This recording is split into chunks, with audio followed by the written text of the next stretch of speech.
Copy, Steve. That's a good config. Egress the airlock. All right, heading outside.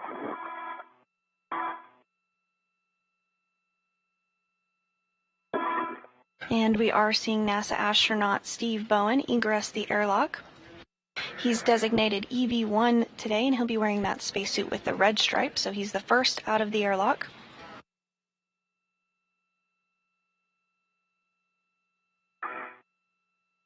My bearings here.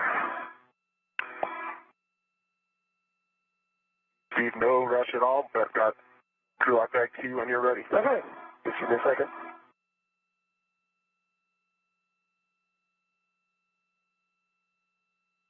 Bowen is still inside the airlock. He'll egress here shortly, but first he's going to hand a crew lock bag to Steve.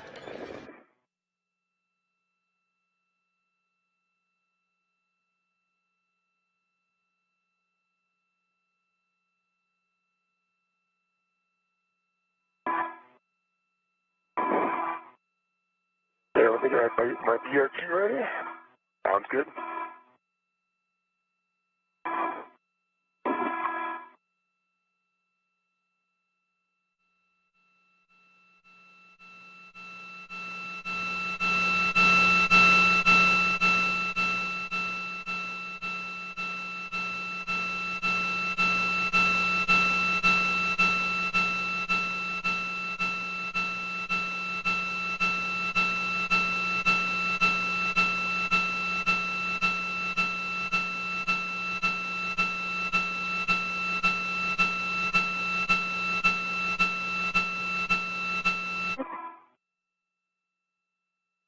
Steve, you have the bag. I have the bag. Is stowed on my BRT and locked. Houston, copy. Sounds good. Steve, awaiting your go to egress. All right. Trying to get my others clear. All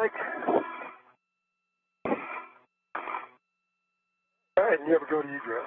Copy, go to egress. Thanks. After egress, you can both turn on your HECAs and perform buddy checks.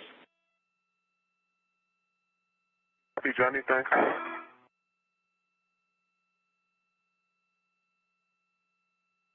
And next out of the airlock is going to be NASA astronaut Woody Hoburg, who is completing his very first spacewalk this morning. He'll be wearing the spacesuit with no stripes on it, the unmarked spacesuit, and his designation is EV2.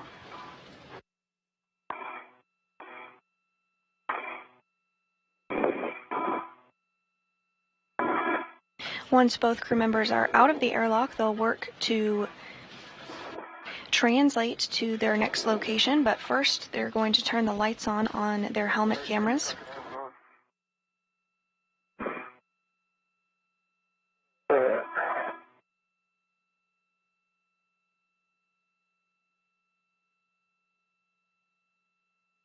So it sounds like the configure.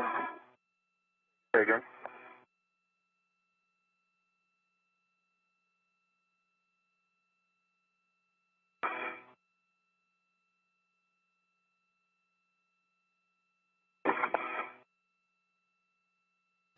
Both crew members now out of the airlock.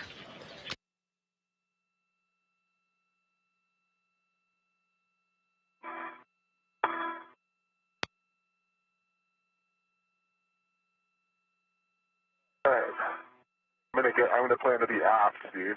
All right, I'm coming back around the other way then. Sounds great.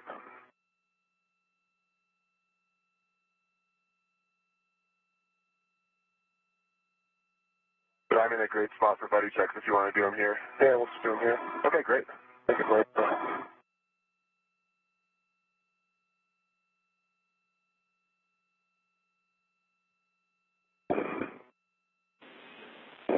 Houston's ready to copy buddy checks. Confirm your HECAs are on. And I see. What are you saying this way? I see green light. What's the other one? Your EMUTV is off. Is it? Okay. Goodbye. One. Keep the handle down.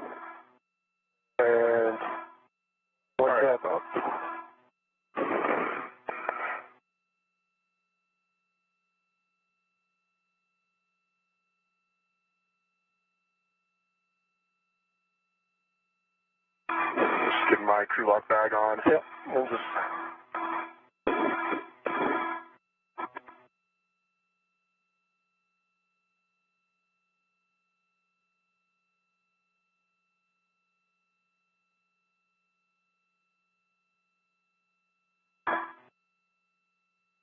All right, Steve. Ready when you are. All right, let me see. One thing left to check. Oh, your lights are pretty bright. Your Union TV still is not on yet. Strange, I hit the button. Oh, there it is. I see it now. Okay. Okay, and I see both safer handles down. I see 2 tabs up. And I see 2 green lights. And I see your lights are off. All right, Steve, for you, I see 2 mini workstation tabs and a BRT tab, all 3 up. I see a green WVS light and a green Hecker light. Your lights are on. You got tools and tethers. Put your bag on the BRT. And you're looking good, Steve. All right. I am. And looking to check your safer handles. 1, 2, both down. Looking good. Starting off, my gloves look good, and I have a dry hat. And my gloves are good, and I have a dry hat as well. Houston copies, good buddy checks, good glove checks, and dry hats for both of you. You can tend the thermal cover closed, and Steve, you'll be translating to the anchor hook location. I have more words for you when you're on your way. All right, give me 1 second. Get this cover closed, and then it'll be on my way. I got the cover, Steve. All right. Yeah. And Jenny, I'll have to hold on fully closing the cover for my waist tether. Copy. Just tend to close for now. Thanks, Woody. Copy.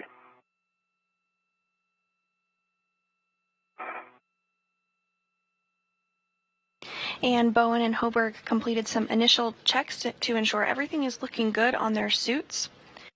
They're now going to get that thermal hatch cover closed.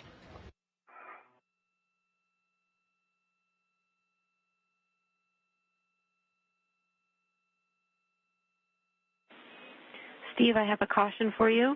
Avoid contact with the deployed test cable. Okay. Understand what contacts with the house cable. Good readback for you both for around 2 minutes to sunrise. All right. What's my mile marker, by the way? You're looking for the FHRC, so S1 FHRC.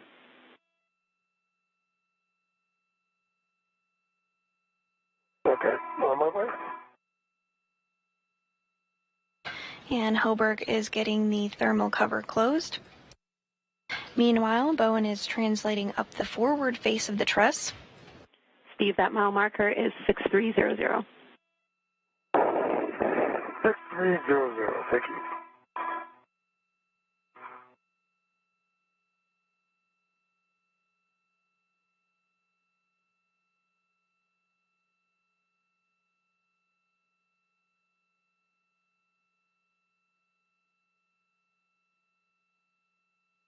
Once the thermal cover is closed, Hoburg is going to follow a similar translation path, but he's going to stop at the port crew equipment translation aid cart, and he's going to pick up an articulating portable foot restraint.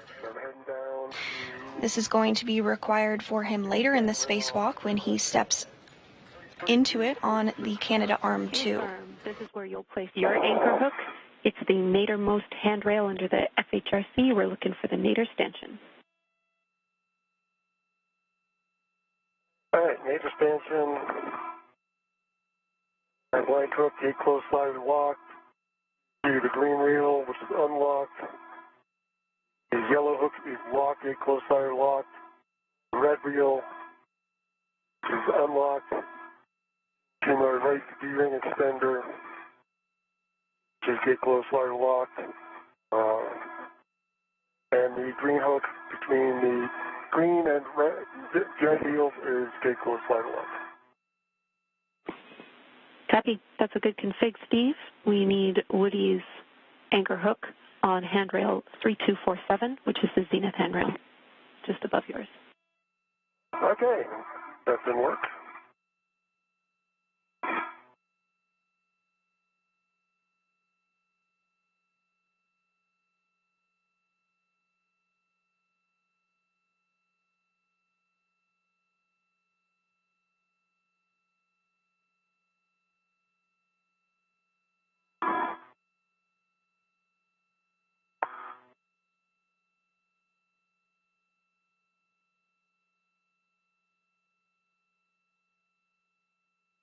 Okay, what are you doing?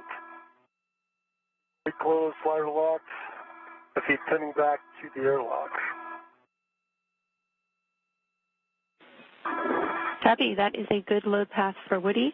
You can give Woody the go to release his waist tether. Then would you have a go to release your waist tether?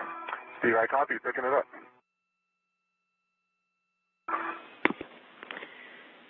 Steve, you can now translate to the FSE work site. You'll be dropping your green hook on S3, handrail 3011, which is nadir of the port Cedar cart. 3011. Out there now. Copy.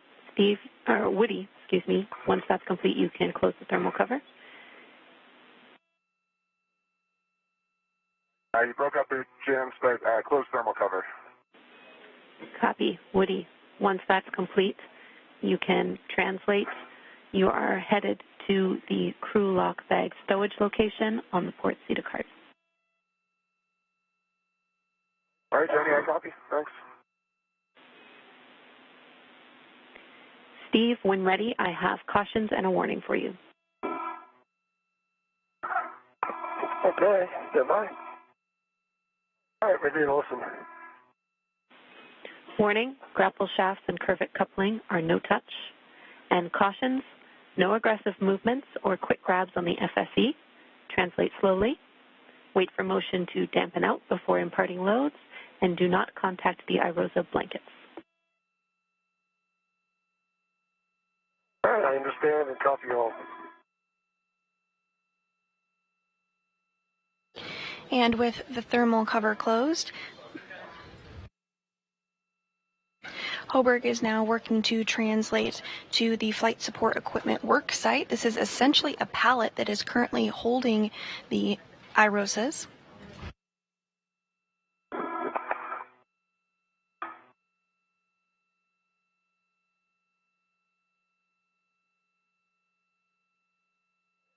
Green reel is coming to 3011. Green hook, I should say. I copy your green hook on handrail 3011. 3011 or 3011? 3011. Okay.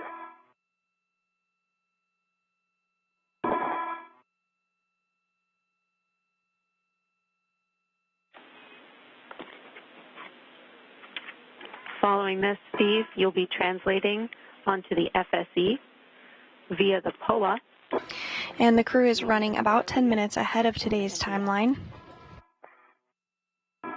Today's spacewalk is unique in that once the International Space Station Rollout Array, or iRosa, is installed, cables will need to be mated during an eclipse portion, so this spacewalk is very carefully choreographed to ensure that this timing takes place as necessary.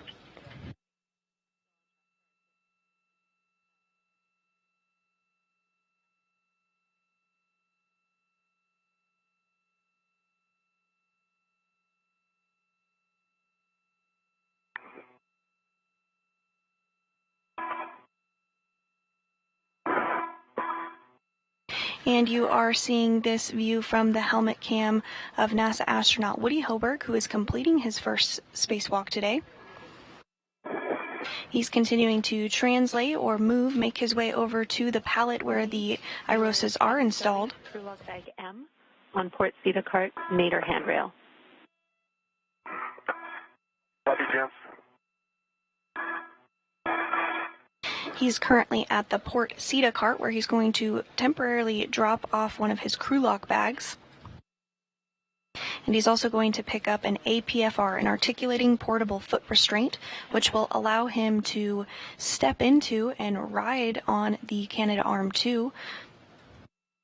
Hoburg will be carrying the IROSA while he's on the Canadarm2 in order to move it over to be installed.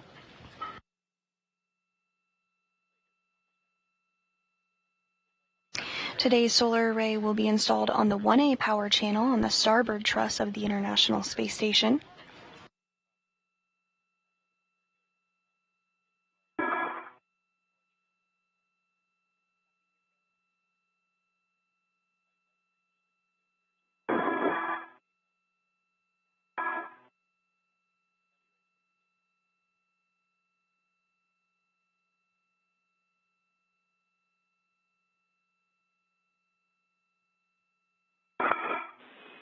"30 seconds to a short handover."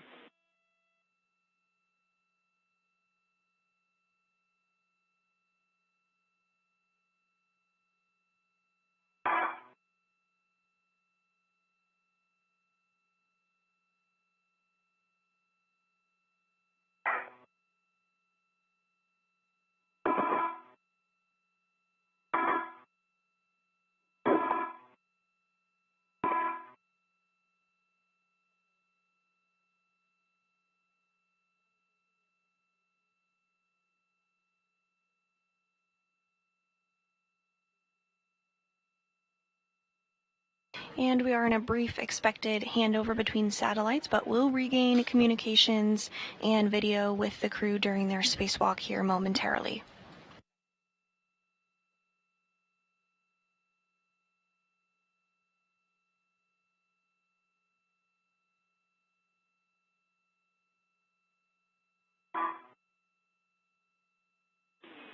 Steve, Woody, I'm back with you after the handover. Jetty, I copy. Can I see that small bushing on the lower Rosa? Passing it. Copy, you have eyes on the FOD. Thanks, Steve.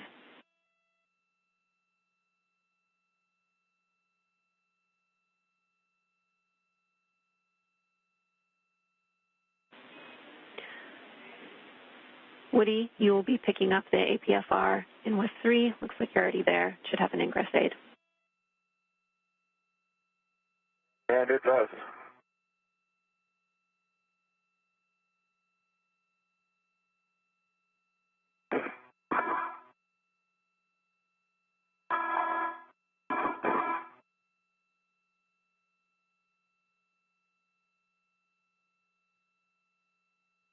And this view from NASA astronaut Woody Hoburg's helmet camera as he works to pick up the articulating portable foot restraint from the port Ceta cart. Danny, just reporting the locking paddles on this APFR is very sticky. Copy. Sticky locking color, Woody. Working on it. The paddles. Copy the paddles.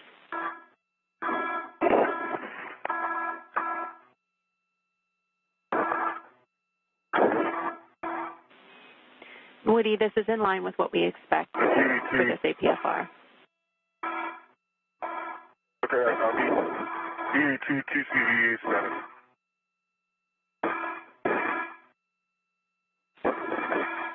Copy, a TCV of 2 for Woody. -7. Copy, 7. Sure. All right, just confirming that the adjustable large small goes to 0008, and the integral goes to the upper handrail. Affirm, that's right. Steve, that handrail should be 13.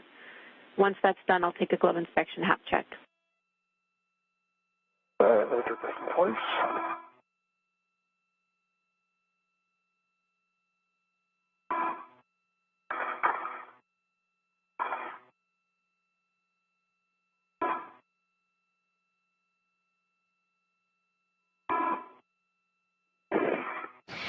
And While Hoburg works to secure that articulating portable foot restraint after grabbing it from the port seat of cart, we are going to hear Bowen complete a glove and hap check. On your VRT, you're headed to the inboard ingress location.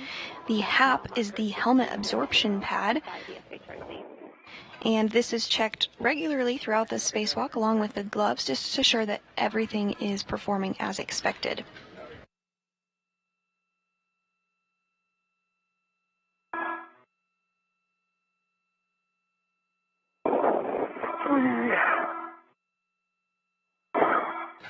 With the articulating portable foot restraint now in hand, Hoburg is going to work to install it on the Canadarm2.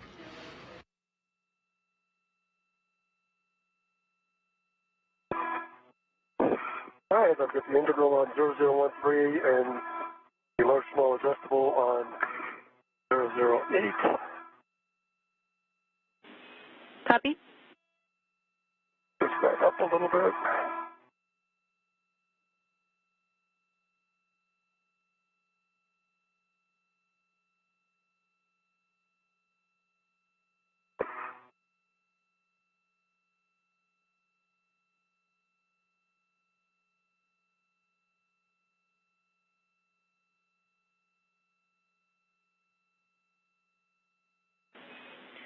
Woody, I have your next step, working with Frank to GCA to the published APFR install position. All right, James, I agree. Steve, do you need the comm? Just for 1 second, I'm going to head over to R5 on the upper. And I see it. And what are my settings there, Jenny, if I'm going to lose talk? And Steve, can you confirm that you've picked up the PGT, left the RET on the bag, so that's now on your swing arm, and I need a glove inspection hat check. Okay, do the glove inspection hat check first. And we were getting a view there briefly of the IROSAs. And there we see it again here, the International Space Station rollout arrays. There's two on that palette on the very left of your screen. One of them is going to be installed today, and the other will be installed on June 15th. We're also getting a view of the Canadarm2, which Hoburg will be utilizing today when he moves the IROSA to the 1A power channel. Give me 1 second.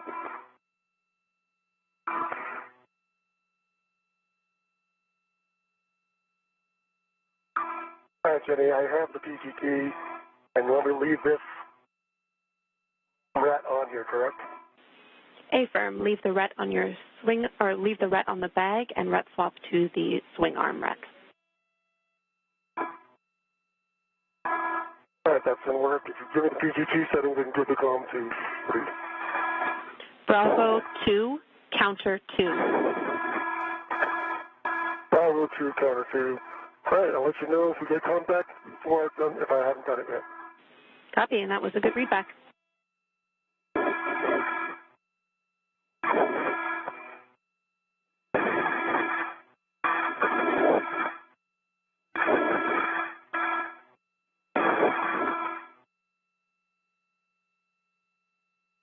Hey, Steve, you good?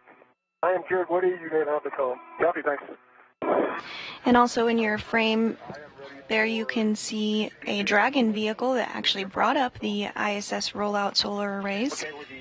That Dragon docked to the International Space Station on Monday. Awareness is going to be bringing the arm towards you. That is station. Following the docking, the ISS rollout solar arrays were removed from Dragon's trunk and placed on that pallet that you just saw there. And next, our spacewalkers are going to work to remove that first IROSA solar array by removing some bolts and working through some procedures to loosen it up before it can be hand carried by Hoburg on the robotic arm.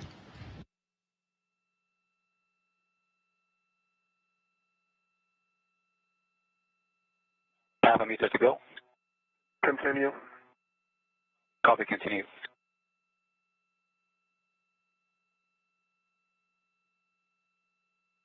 $20 to go. Continue to publish. 10 to go, continue to publish.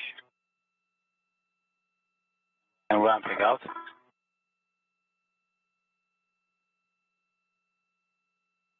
Okay, Woody, that is our published position. How's that looking? All right, Sultan, can you please give me 50 centimeters station nadir?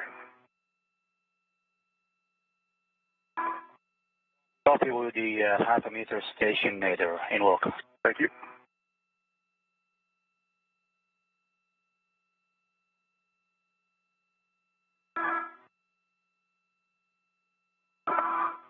I see good motion. Copy, good motion.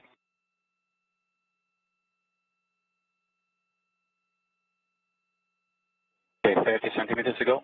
Continue. Continuing.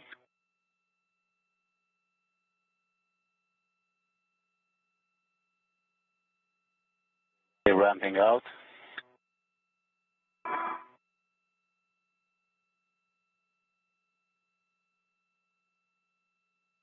Okay, Woody, that is half a meter station nadir. Copy, Sultan. That is GCA complete. That's a perfect position.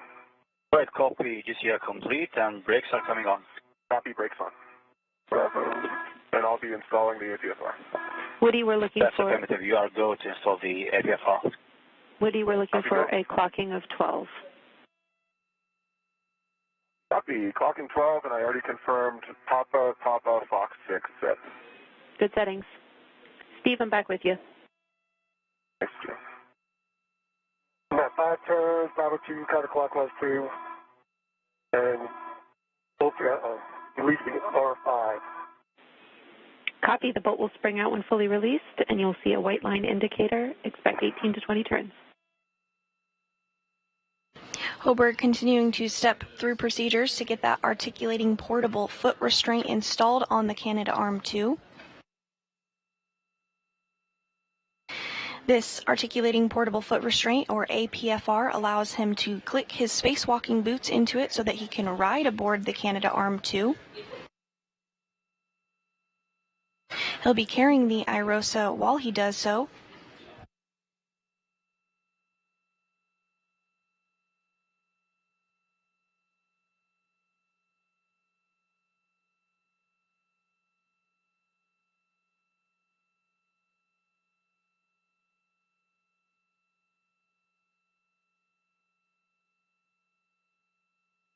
Any APFRs installed in the arm. Clocking at 12, Papa, Fox 6. Always block on black, good pull twist test, and the pitch knob can be depressed. Copy, Woody, good checks. Now we'll need you to perform a safety tether swap to the arm. Let me know when your yellow hook is on the SSRMS tether point, and I'll take your checks.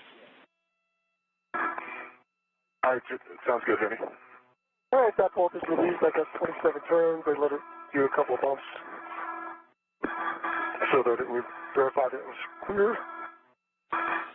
Copy, 27 turns, and the bolt is fully released. Can you see a white line indicator? And there's a white line indicator. Copy, you can stow your PGT. And we are currently in an expected handover between our satellites. We do have communications with the crew, however, we do not have video at this moment, but we'll regain it. Copy, translate to stanchion Bravo. Hoburg has completed installing the APFR on the robotic arm.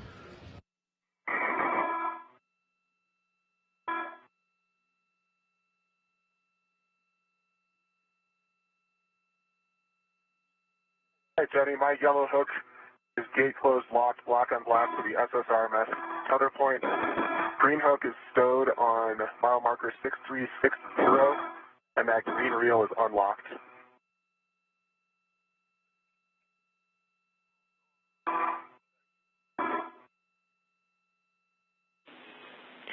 Copy, Woody. That is a good config. Ensure that Steve's tether is clear of your green hook, and then you can work with Frank to get to the ingress position. All right, let me get eyes on Steve's tether. It's well clear. And I am in a great config for APFR ingress. No GCA needed. Okay, Woody, we are copy, and brakes are still on. You are go for APFR ingress. Copy. Brakes on. Go for ingress. Thank you. Sultan. Woody, you need to attach a wave tether to the ingress aid. Yep, in work, Jams. Thanks.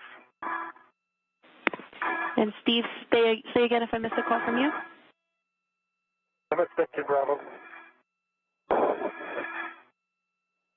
And Hoburg has successfully gotten that articulating portable foot restraint installed on the Canadarm2. He's now going to work to click his boots into the articulating portable foot restraint and ingress it. This will allow him to fly on the Canadarm2. And you are seeing him work to ingress that APFR on your screen right there.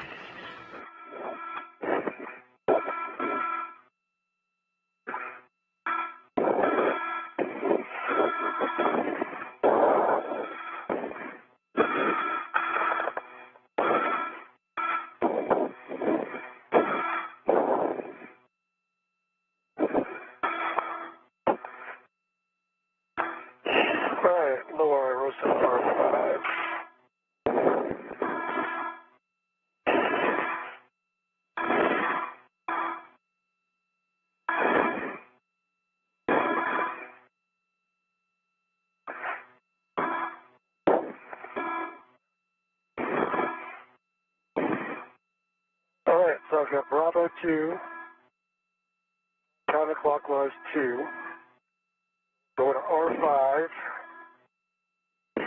and looking for full release and a white indicator. Good words, Steve. Expect 18 to 20 turns I have written here. All right, 18 to 20 turns. Okay. And Steve, I'm going to look for the comm again when you have a chance. Hey, we'll take the call. Thanks. It's Sultan. I'm ready for thrust back off. Right, copy. Woody, you are ready and brakes are coming off. Copy, brakes off. Woody, check your tools and tethers are clear. We need you to confirm that. Thanks, James. Yep, tools and tethers are all clear. Copy. I agree. You are a go to proceed. Woody, we also are hearing that your left safer handle might be up. We need you to check both of them. Got it. Your team was correct. And both safer handles are down. Copy. Both safer handles down on Woody. Thank you. You guys are doing great on time.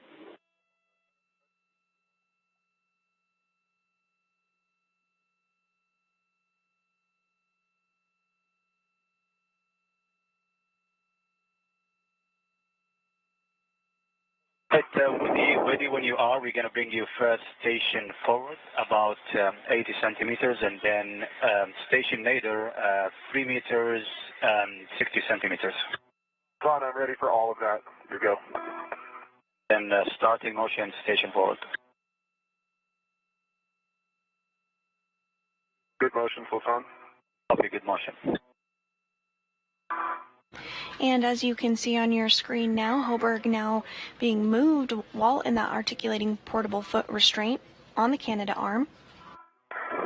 That Canadarm is being operated by United Arab Emirates astronaut Sultan Al Nayati, who is inside the International Space Station.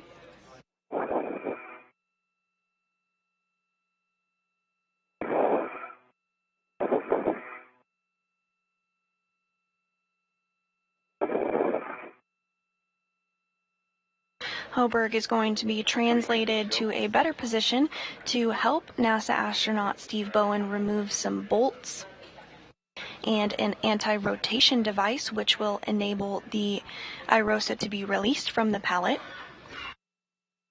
Following this, Hoburg will hand carry it while on the Canadarm2 over to the 1A worksite. Okay, 2 meters to go. Continue. Okay, continue.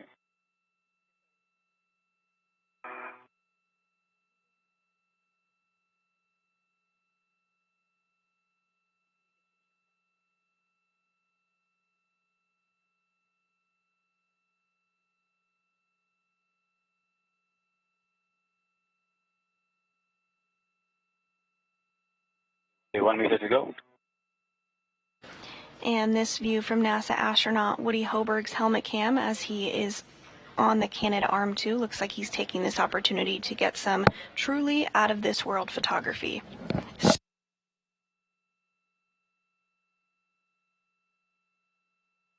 And ramping out.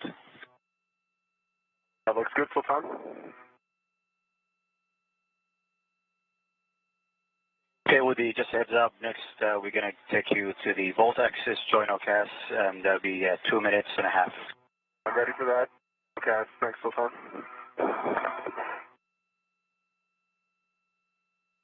Okay, Jenny, I've got Bravo 3, counterclockwise 2 set up. There were 20 turns on the lower Irosa with a good white band. Copy, I release. I understand R5 on the lower Irosa is released with 20 turns.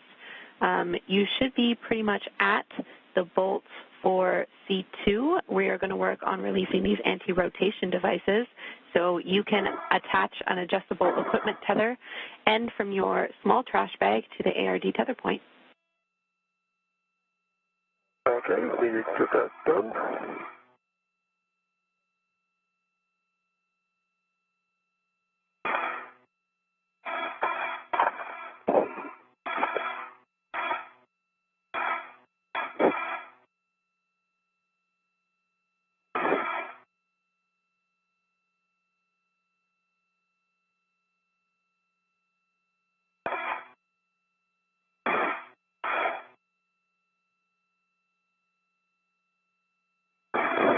You are ready when you are for the join OCAS. I'm ready, Sultan, thanks. Then starting motion. Copy.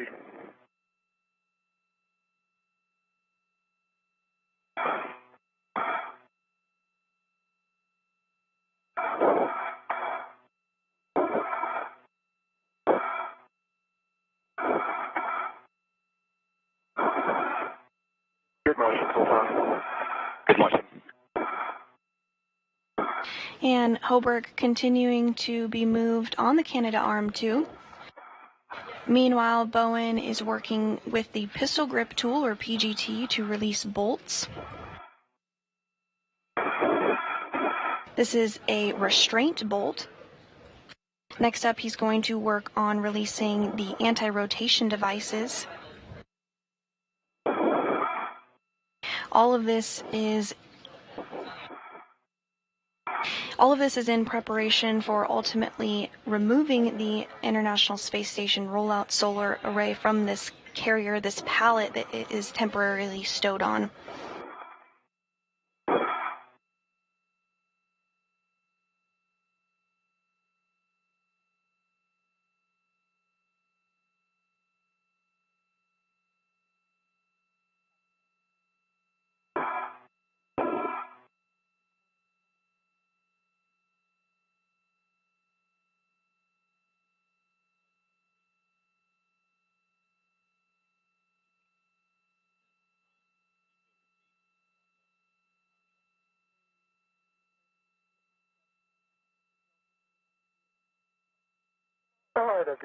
And as Hoburg continues to make his way over to his first work site, the International Space Station is currently flying 258 statute miles off the coast of Nova Scotia over the North Atlantic Ocean.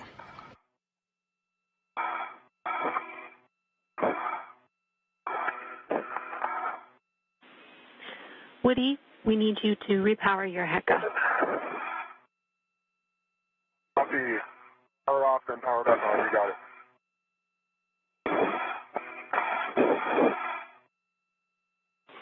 Oh, actually, Jenny, I just pressed the power button and I see a green light, so it should be on now. Yes, we just needed you to power it on. That's correct. It was knocked off earlier. Okay, copy. Getting a really great view here of Woody Hoburg in the articulating portable foot restraint. Counterclockwise 2. Good readback. The 10 turns, correct? Yes, 10 turns only. A reminder, these are not captive, so we only want to release 10 turns. 10 turns only.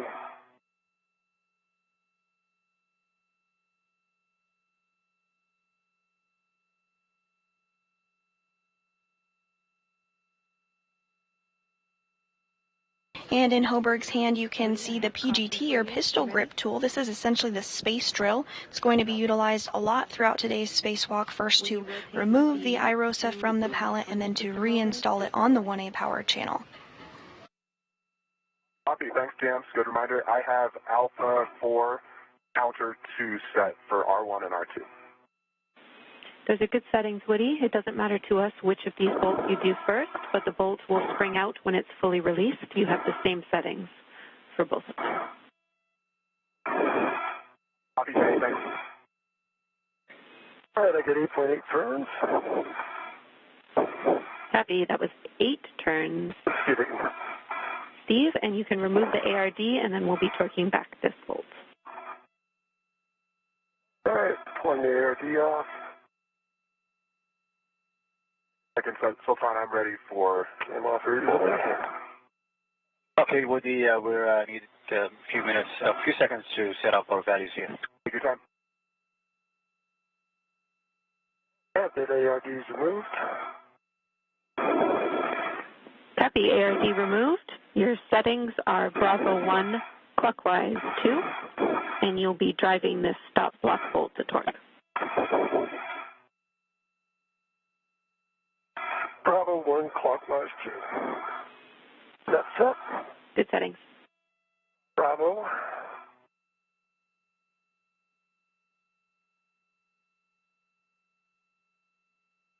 One clockwise 2.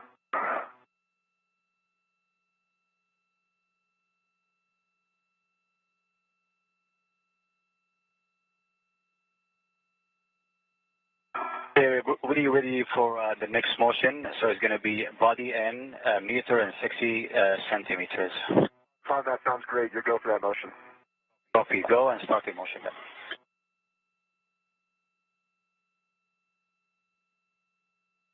We are 48 minutes into today's spacewalk, and NASA astronauts Steve Bowen and Woody Hoburg are continuing to work together to remove bolts from the International Space Station rollout solar array in order to release it so that it can be carried on the Canadarm2. To step through the next set of procedures is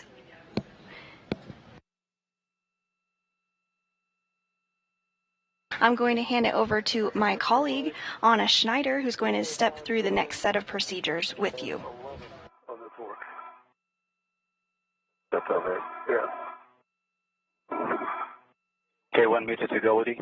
Continue. Yeah. All right, Steve, I copy 11 foot-pounds and a green light. Could you say turn count again? Turn count was 0.5. Half a meter to go. Continue. Copy, continue.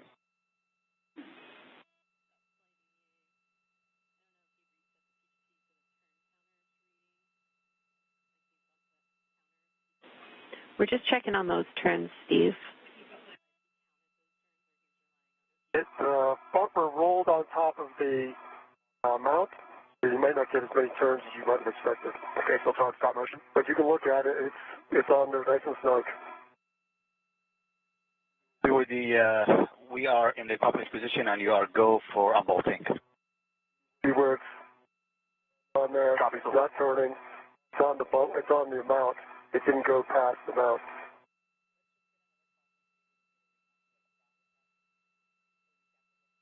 You see it? Now you can see NASA astronaut Woody Hoburg beginning to release the R bolts. All right, Steve, I'm sorry, one more time. We're going to have you say what you saw on those turns and whether you counted the turns or you're reading them off. Well, I counted the turns correctly. Bumper, the lock, when it turned, it went onto the mount for the bolt stanchion. Therefore, it is locked in place. You can still see threads below the bumper, and the C2 bolt is clear. All right, thanks for the clarification again, Steve. This is a good bolt. You can store your PGT, and we'll have you translate to stanchion Charlie for the Charlie 1 ARD. Okay, and move Charlie for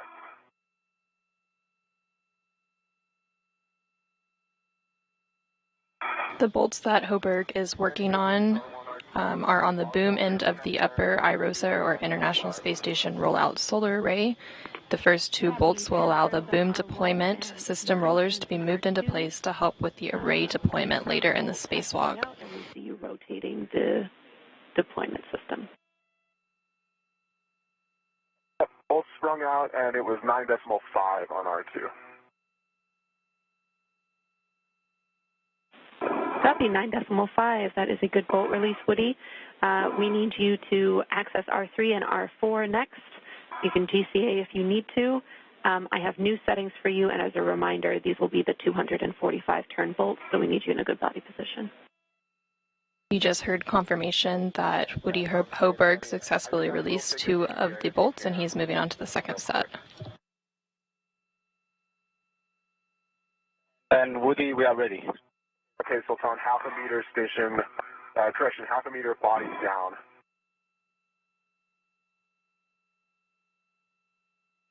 We copy 0.5 meter body down. Okay, starting motion. Copy. Good motion. Copy, good motion. You're hearing some conversation between NASA astronaut Woody Hoburg and UAE astronaut Sultan Al-Niyadi, who is inside the space station operating the robotic arm, as he moves Woody Hoburg down a little bit to access the next set of bolts. Okay, you can ramp out. Stopping out. Motion stop. GCA complete. Copy, GCA complete. Steve, once in position, you can tether to the ARD tether point, and then I have settings for you for the stop block bolt. Complete.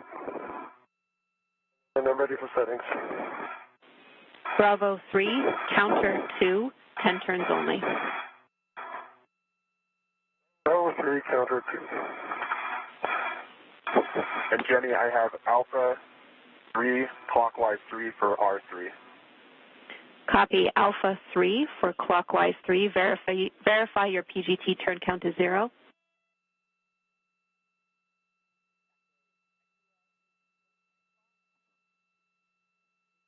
Confirm it's 0. Copy PGT turn count is 0. You can release R3. Copy. Starting turns.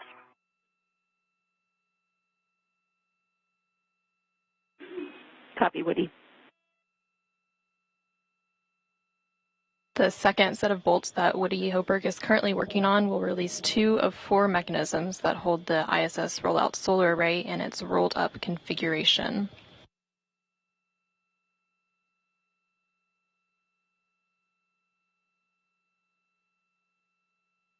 When folded, the IROSA measures approximately 10 feet by 2 feet by 4 feet.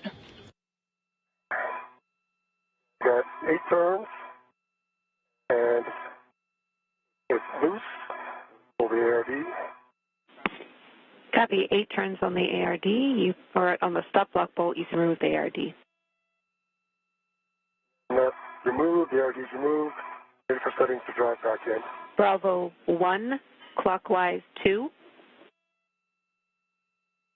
Bravo 1, clockwise 2. 30 seconds from short handover. While NASA astronaut Woody Hoburg continues to work on those bolts, NASA astronaut Steve Bowen continues to work on the anti-rotation device.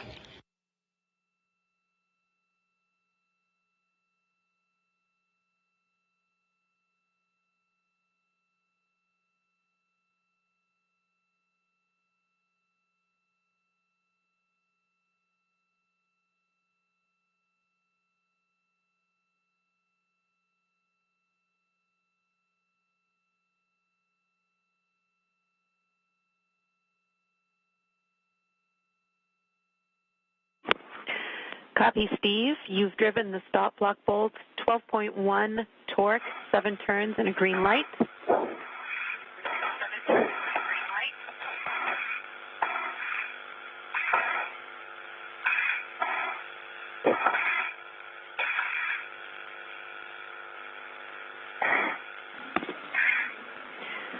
Steve, I'm back with you after the handover, 12.1 torque, 7 turns and a green light.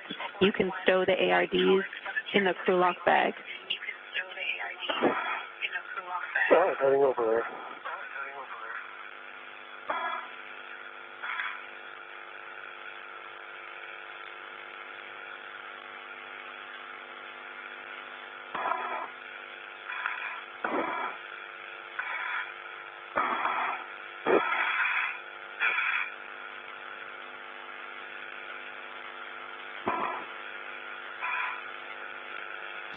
NASA astronaut Steve Bowen has released both of the ARDs, or anti-rotation devices, and will begin stowing them in his crew lock bag. Here on the screen, we continue to see NASA astronaut Woody Hoburg work on releasing the second set of bolts on the boom end of the upper IROSA.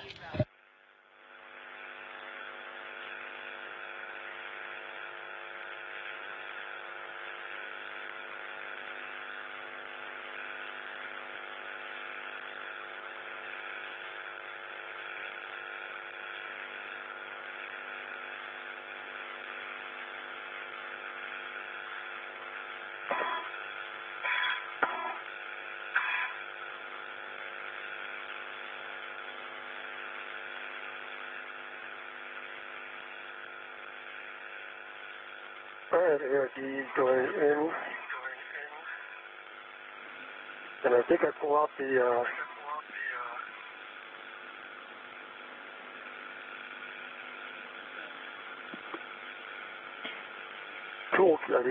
socket caddy. Affirm, Steve. Those are good words.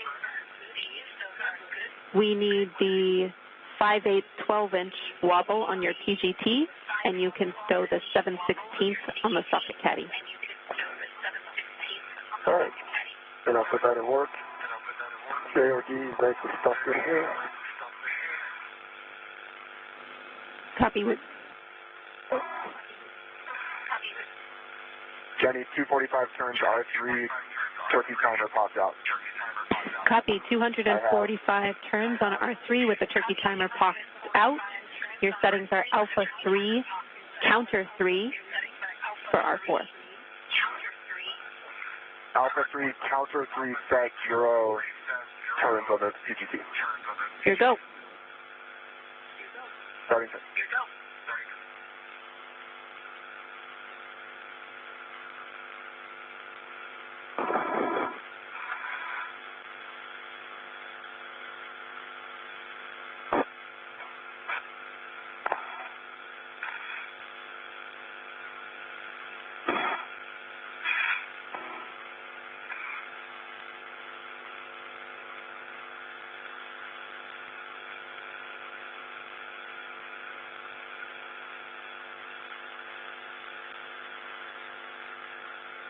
NASA astronaut Woody Hoburg is currently working on the last of the 4 bolts.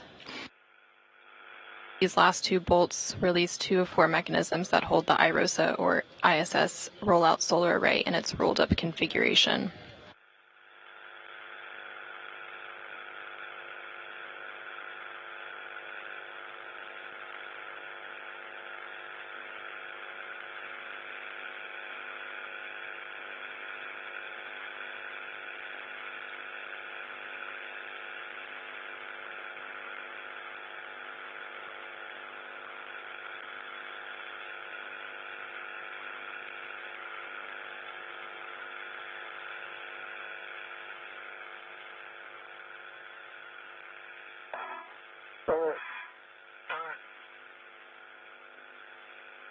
The 12-inch wobble is a good pull test on the center caddy, going for the 5/8 12-inch. Steve, I copy a good pull test on the 7/16 12-inch on the socket caddy. That's correct. All right, good pull test on the 12-inch 5/8 wobble on my TGT. All right, and good pull test on the 5/8-inch, 12-inch on your PGT.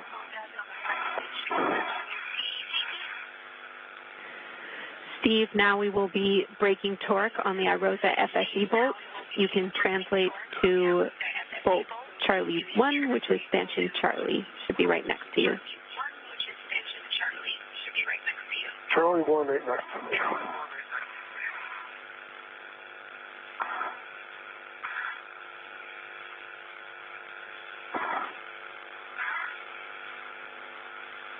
All right, there's Charlie 1. We'll be braking torque on this bolt, less than half a turn. Your settings are Bravo 3, counter 2. Bravo 3, counter 2. Good words. And now I'll get myself in a good position.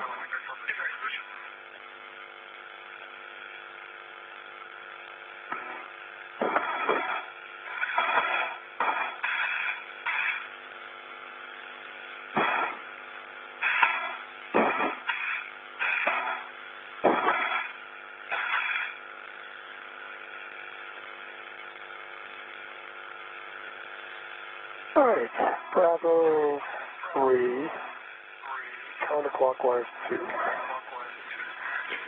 Good words. Less than half a turn, correct? Affirm. And big picture for all crew, we are about a minute and a half from an LOS. We have voice comm for the first 5 minutes, and for the last 5 minutes, I'm still prime IV. I will hand over to Frank when I need to.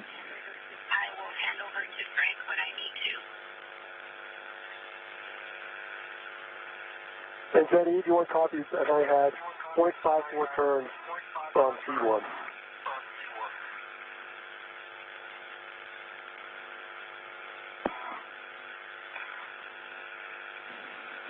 Copy. Torque broken on C1. You can translate to C2.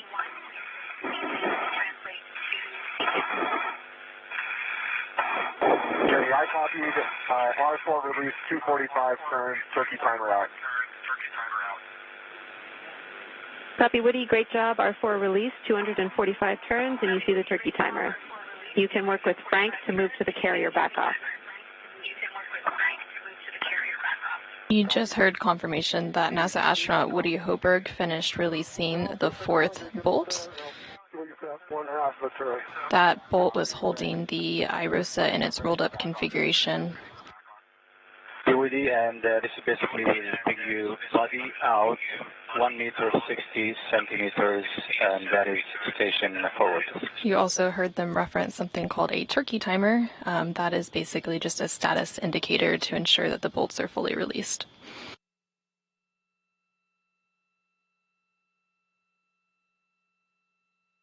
We are now in an expected handover that will last about 15 minutes.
We are currently about 1 hour and 5 minutes into today's spacewalk.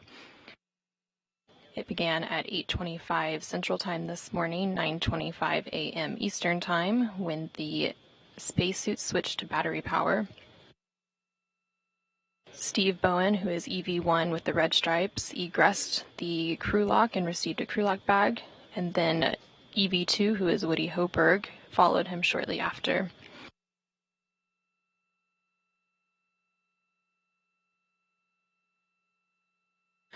Bowen then translated up the forward face of the truss and went starboard, configuring his safety tethers on the way, and then Hoburg followed a similar path, but went to the Port Crew Equipment Translation Aid, or CETA cart, to temporarily stow his bag and retrieve the articulating portable foot restraint.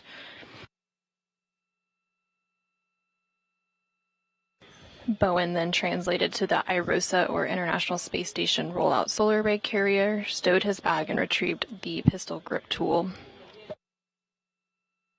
Bowen began preparing the IROSA for removal from the carrier, first releasing a restraint bolt on the upper IROSA. Meanwhile, Woody Hoburg relocated the foot restraint and installed it on the space station's robotic arm. From there, Woody Hoburg ingressed the foot restraint, and then the arm moved him away from the truss and towards the work site.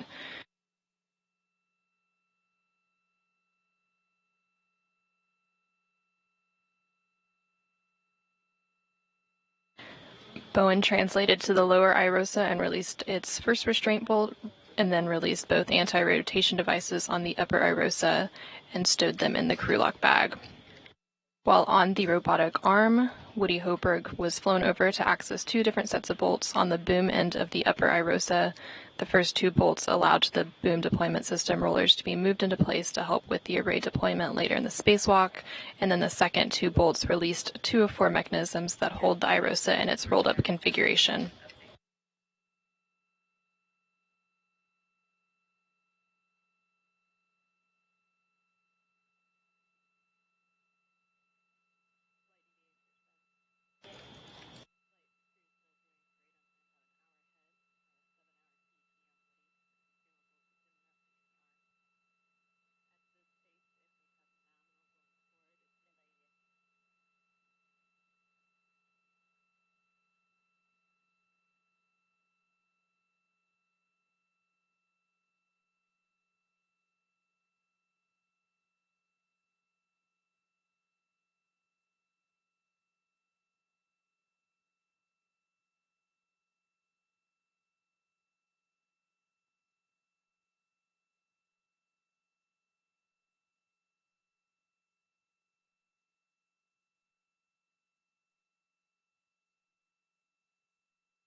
The goal of today's spacewalk is to install an IROSA, or International Space Station Rollout Solar Array, to augment power generation for the 1A power channel on the space station's starboard truss.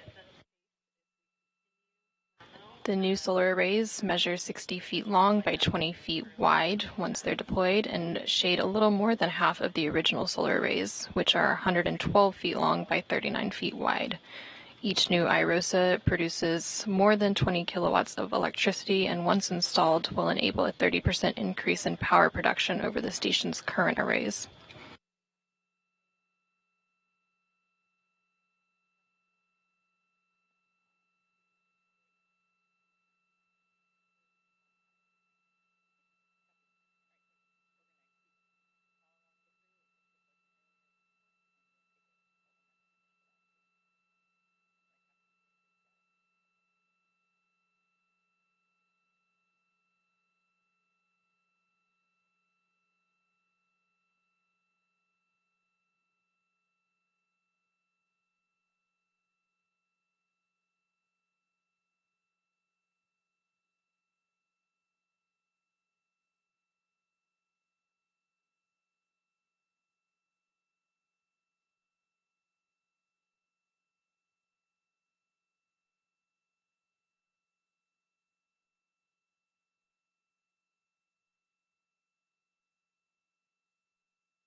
There's about 6 minutes left in this 15-minute loss of signal before we'll return to seeing Steve Bowen and Woody Hoburg working on today's spacewalk.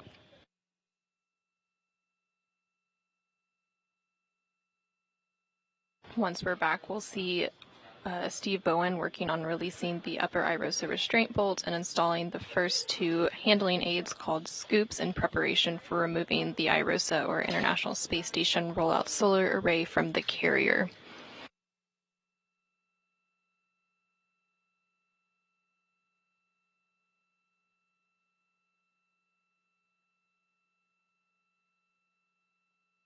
Currently aboard the International Space Station, we have the Expedition 69 crew, which includes NASA astronauts Frank Rubio, who is inside the space station helping with today's spacewalk.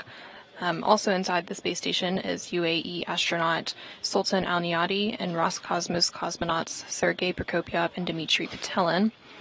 And then, of course, our spacewalkers today are NASA astronauts Steve Bowen and Woody Hoburg.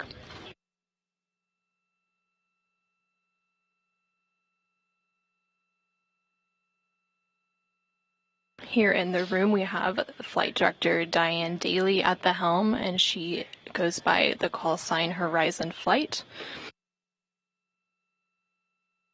And then serving as the prime ground IV, we have Ginny Gibbons.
There's about 1 minute left in this loss of signal, and then we'll quickly return to seeing what Woody Hoburg and Steve Bowen are progressing.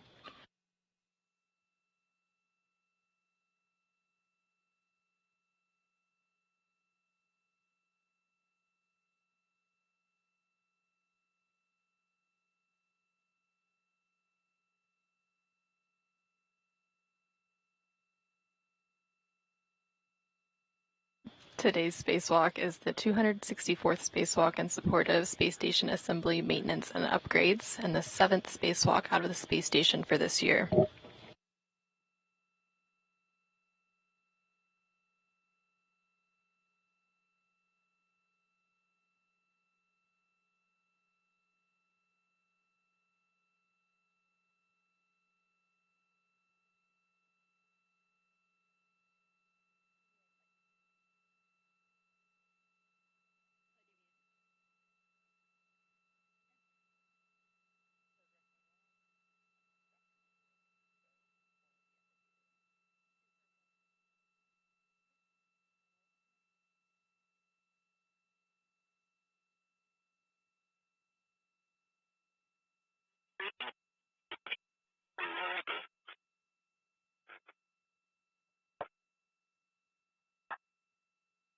I'm ready to continue.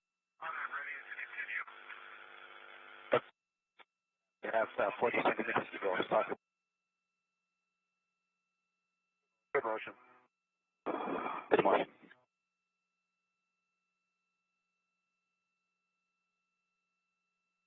So during that loss of signal, Steve Bowen released the upper IROSA restraint bolt and installed the first 2 handling aids called scoops in preparation for removing the IROSA from the carrier. Clear, continue. You can now hear some discussion between NASA astronaut Woody Hoburg, who is on the Canadarm Robotic 2, and UAE astronaut Sultan Al-Niyadi, who is inside the space station maneuvering the arm. So is that looking, Woody, do you want any further GCA? Yep, assessing. Stand by.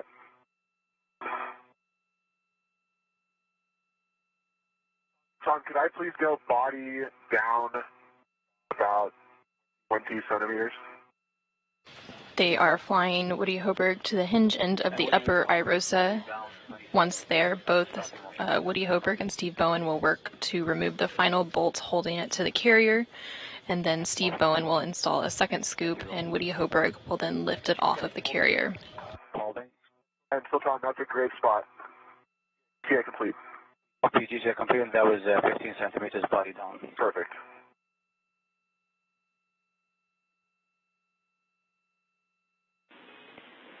We copy GCA complete. Woody, attach a RET to the scoop, which is on IROSA. Okay, James, I have a RET on the scoop on IROSA, left side. Copy. Warning for both of you. Okay, Jenny,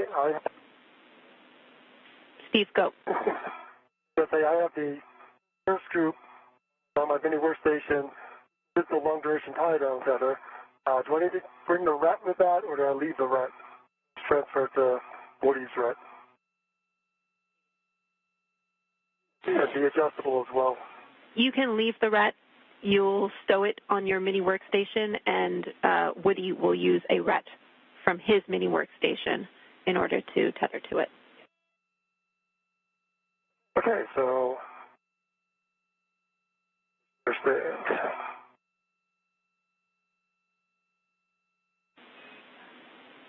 We can get ahead on our checks here.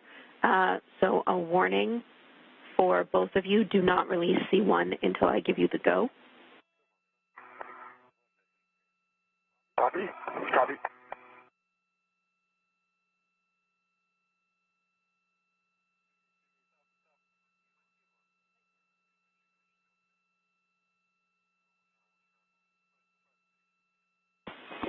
I'll take a glove inspection and hap check from Woody.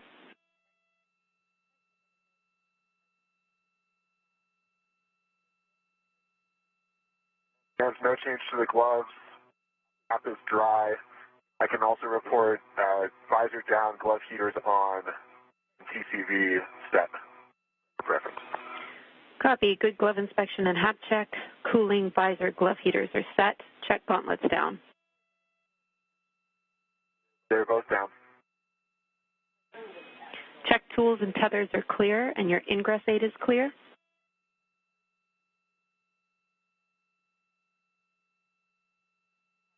Tools, tethers, and ingress aid all clear. Check heels secure in the APFR. Yeah, and James, did you guys happen to get eyes on my heels just for positive confirmation there? Or can Steve see them? Checking. Woody, we do not have eyes on your feet, but Steve could potentially check if you need. Hold on, I was going to take a bit to rotate here. Okay, I'm feeling quite confident, so I think you look pretty good, Woody. I think they're in. Yeah, I agree. All right, heels are secure, James. Thanks. Copy, Woody. Those are good checks. We will pause here. Copy. And Benny, when I transfer, I am not transferring the adjustable to Woody, just the scoop and the long duration tie down feather, and I keep the adjustable with me to pick them up later, correct?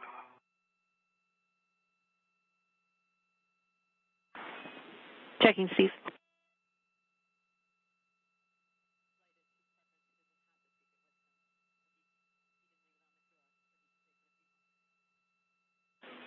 I think it's just a scoop and a long duration. I do too, but I want to make sure. Yeah, that's right, Steve. So yeah, there's no requirement to take the adjustable with you. You can have it if you want, but we just need the scoop and the long duration tie down tether bundled together and the ret swap to Woody's mini workstation.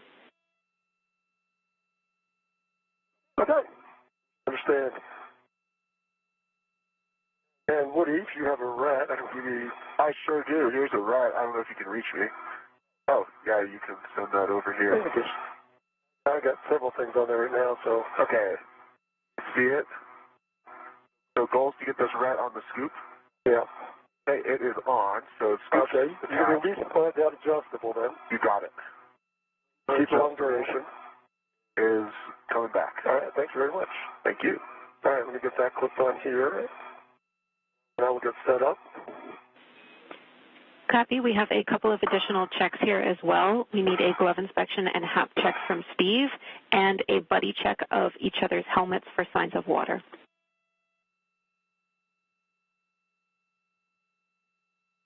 You have your visor down. Yeah, see in your helmet? Actually, stay right there, Steve. Okay, I have a good view into Steve's helmet. I can see his HAP and his HAP absorption band, and I see no signs of water. I agree. Copy. Steve, I'll flip my visor up for you. And I see no signs of water. I see your helmet absorption band and notification of water. Looks good. Great. My gloves are the same. They're still good, and my HAP is dry. Copy. We have good checks. And as a reminder, Woody, we track you holding that scoop at this time. It needs to be redded to you, but Steve needs to be holding it. He will be the one installing it after C1 release. Yep, concur. All right, let me go to the hold fort area. Thank you. Yep. We are now about 1 hour and 27 minutes into today's spacewalk. Before Woody Hoburg and Steve Bowen remove the final bolt holding the IROSA to the carrier, they're performing a series of glove and HAP checks. EVA. You are both doing great on time. We are an hour up.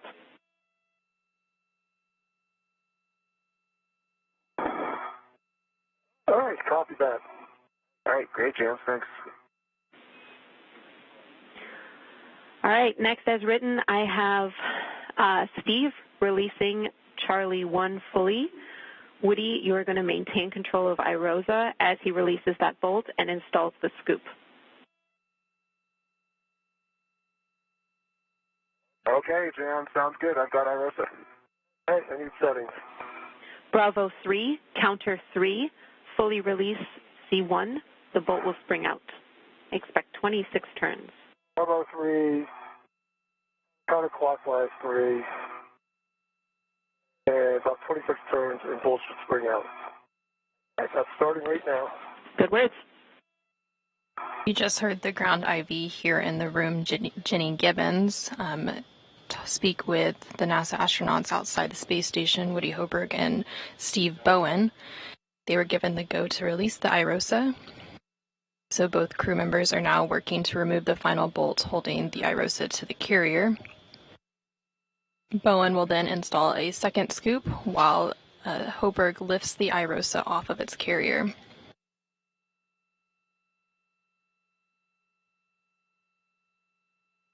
All right. I got 27 turns. To come off, I think I need to turn a few more, but not 3 of this bolt. Copy, 27 turns, So going for more. Turns.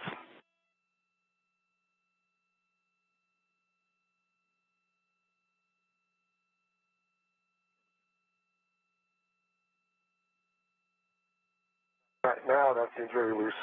Again, additional 10 turns. How does it feel, Woody?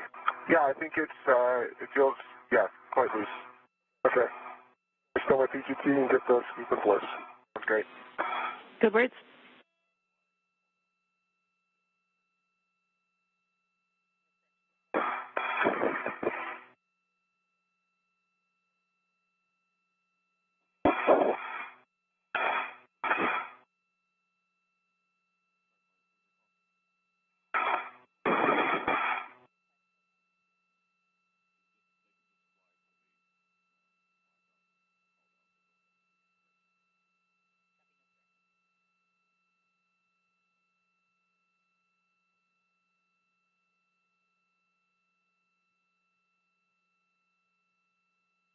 All right, I have the scoop locked on.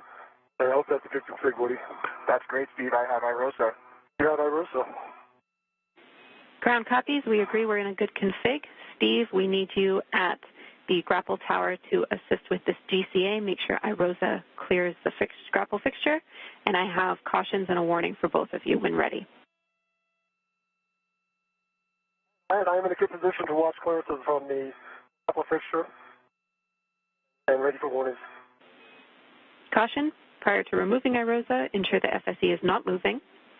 Steve, you stay still on the FSE during the release. And warning, don't put your fingers in or around any of the pin slots mounted on the inside and outside of the root beam. With that, I will let you work together to release IROSA. To do that, Woody, you will be sliding IROSA away from you to release from the FSE pin slot interface. Okay, James, I believe that has already happened. I think so, too. Copy. I still have control of it. We're looking good. All right. So ready for GCA.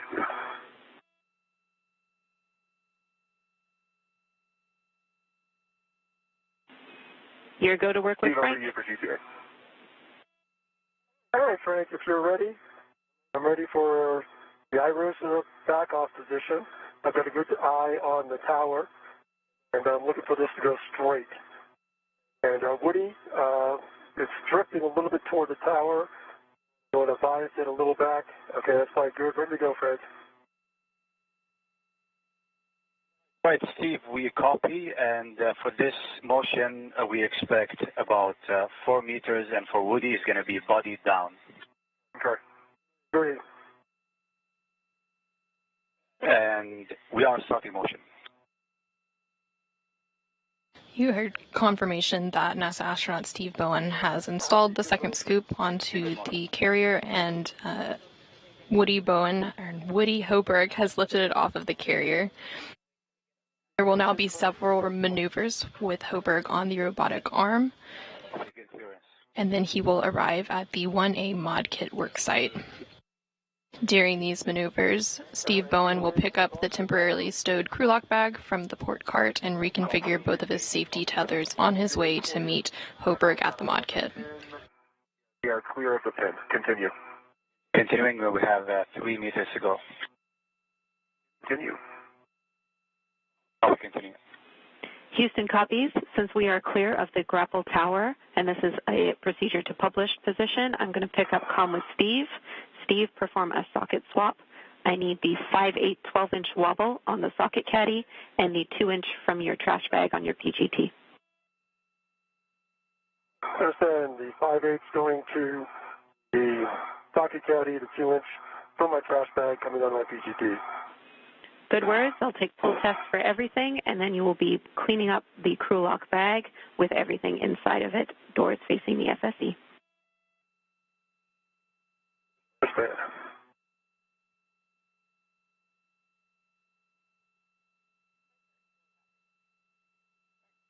From this view, you can see NASA astronaut Woody Hoburg attached to the space station's robotic arm as he moves away with the International Space Station Rollout Solar Array.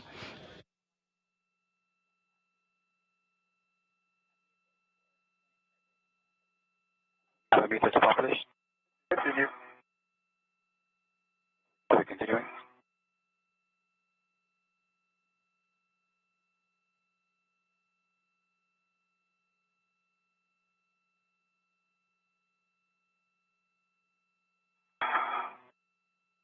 And ramping out. Copy.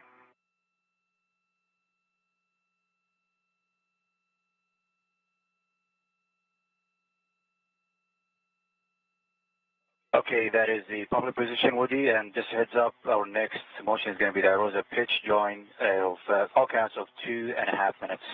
Copy, hold on, I'm ready. Okay, then I have a good pull test on all 3 sockets on the socket caddy. I'm going to stow them in the crew lock bag first before I do my 2-inch.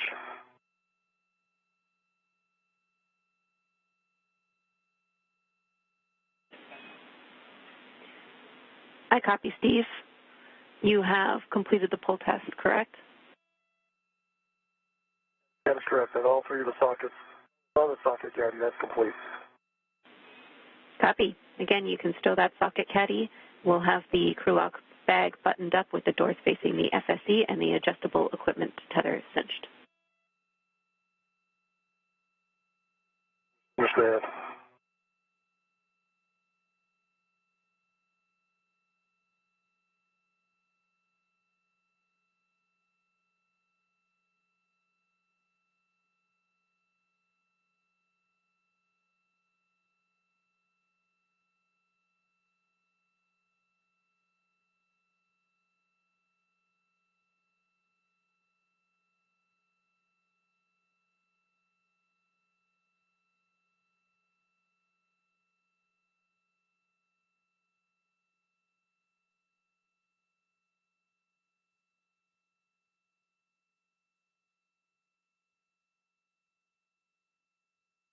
NASA astronaut Woody Hoburg continues to make his way on the robotic arm with the IROSA to the 1A mod kit worksite.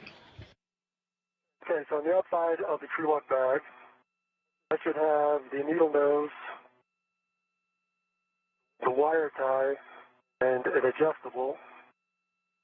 And then I need a small adjustable attached to the lower handrail. And then this rat should come with me if I'm reading this correctly. Am I correct? There should be no rat on the outside? That ret can go into the bag, Steve. I understand. I'll put it in the bag.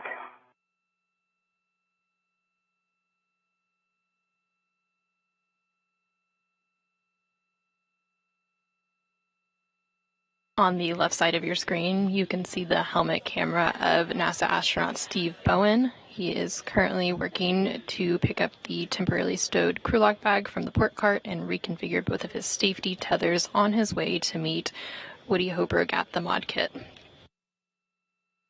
Once they both arrive at the mod kit site, both crew will then work to install the IROSA onto the 1A mounting bracket.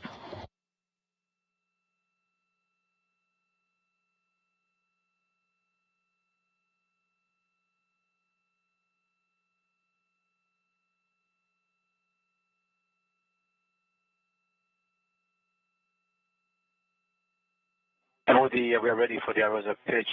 Join OCAS, and we will give you a countdown before we start. And just remember the pitch maneuver. Ron, that's perfect. I'm ready. All right, then starting join OCAS in 3, 2, 1. Starting motion. Okay, lower small, cinch down. I'm going to the upper stanchion. I'm going to cut the back facing the stanchion. Copy, Steve. Great work.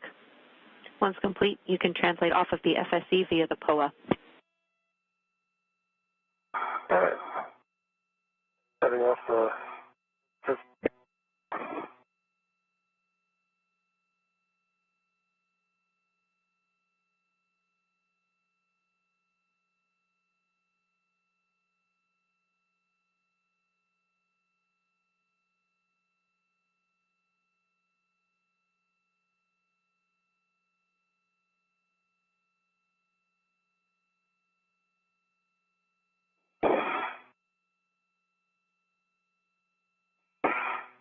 Oh, I'll do it later.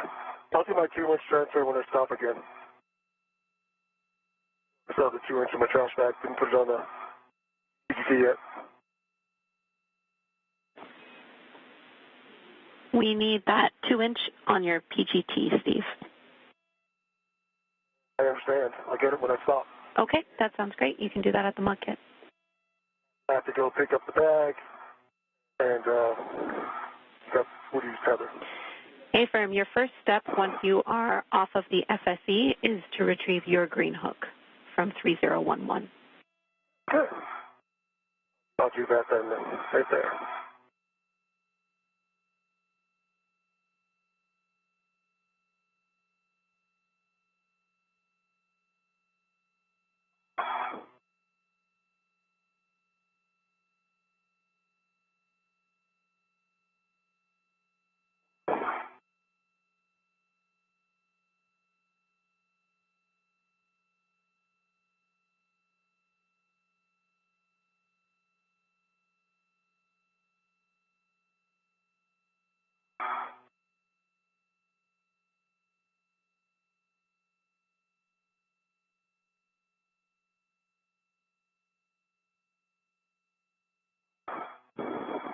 Our next motion is going to be an outboard join OCAS of 3 minutes.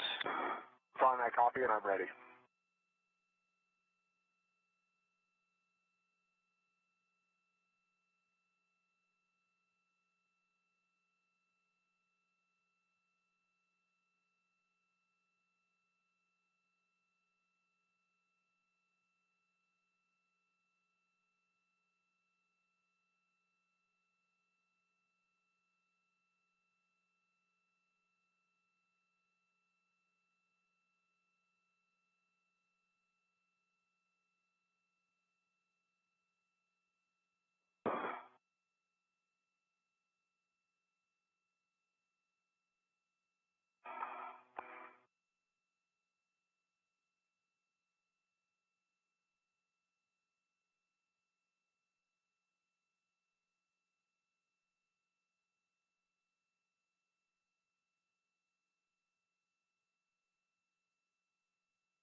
Right, We are starting motion for the join OCAS for the EV outboard.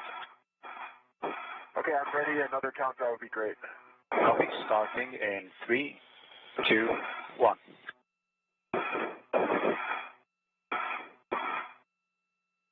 Good motion. Good motion.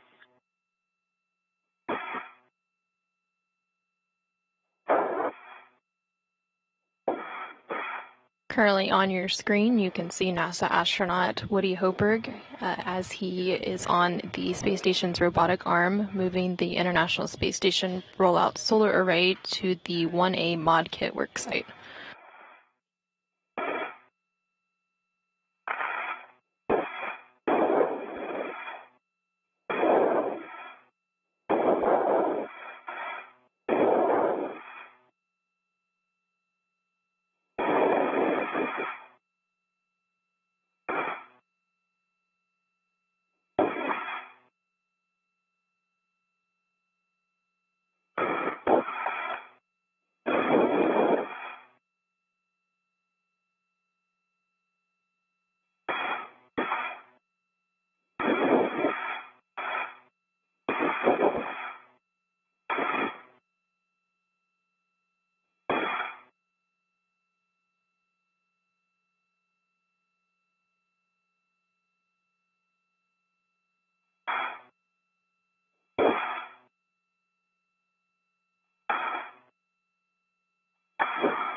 Today's spacewalk is the 264th spacewalk in support of space station assembly, maintenance, and upgrades, and the 7th spacewalk out of the International Space Station for this year.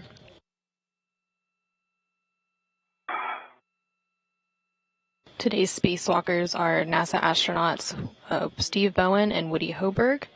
They are working to install an IROSA, or International Space Station Rollout Solar Array. This will augment the power generation for the 1A power channel on the station's starboard truss structure.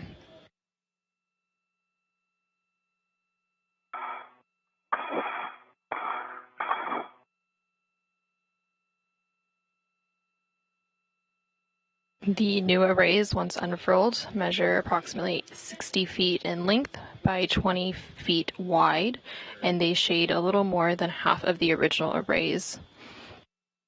Each new IROSA will produce more than 20 kilowatts of electricity, and once installed will enable a 30% increase in power production over the station's current arrays. This spacewalk is the 9th spacewalk for NASA astronaut Steve Bowen and the 1st spacewalk for NASA astronaut Woody Hoburg. Copy. The 2 inches installed on your PGT with a good pull test.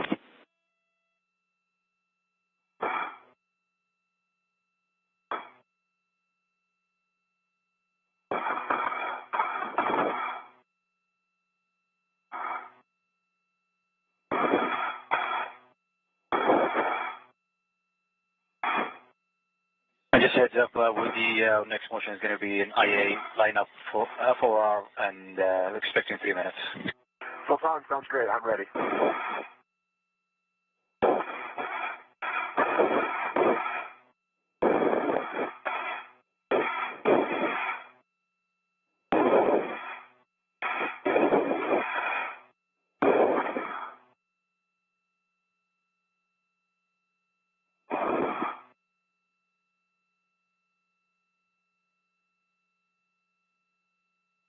All right, green hook is retrieved. Copy. Steve, you have your green hook. After this, you'll get the bag and Woody's green hook. All right, bringing up the bag and Woody's green hook. Good words. Okay, Woody, we are ready to start the motion, and this will put you in lineup position under the IEA. All right, Sultan, I'm ready. Okay, starting in 3, 2, 1. Starting motion.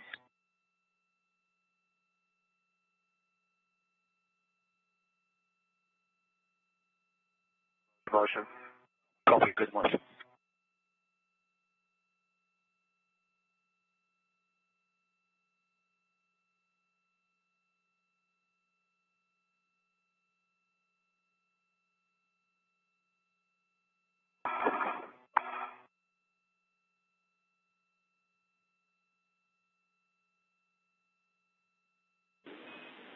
Steve and Woody will be in installation in about 2 minutes.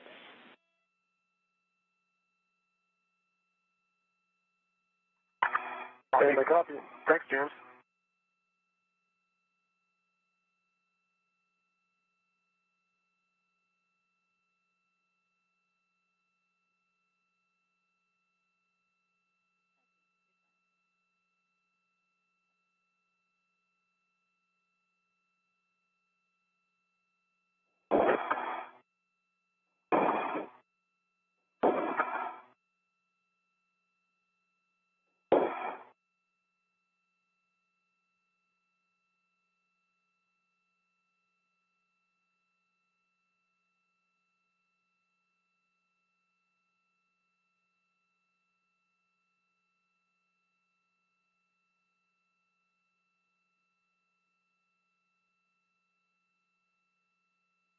We are now about 1 hour and 48 minutes into today's spacewalk. We are actually about an hour ahead of the scheduled timeline. Once they arrive at the ModKit site, they will begin the process to install the IROSA onto the 1A mounting rocket. On my BRT and releasing it from the SCADA card. Copy, Steve.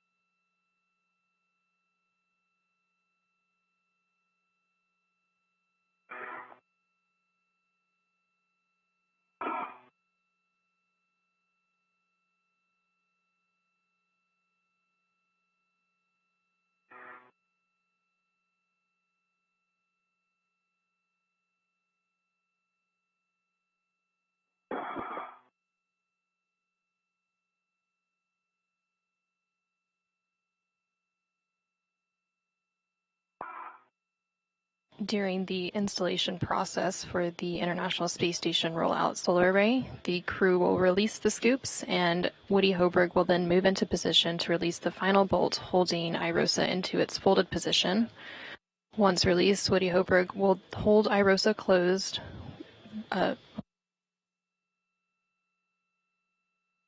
Once released, Steve Bowen will hold IROSA closed while Woody Hoburg egresses or exits his foot restraint and gets into position. Both crew will then work together to unfold IROSA and secure the right side onto the mounting bracket. Once secured, Woody Hoburg will then drive 2 hinge bolts that IROSA into the unfolded position.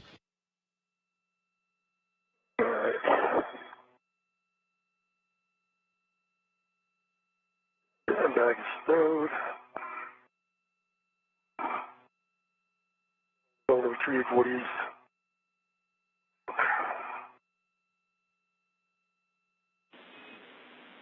Copy, Steve. Woody's green hook is at around mile marker 6300.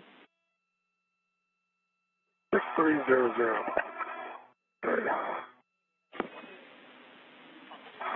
Affirm, it'll be on 6360 exactly. Heading back that way.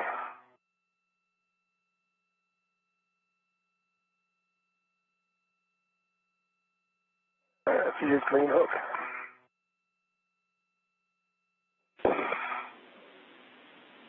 Copy.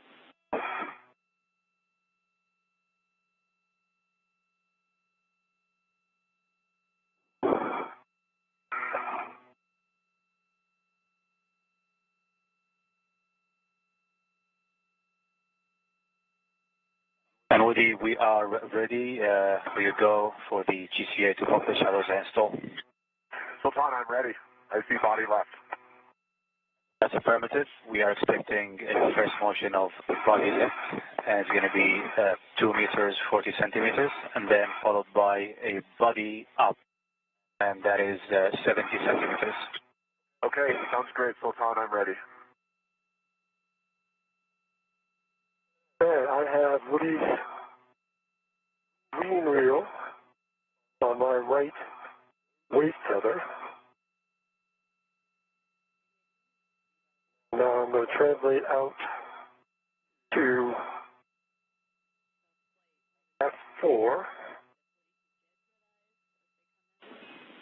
Copy, Steve, and I might have missed it, but I need to check that reels are unlocked and your gauntlets are down. All right, reels unlocked. Gauntlets are down. I'm going to start my translation. Copy. Like you said, you're headed to the S4 IEA. I have words on where to attach Woody's green hook when you're ready. All right, I'll give you a call in a minute. And Woody, we are ready to start motion body left in 3, 2, 1. On the big loop, for all crew, do not start this next motion. Stand by 1 while we sync up on the ground.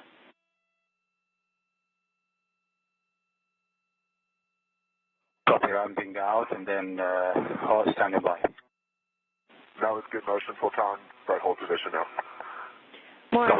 More information for all of you on that call. Everything is looking like it's in good shape. You guys are doing great on the timeline.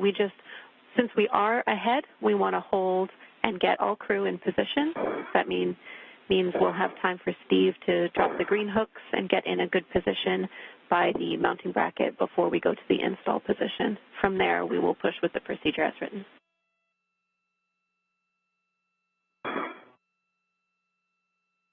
Hold your Woody, be waiting on me. You're doing great, Steve. Thanks for doing all the work while I just ride the arm. And IV crew, copy. All right, great job, everybody.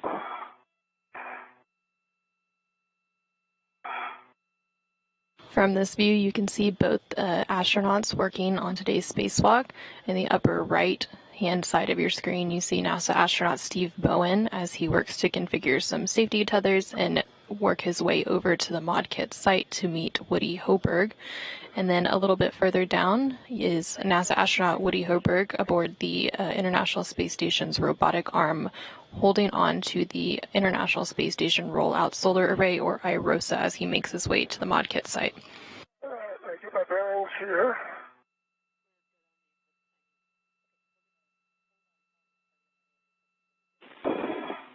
Copy, Steve. All right, give me 1 second. You're looking for hand. So I'm looking for which handrail number for his screen. 2219. And I'm ready to 2219. I'm ready to drop this hook here. Give me a moment. Copy. And you'll be fair leading Woody's tether around the outside edge of the IEA. The outside edge of the IEA for his fair lead. Copy. Good words.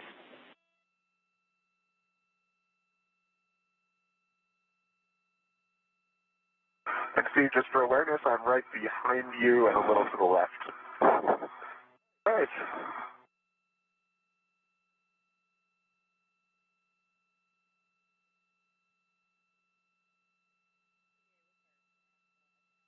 All right, your green hook is now on 2219. And I release my base tether. Copy.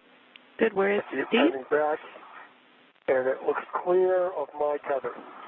Good words. And confirm the reel is unlocked. And his reel is, see a big U, unlocked. Good config, Steve. You can continue on your translation path. Your next step is to drop your green hook, handrail 2218. 2218, heading down to 2218.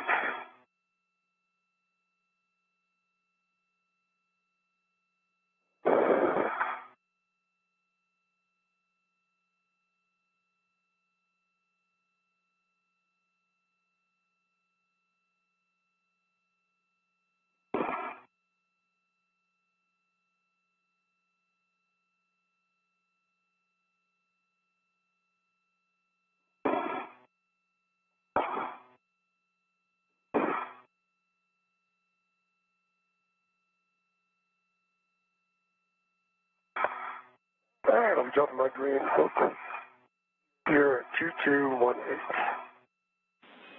Good words.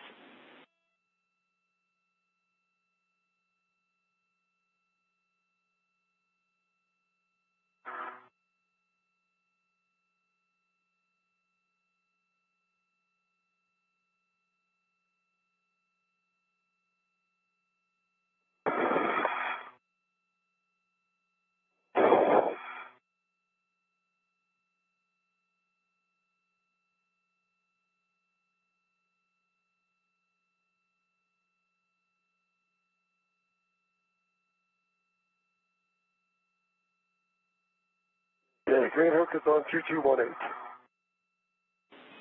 Copy. Green hook 2218. Check your tethers are clear, and you're good to continue. Look at my tethers. Steve, I've got a good view. It looks great. All right, that's good to hear. Check my waist tether here. Don't mind for a second. We're going to get this untangled from my PGP. Absolutely. Copy. Do you have much of a view?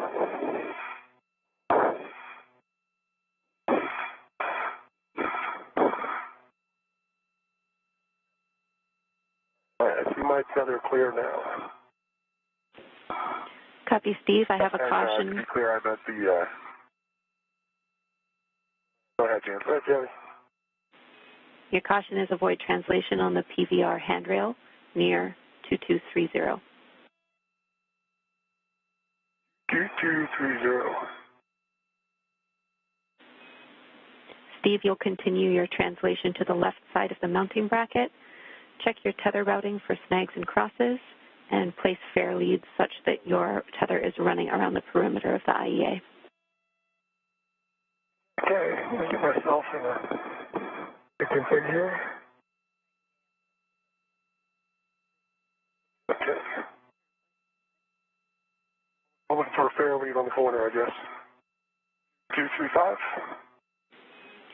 I have your fair lead handrail written as 2248. But 235 is fine, Steve. We'll do the same thing. Okay. We'll be right in the same spot. Copy. That sounds good. We are 45 seconds from a short handover. Okay, translating up to the lower mountain. Copy, Steve. And once you are in a good spot, you can resume this motion for the iROSA install position. All right, let me drop my bag off real quick. Actually, where are you, Woody? Oh, there you are. There I am. Give me 1 second to get stable.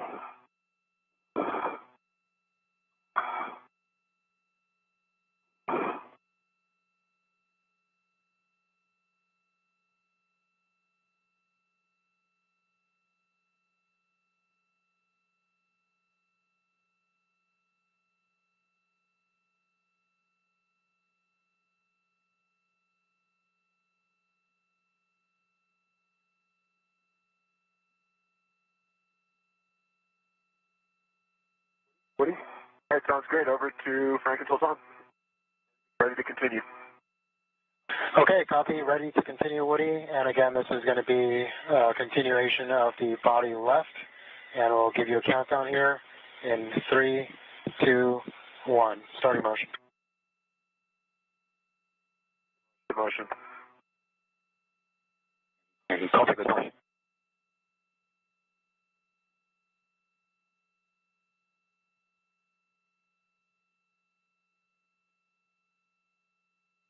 Woody, 2 meters to go. Continue. Copy, continue.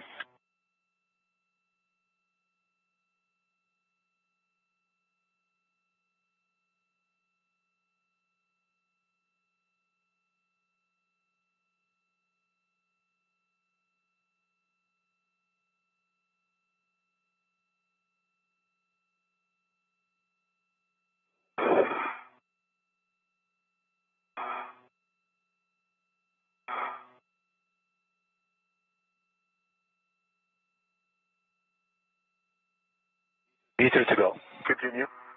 Copy, continue.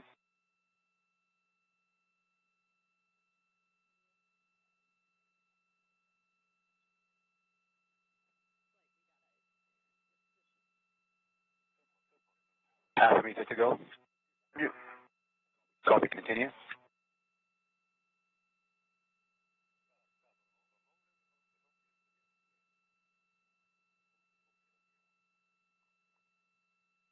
And ramping out body left motion. Okay. That looks good. Right, ready to start the body up motion. Hey, firm. Ready for body up. Okay, starting in 3, 2, 1. Good motion. Copy, good motion.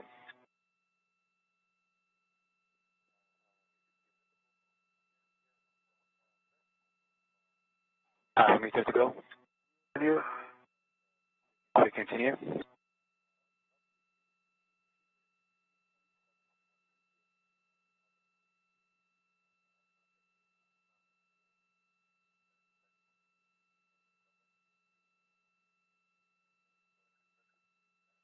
Let's hold position there. Hold position. Feels a little high, actually. I think feels a little high and a little short. You need to come toward me another 40 centimeters. I see that, Steve. And you are still a little high. Yeah, Sultan, could I come...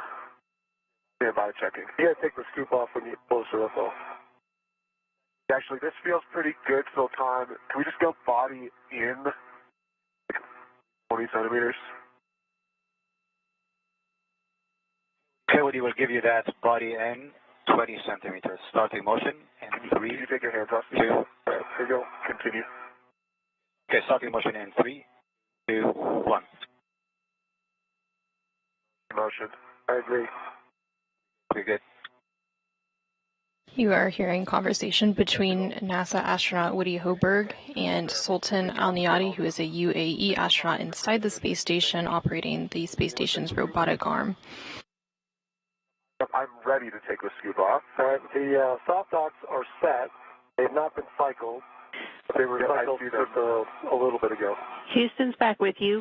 Great. We see that the soft captures are in a good position. We do not need to cycle them. Steve, hold iRosa steady while Woody removes the scoop. And I have some cautions and warnings I need to read. Warning, when you're on the aft side of the mod kit, Steve, avoid contacting the legacy blanket boxes and trunnions. Caution, when you're both on the mod kit, don't simultaneously impart loads. Sudden stops and quick grabs are not allowed on the mod kit. 30-pound max lateral load on the mod kit. And finally, confirm no BGA motion prior to installing iRosa. Copy all. Copy all. Sounds great, James. Thank you. And Steve and Woody, just to confirm that you don't need any further GCA, and we'll call it complete. GCA complete. Can you give me 20 centimeters toward mass canister? What do you have enough for that? Oh, yeah. Okay. GCA complete. I agree. All right, GCA complete, and brakes are coming on. Copy, brakes on. Houston copies. Brakes are on. You can work together for install. Just go slow, Steve. Yep, I agree. Went real slow this way. Yep. Losing my perch here. Okay. More to push. More the mass canister. Okay, I see them starting to get in. Oh, they can continue toward the mass canister. I'm running up into something. Let's see. Get eyes on it. Both of our spacewalkers have made their way to the 1A mod kit work site. From here, the crew will work together to install the iRosa, or International Space Station Rollout Solar Array, onto the 1A mounting bracket. Are we aligned with the slots? We are in the slots. We're just waiting to continue to the left. How does the soft dock look on your side? They're still popped out. Do they just need to be pushed down? No, they should be fine. Should come right through. All right, if you can still come toward the mass canister, that's all we need. I'm running up against something when I try to push that direction. Okay. You push your side, I'll hold mine. Let me just look at it real quick. Okay.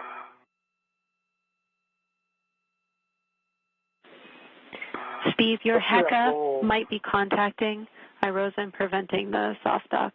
You might have to adjust your body position. Oh, I understand. Okay, working on that. Yeah, let's try that, Woody. Pushing hard left. And it's just... How does the soft dock work? You know what, I think we need to pull up on the soft docks. Maybe to let it pass.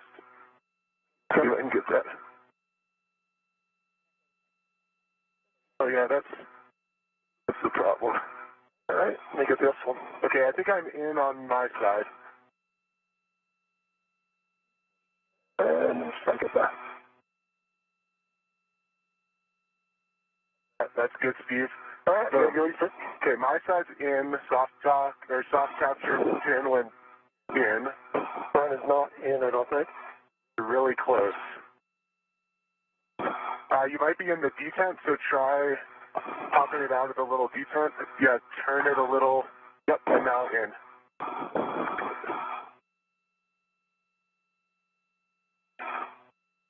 Let me look. Yeah, I think it's just in the little lip that holds the pin.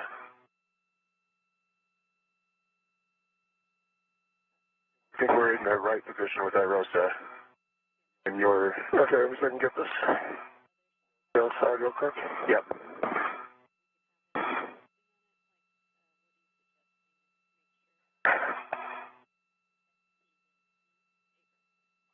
Trunnion to your right. Yes, I see it. I'm hitting it. All right, let me try and get down here. There you go. Nice. 20 seconds to a short handover.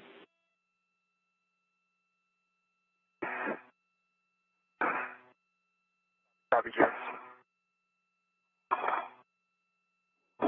It needs to turn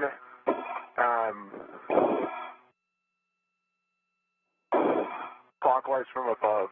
Clockwise from above. Other way? Other way. Yep. Now it should go in. We are in a brief but expected handover period. We'll receive camera views from the space station in about 10 seconds.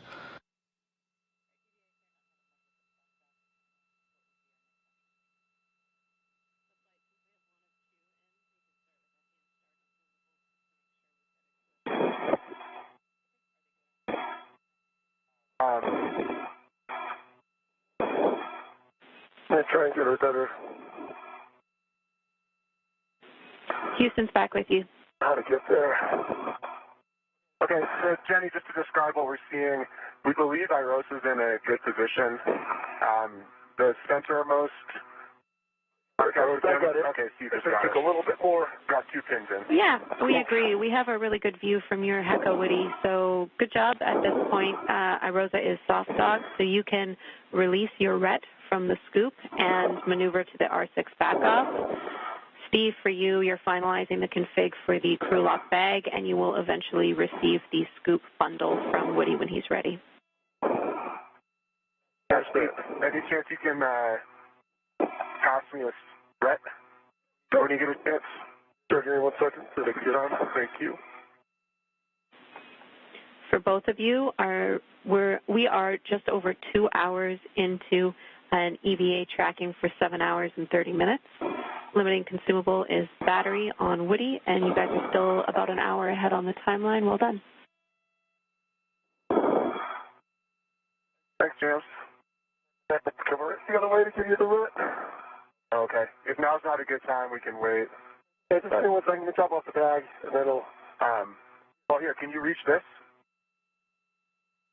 Oh, yeah, that might work.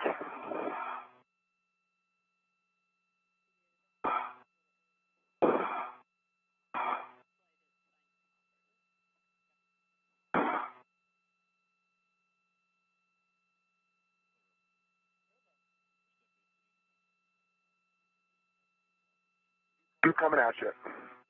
The crew is now working to release the scoops. And then Woody Hoburg will move into position to release the final bolt, holding Irosa in its folded position. Maneuver for that. Let us know what you need. Yep, sounds great. I'll be, oh, actually, I bet I can just do that. Let me take a look at that. If you have the position, your go, Woody. Settings, James. Okay. Bravo 2, counter 2. Copy what bolts? Head of the scoop on long duration. Yeah, you should have 2 scoops there, Steve. Okay, you ready to get your rep back? I'll give it to you. Let me know when you, yeah, go ahead.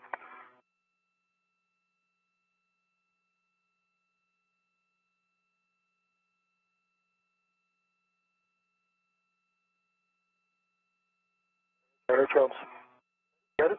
Super. Yep, I got it. All right, let me get these 2.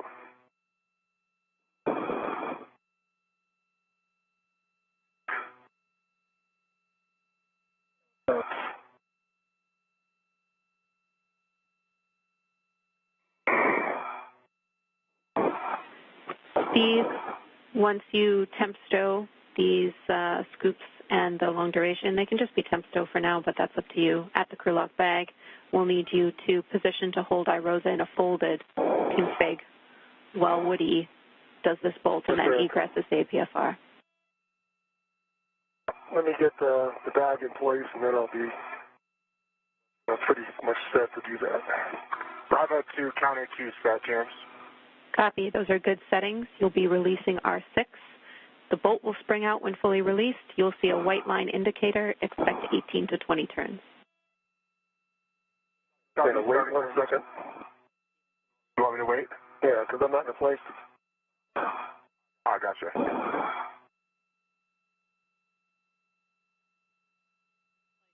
I'm in a great place to control it, though, Steve. All right. Well, if you want to stay there, then that's fine. I just got to put this bag in place and clean up.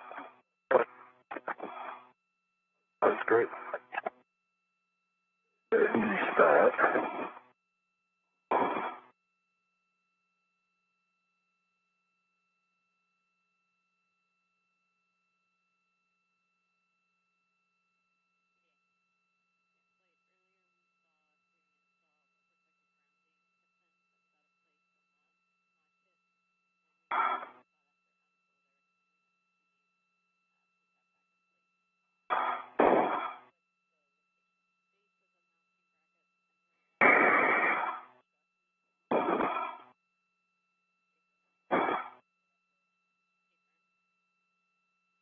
Okay, Johnny.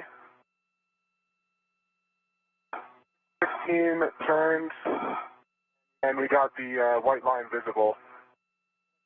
Hinge bolt is released. Copy, R6 released. 16 turns. You see the white line. You can store your PGT.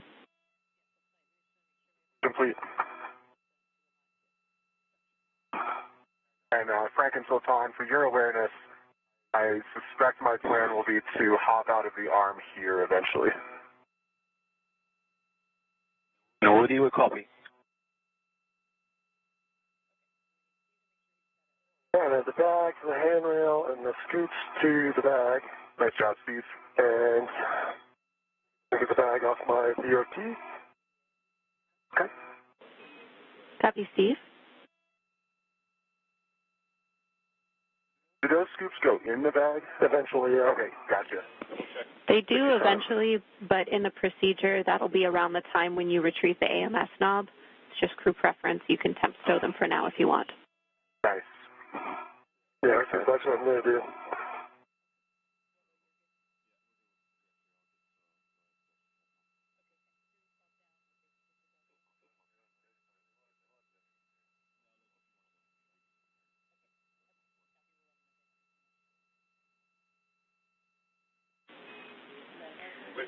For you and for Steve and Woody, we copy, Woody, that you think you can egress from here. That's no problem with us, and we're coordinating with Robo and the IV team. Steve, we see you getting in position to hold iRosa folded. We'll need you to do that while Woody egress is using only the ingress aid. All right, let me get my hand on the other handrail. I guess it's an hold on to. Yeah, take your time, Steve. Just watch your helmet is hitting the other side of iRosa. Yeah. All right, let me get my feet up then. I'll do that. At tons of time.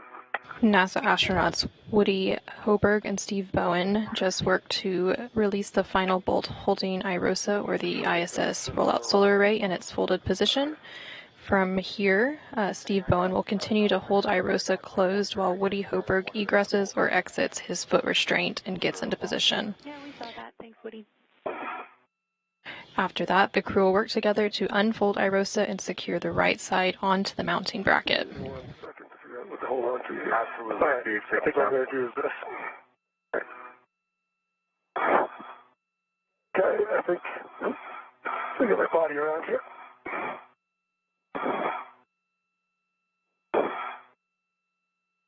All right, what do you think I'm good? Okay, just so you know, your Hecka's like touching iRosa, but as long as you're not pressuring it, it should be, yep. Looks like it's just light, so yep. Should be a good config. All right, Steve, you've got it. I have it. Okay. For your awareness, we see that contact is on the root beam and ground's fine with it, so you two are doing a great job. Woody, you can egress using only the ingress aid. Gotcha. Only the ingress aid. My feet are out. Copy. You can check the ingress aid is low profile.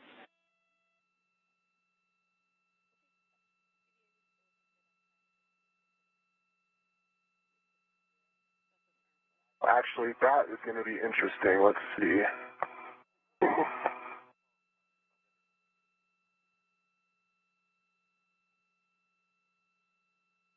To get on the expansion, you might have GCA just to get to that. I might need a GCA just to stow the ingress aid, unfortunately. Yeah. Take a look here real quick.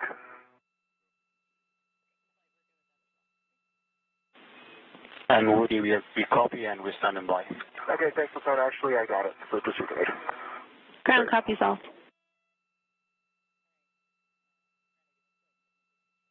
From this view, you can see that Woody Hoburg has egressed the foot restraint from the robotic arm. All right. Steve, I am in a, let's see, get my eyes on this soft dock. Yeah, I'm in a good position. You want to cycle it? I keep holding it. Make sure it's free. I want to think about my safety tethers, so... NASA astronaut Woody Hoburg is now moving into position to unfold IROSA to help secure it to the right side of the mounting bracket alongside NASA astronaut Steve Bowen. Just have them move to that position. Yeah, we might need that. And as soon as it's clear, we can open this. Yep, I agree with that. James, is that making sense to you guys too?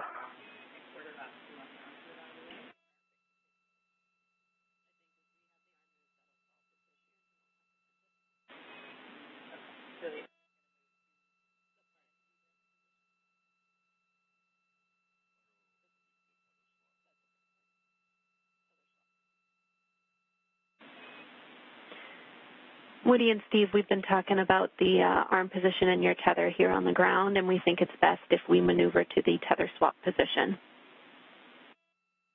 Yep, that makes sense to us too, James. We like it. All right, you can initiate that with Woody and Steve. You can initiate that with M1. Once you do that, since that's a published position, I have some big picture words for you because we need to pause anyway before you put in a fair lead, Woody. But you can go ahead and coordinate with M1 for now. Okay, great. Sean, we're ready for you to move to the published tether swap position. Okay, Woody, we copy. This will take us 3 maneuvers to get to that position, and we'll let you know when we're there. All right, sounds great, Sultan. I'll be watching while the arm's near us.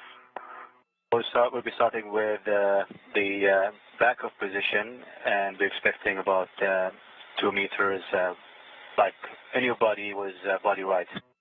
Okay, yeah, body right looks correct. That sounds great. Okay, brakes are coming off.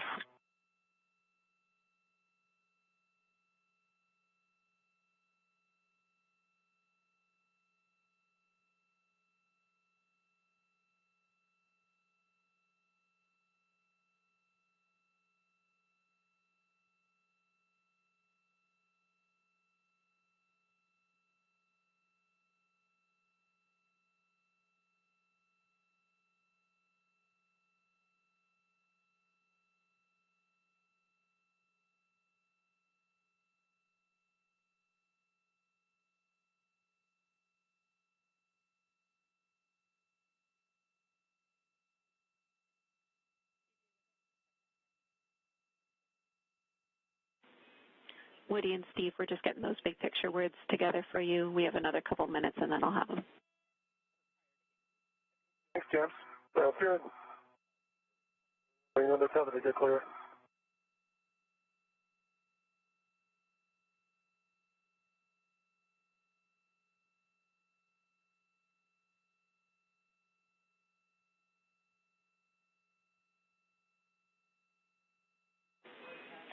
All right, I have Okay, Woody, we start in motion now. Go. I have those big picture words for you. Let's let M1 start the next motion, and then I'll pass them.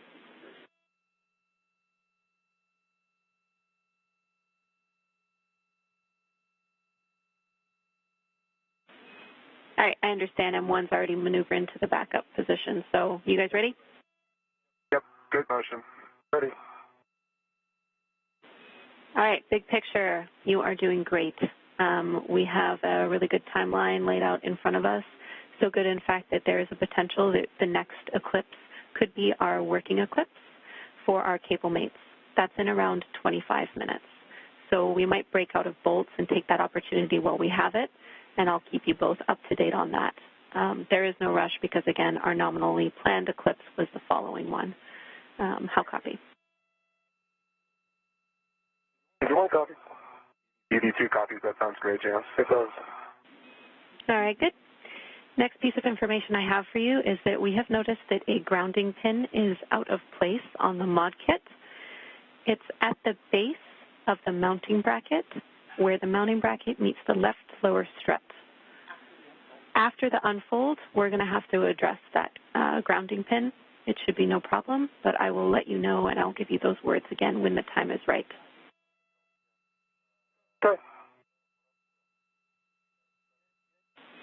And just to be clear, that's on Steve's side, and we don't want him to check it now. Okay. I'm not going anywhere. I can't let go. We agree. Please keep hanging on.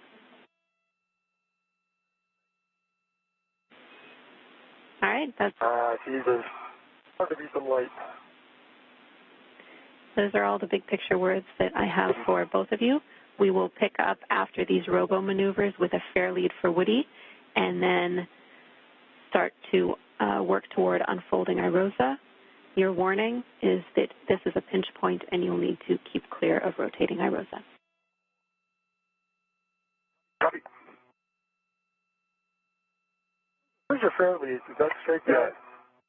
I was wondering that too. But you might be able to head that way, and then when you get a little lower, just drop it. Your fair lead is going to be on the right lower strut, lower handrail, Woody. Right, lower strut, lower handrail. Got it. That means once we really have it through the assessment, the wind, this will be clear then. And Woody, you need to hold. The reason why we're waiting is because we cannot put this fair lead in while the arm's moving. Yeah, I understand, James. I was just checking out the location. Thank you. All right, no problem.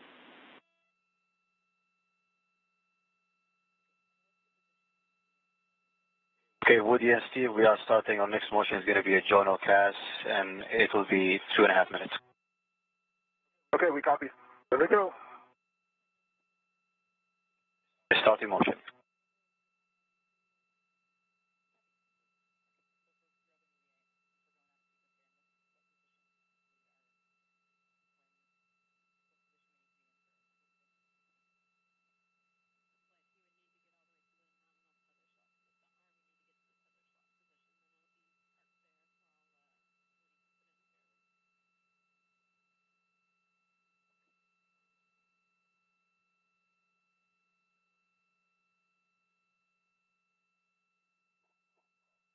Stable, Woody, you could take some pictures of our dragon. That's a good idea. Stand by.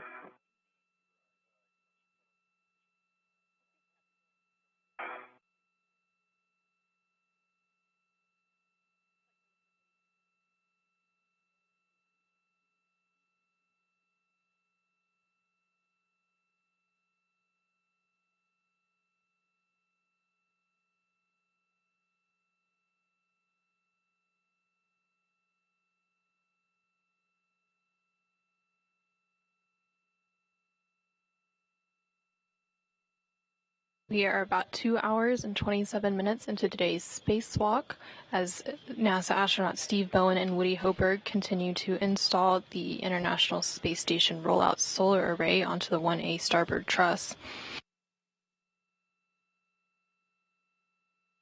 They are about an hour ahead on their scheduled timeline and now targeting a working eclipse about 21 minutes from now for the cable meeting.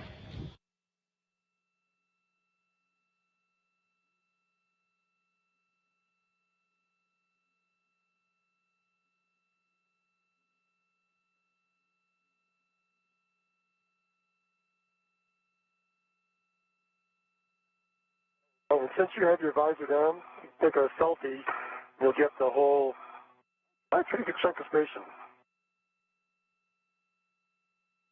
The cable mating is when both of the crew members will work to electrically connect the new IROSA to the International Space Station's power system.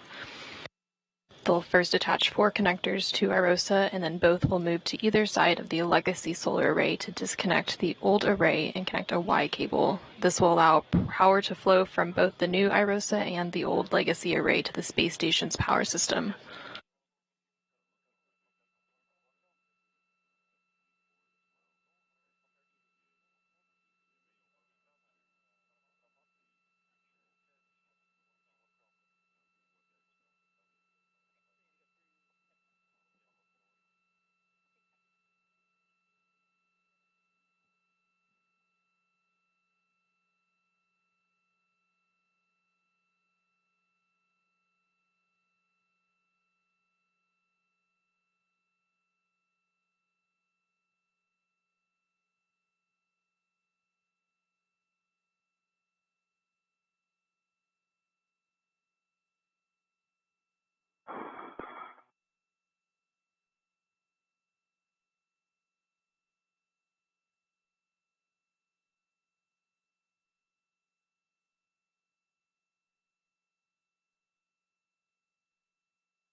Woody, when able, power on your HECA. It's been powered off again.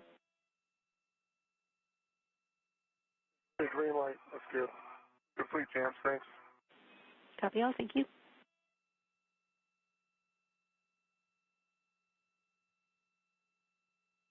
What is the arm even moving? From my perspective, it's not moving. Yeah, I concur. I think they're setting up for the Joe cast. Okay.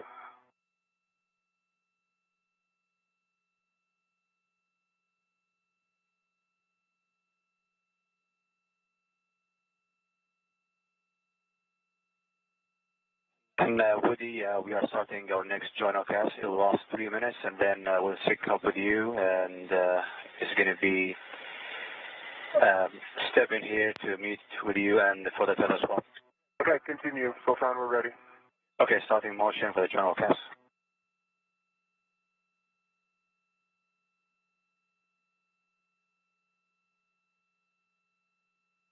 Motion. Okay, motion.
From this view, you can see NASA astronaut Woody Hoburg near the IROSA, or International Space Station Rollout Solar Array, and the robotic arm is currently backing away.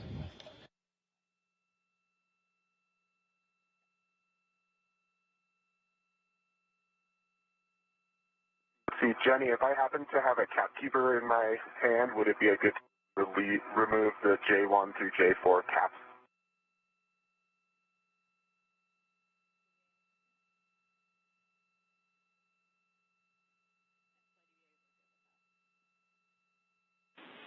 You can do that, Woody. Okay, copy. Thanks. On the other side of the folded IROSA is NASA astronaut Steve Bowen.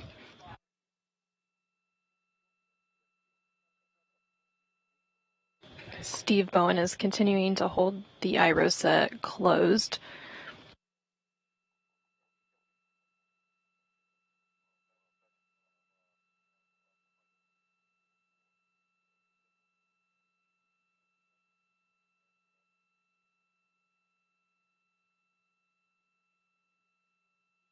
And there's your tool.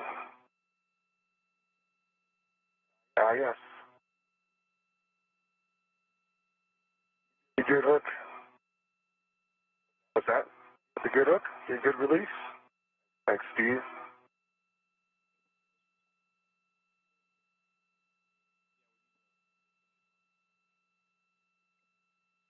You are seeing the helmet camera of NASA astronaut Woody Hoburg as he configures some of his safety tethers. Once his safety tethers are reconfigured, the crew members will work together to unfold IROSA, or the International Space Station Rollout Solar Array, and secure the right side onto the mounting bracket. Hey, firm.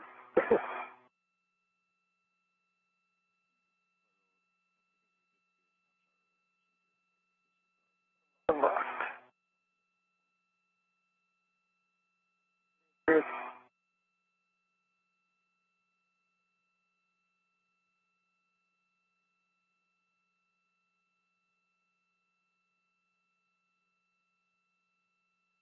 L4 cooler. I agree. I just grab the AMS knob while I've got it. Probably a good idea. Houston copies. We'll do the NGGL maps too.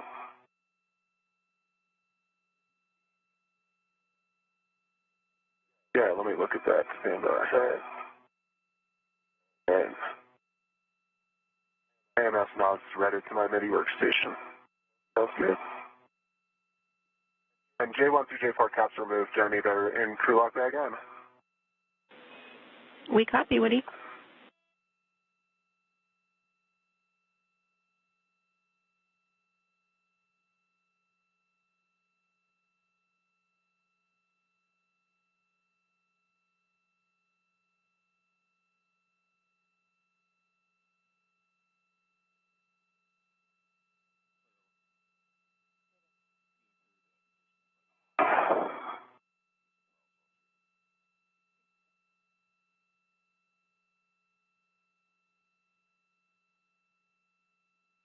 Want the scoops in, Steve, too?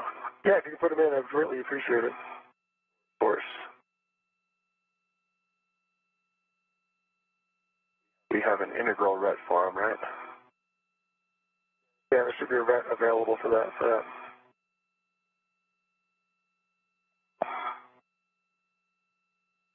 The one that you love? Yep.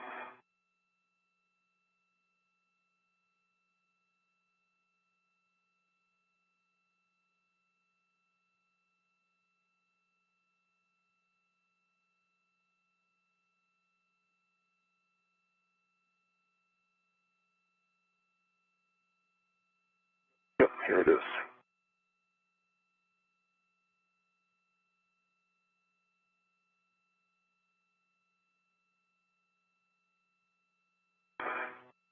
Want the adjustable external?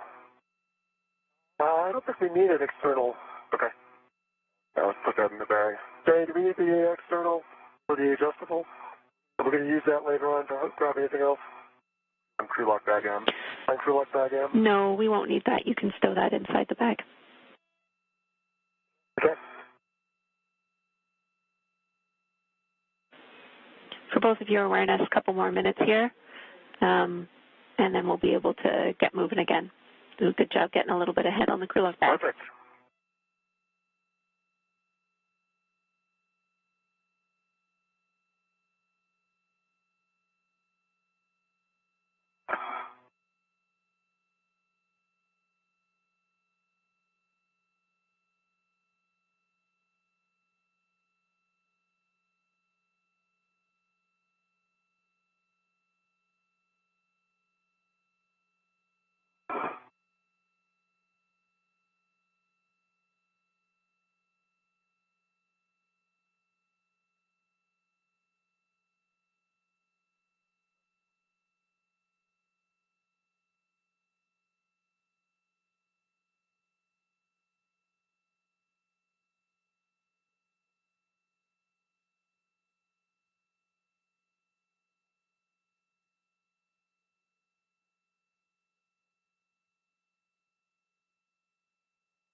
Woody, I'm not sure which you hear the area call, but we are set up and ready for maneuver to telescope position.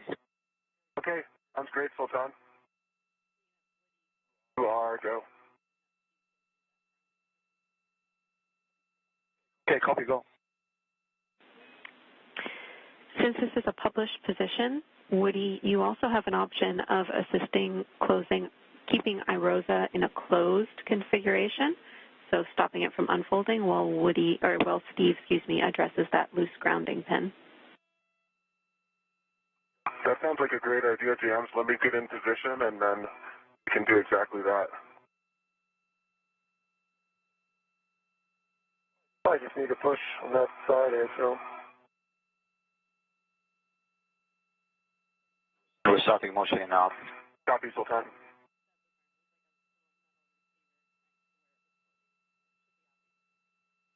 Okay, Steve. I've got iROSA. I'm going to head down with grounding pin. Enjoy. Oh, I can bend my arms again. We're glad to hear it, Steve. You should be able to see a little receiving area for the pin. It should be near where the pin is loose. You just need to reinstall it. Heading down to the base of the bit strut. Base of the strut. Let's see.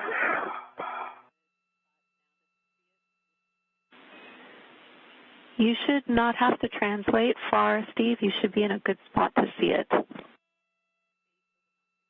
Where is it? It is at the base of the mounting bracket itself, where it meets the left strut.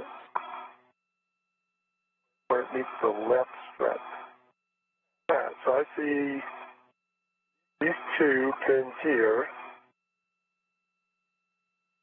Another one? Yep, there is another one that is not installed. Oh, that's not in. Yes, the second one that you touched is not in, so we need you to reinstall that. This one here. That's right. Thanks, Steve.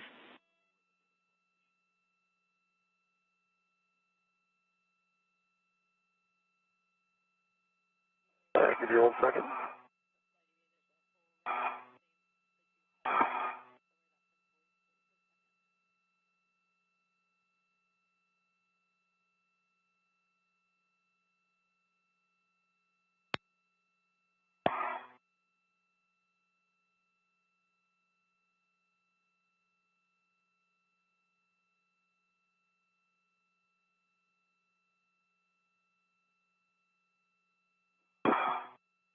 All right, I think that's in. Good pull.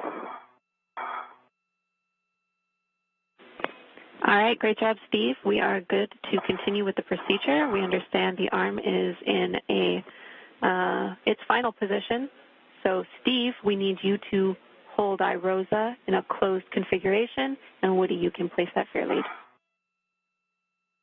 All right, give me 1 second to get my hook back in place.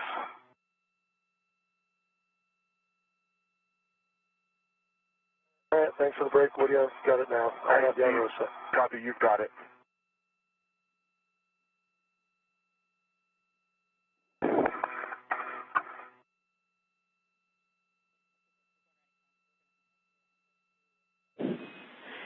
Big picture call for all crew.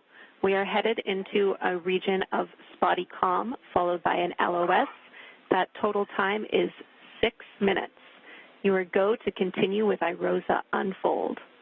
Frank, we are in block 9, step 2627.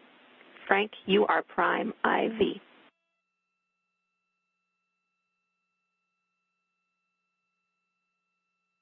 Jams, we copy block 9, step 2627. We are go to continue with unfold. We are prime. Affirm, once you have completed with the unfold, we will have you move to the cable mate block. That is block 10.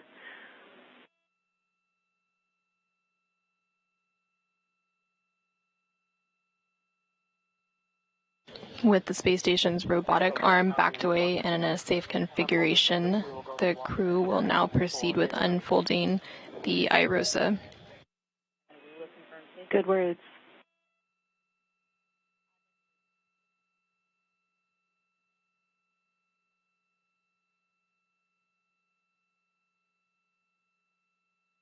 We are in a brief but expected handover period, and we'll get views of the space station back shortly.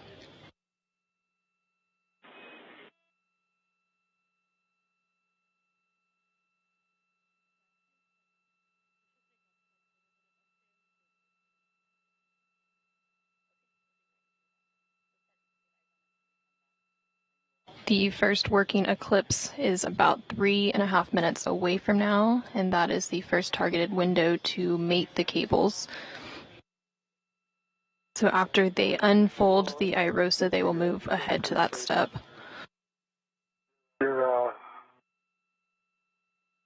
Okay, now it's starting to clear your PGT. You're almost there. There you go, you're clear. What's good? Happy to see you, thanks. Air lead installed. Let me just take a quick look at my tethers. Absolutely. And then we'll get into unfold.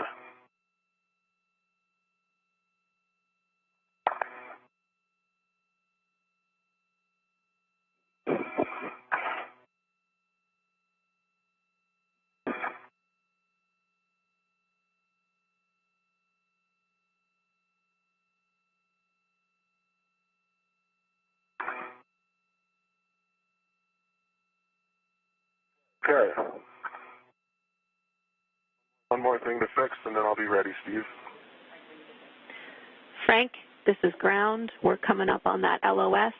When you get there, we will need you to confirm safing for the working eclipse.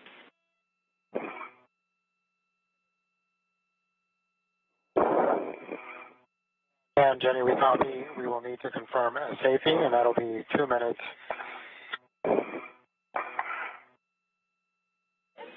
Good words.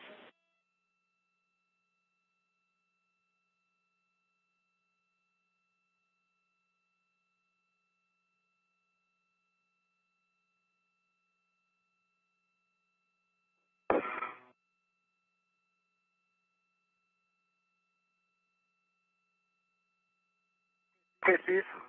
All right. I think we're ready, Frank. Okay, guys, this is going to be a warning for you both. There's a pinch point, so keep clear of the rotating IROSA.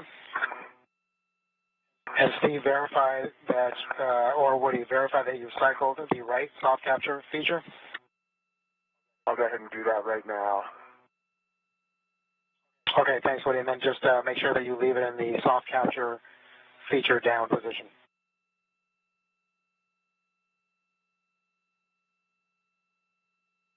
Yep. That's good, Frank. Okay, then again, keeping in mind the pinch point, Steve, go ahead and slowly pivot IROSA to unfolded. Woody, engage the right side alignment guide and slot.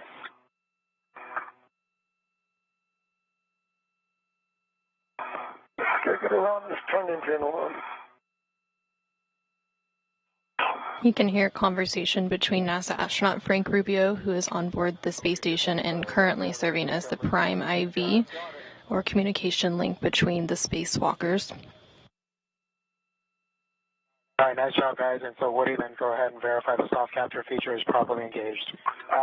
So I have control, and we're still rotating. Thanks, Frank. Today's spacewalkers are NASA astronauts Steve Bowen and Woody Hoburg, and they are currently working to unfold the IROSA, or International Space Station Rollout Solar Array.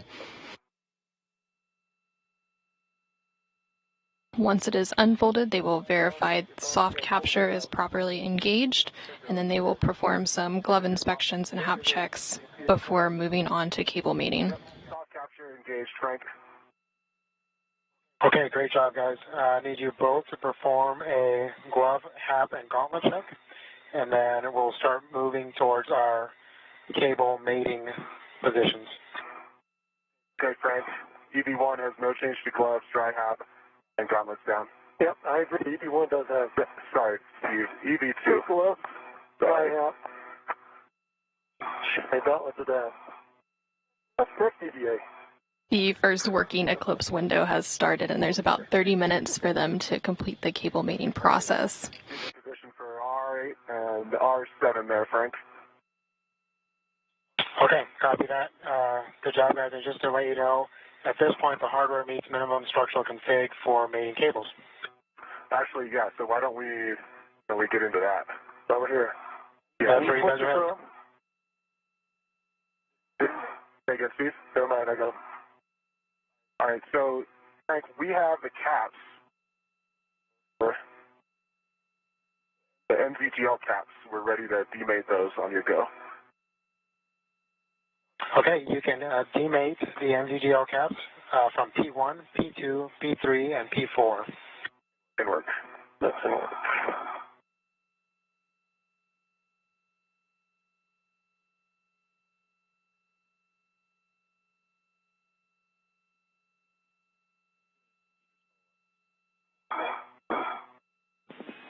EV and IV crew, Houston, our last little bit of comm here. We can confirm our safing is in place and we are in our eclipse condition, so you are go for the eclipse required cables. Copy, go. Thanks, Jams. And do you guys have a time for when our window ends? You have 28 minutes. We'll be back with you by then, and as an additional reminder, you'll need to complete the NZGLs before you move to the eclipse required cables. Hey, what you? Say again, Steve. Copy, Jams, and we are decapping the NZGA caps now. These are pretty sticky. Yeah. Okay, guys, once you have the caps off, Not even close. Steve, you're going to be mating P1 by, Frank. and P2 to J1 and J2. Stand by, Frank. Still haven't got any of the caps off. Both Woody Hoburg and Steve Bowen are now working to electrically connect the new IROSA or ISS rollout solar array to the space station's power system. Yep, no, I understand. Those things can be a bear.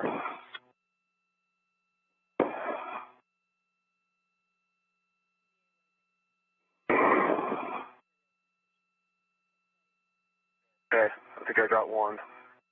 What's the trick? Got the lever. I still don't have the cap off.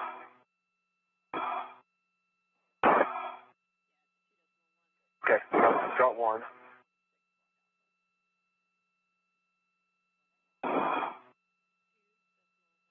Wow.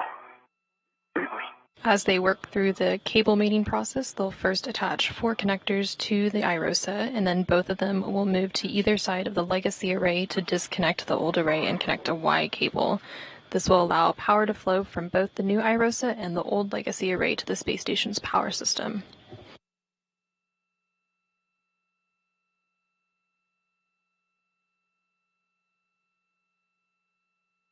We are about 2 hours and 53 minutes into today's spacewalk, and we are about 6 minutes away from getting signal back from the space station.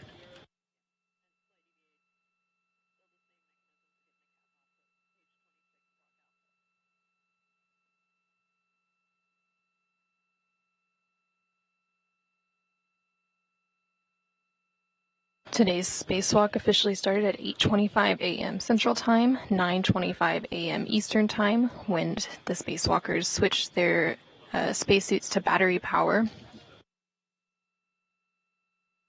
Steve Bowen, who is EV1 with red stripes, egressed the crew lock first and received a crew lock bag and put it on his body restraint tether. He was then followed shortly by EV2, or Woody Hoburg, who is in the unmarked suit. They then translated up the forward face of the truss and went starboard. Steve Bowen stopped to configure his safety tethers, and then Woody Hoburg followed a similar path, going to the port crew equipment translation aid cart and retrieved an articulating portable foot restraint. Bowen then translated to the IROSA courier and retrieved his pistol grip tool and began preparing IROSA for removal from the carrier. Hoburg installed the foot restraint on the space station's robotic arm, ingressed the restraint, and then the arm moved him away from the truss.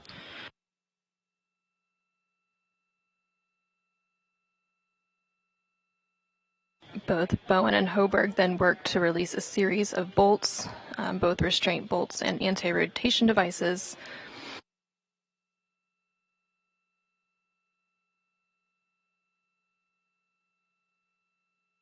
Once those bolts were released, they installed the first of 2 handling aids called scoops in preparation for removing IROSA from the carrier.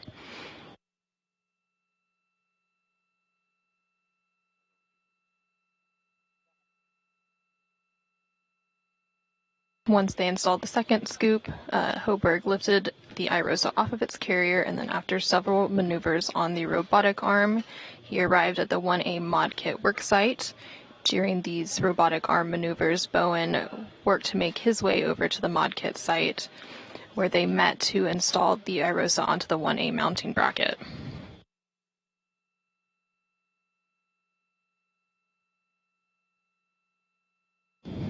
More recently, the crew unfolded the IROSA and are now working to mate the cables.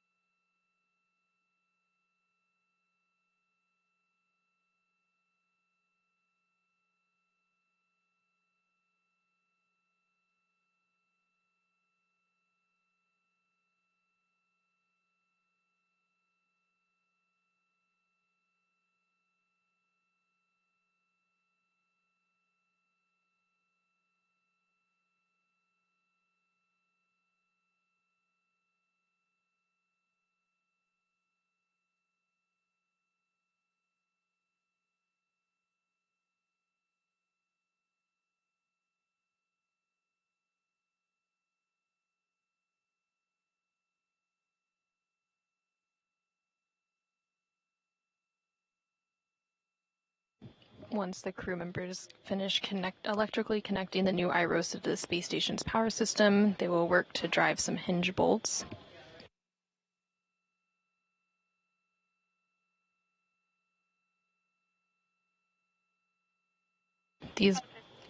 These bolts will help to fully secure IROSA to the mounting bracket before unfurling it.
Here in the room, we have Flight Director Diane Daly, who you can see in the middle of your screen, and next to her is the Prime Ground IV, Jenny Gibbons.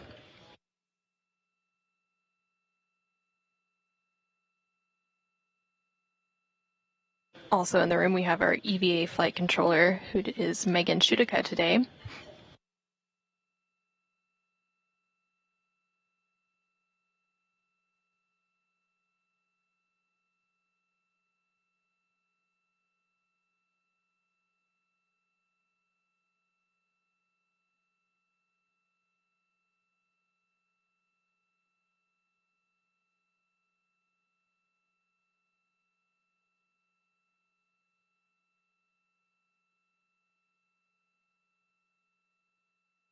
From Papa 2-3.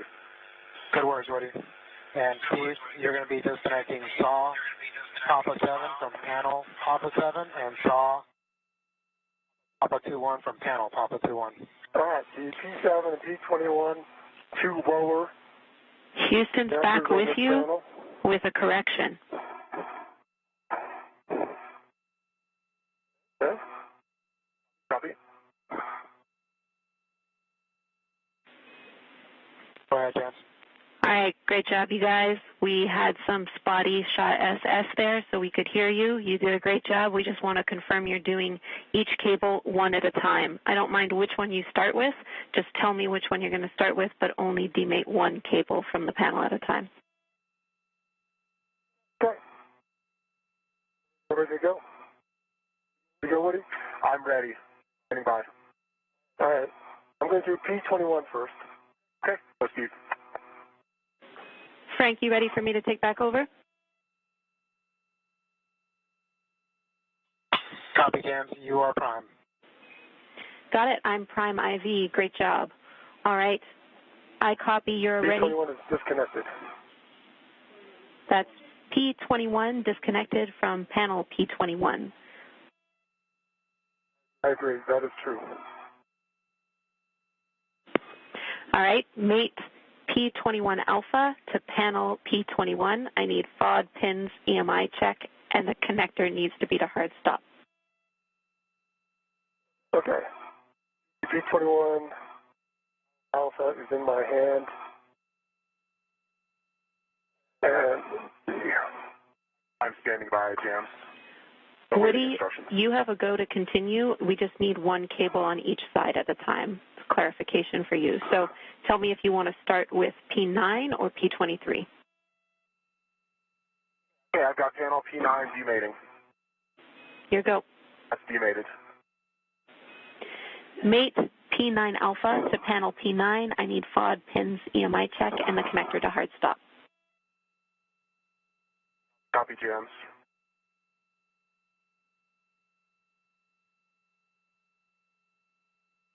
Okay. P9 alpha to panel P9. No bent pins, no FOD, good EMI band. Copy, good checks. Here go. All right, P21 alpha is made to P21 panel. That was good EMI band, no FOD, good pins. Copy, good mate. Steve, confirm the connector is to hard stop. And the connector is to hard stop. Great work. You can move on to J21 alpha, mated to SAW cable P21. All right, that's in work. And Jams, I have P9 good panel, hard stop. Copy, that's a good mate. Woody, you can move on to J9 alpha, mated to SAW cable P9. J9 alpha, SAW cable P9. I have no bent pins, no FOD, and good EMI band. All right, I have Go, Woody. P21, J21 alpha, with good pins, no FOD, and good EMI band, and that's connected. Copy, Steve. That is a good mate. You can move on to disconnecting SAW cable P7 from panel P7. All right, SAW cable P7 from connector P7.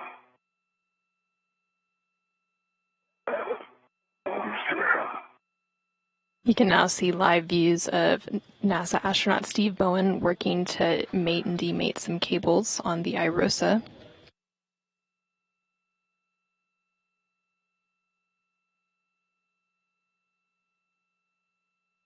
Okay, James. P9 to J9 alpha connector, or shot connector hard stop. Ready for panel P23. Good words, Woody. Move on to disconnecting SAW cable P23 from panel P23. Demated, no bent pins. All right. 7 demated, no bent pins, no FOD.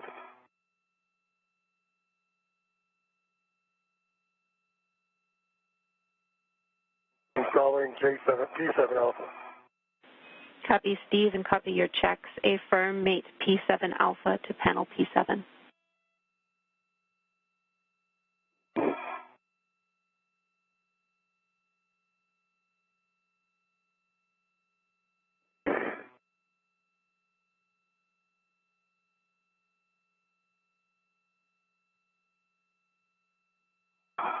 James, I have P23 alpha.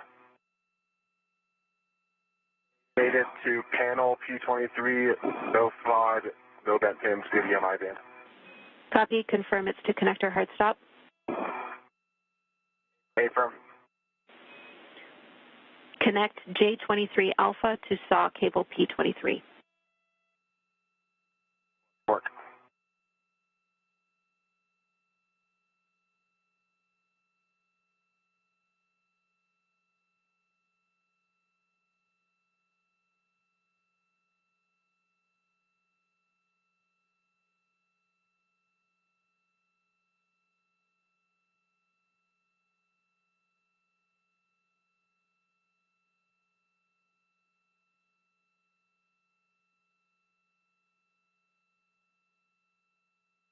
Saw cable P23 to J23 Alpha, no vent pits, no FOD, good EMI band, in-cap connector, hard stop.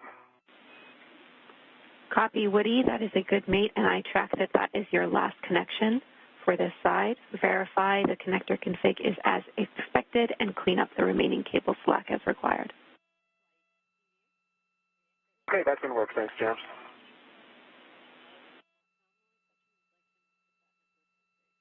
All right, now hard time getting this one aligned.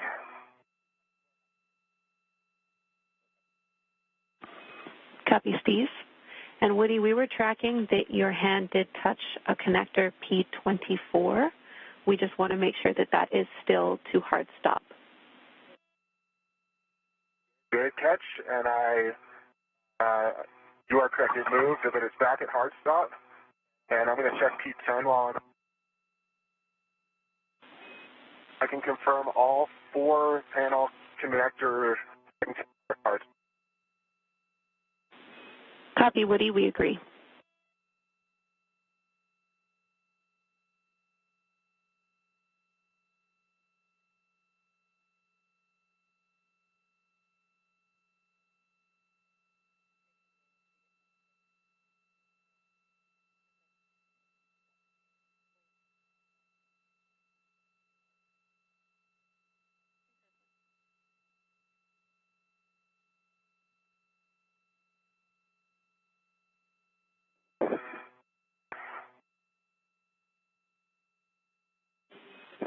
Woody and Steve, you're both doing great. We have over 12 minutes left of this working eclipse.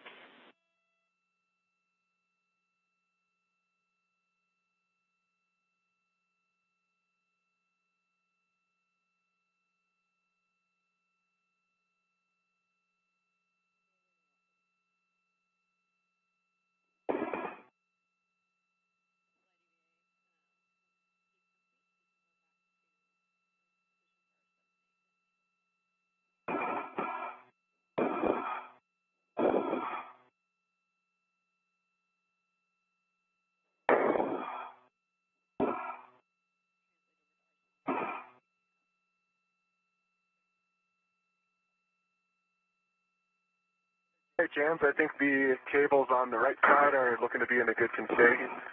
Got one wire side located. Keep them secure. We agree. All right, finally, P7 Alpha made the P7. Great job. Steve, you can move on Good to hard stop. copy to hard stop. You can move on to connecting J7 Alpha to saw cable P7. And that didn't work. Woody, we agree your worksite is in a good config. We will have a glove inspection, hap check, and gauntlet check for you before you translate to R7 and 8. NASA astronaut Steve Bowen is currently working to connect the last cable. Once it is connected, he will verify that all the connectors are configured as expected and clean up any remaining cable slack. I got,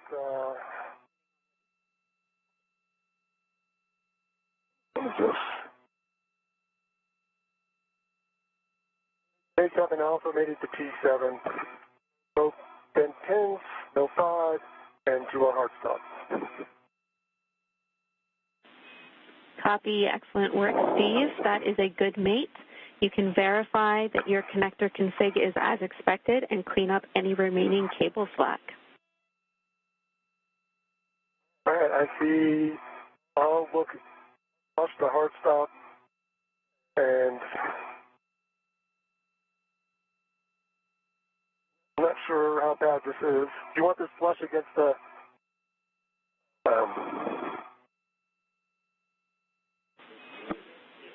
Checking. I think it looks not too bad. Let me put this on the handrail, will be good. We're taking a look, and it looks like you're in a good config, Steve. We're happy with that.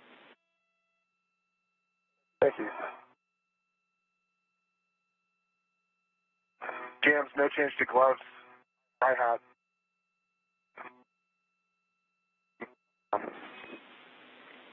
Copy, Woody, and you cut out there. Did you say gauntlets down? Firm, Atlas down. Copy. Good checks from Woody.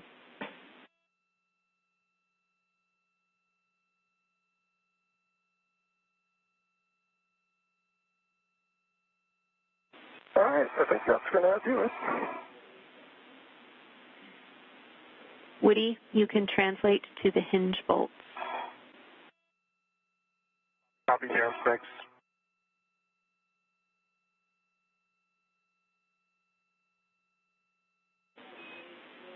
A caution for you, Woody. You should avoid contact with the cables and NZGL connectors, which are now attached to iROSA. I know it's tricky at this work site. You can hold on to the bolt canisters that are on either side of the NZGL connectors. Okay, great. Yep, I see those. And copy all jams.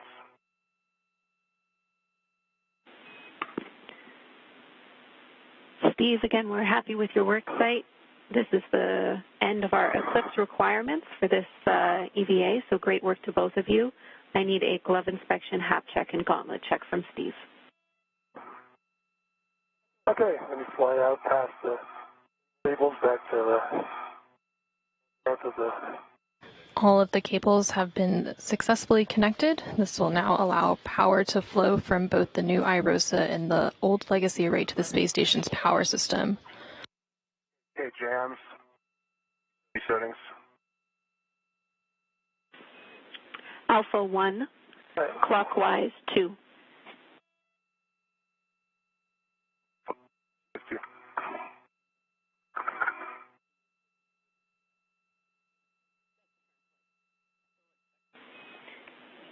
Steve, your job at this time is to provide extra stability to Woody because he might not have much to hold on to when he drives these bolts. Hold on to me, Woody. I can hold on to you. Yeah, I copy, Steve. All right, tell me if you need it. Let's see how we're doing here. Yep. All right.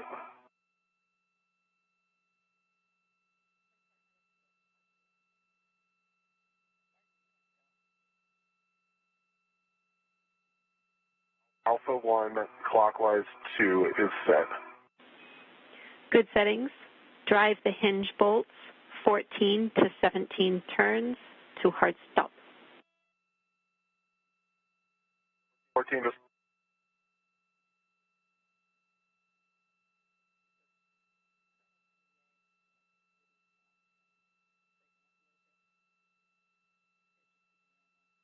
NASA astronaut Woody Hoburg is now working to drive 2 hinge bolts into iROSA while it's in the unfolded position. The crew will then work together to drive 8 bolts to fully secure iROSA to the mounting bracket.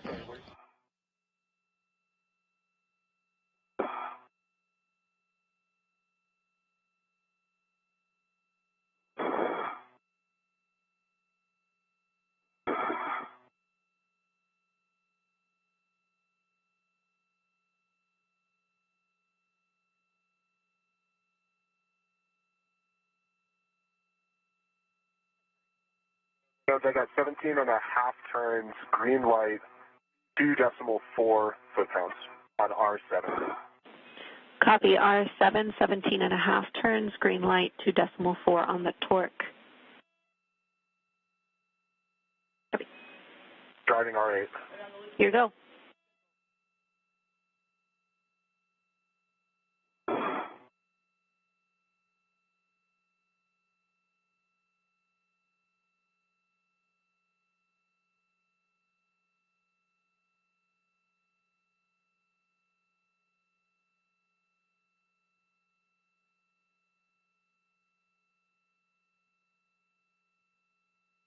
Woody Hoburg is now driving the second of the 2 hinge bolts, and then Steve Bowen will work to drive the 8 bolts to fully secure iROSA to the mounting bracket.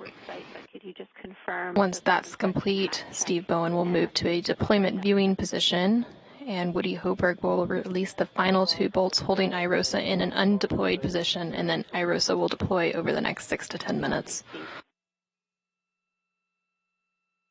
And jams R8, 17.25 turns,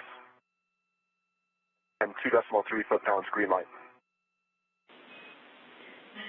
17.25 turns, 2.3 on the torque, and a green light. That is a good R8. we have a go for you to use the AMS knob as a delta to the procedure as requested. So at this time you can stow your PGT, and we will have you loosen each hinge bolt one turn and then finger tight less than one turn on R7 and R8. Okay, James, understand all. Work.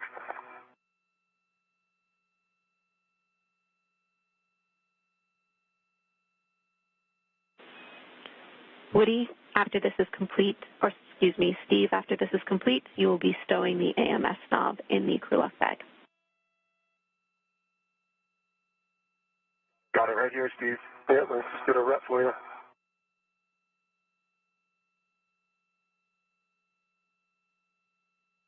I'll hand it to you. There you go. I'll hand you your rep back. And I have my rep. Thanks. All right, James. R7, R8, finger tight.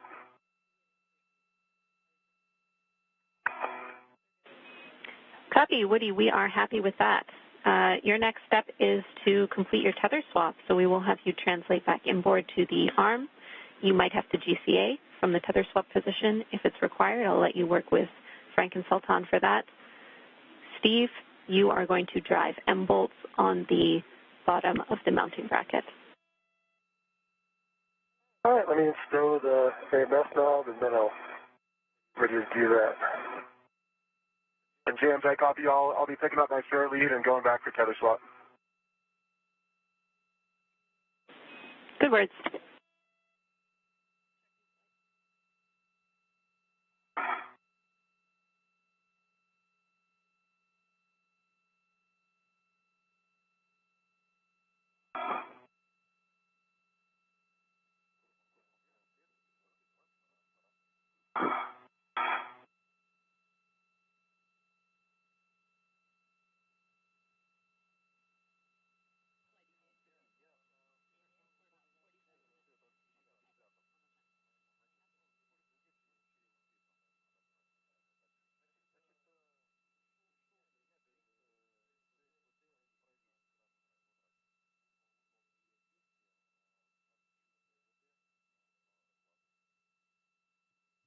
All right, AMS, stow back on the cap keeper.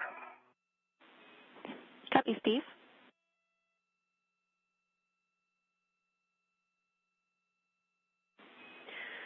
For Steve and Woody. James, just verifying there's no preferred order on the M bolts, correct? No preferred order. You can start with whichever one you want first. Let me know when you want settings. Okay, give me 1 second.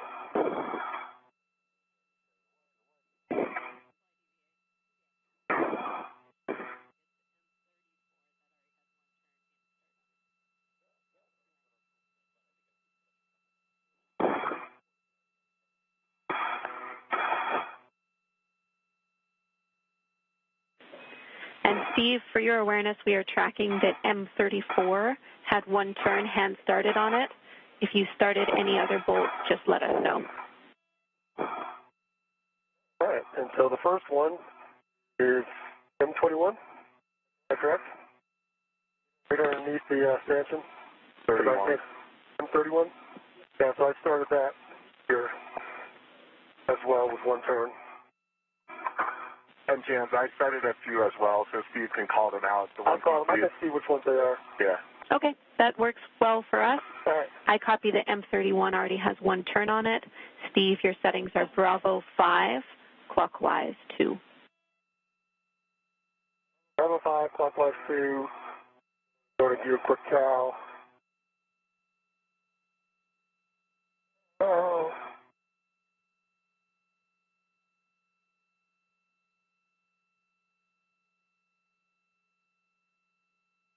Quick cow, cow pass.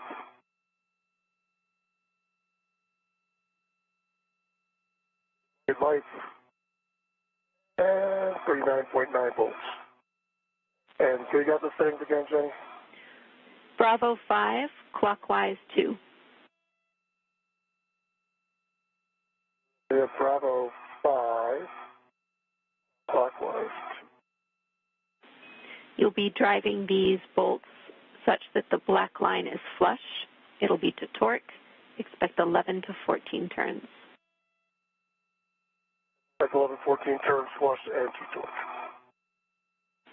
Good words.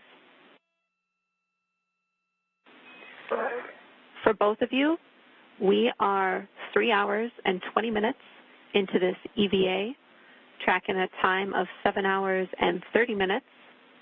Limiting consumable is Woody's battery, and we are around 45 minutes ahead of timeline. Great job.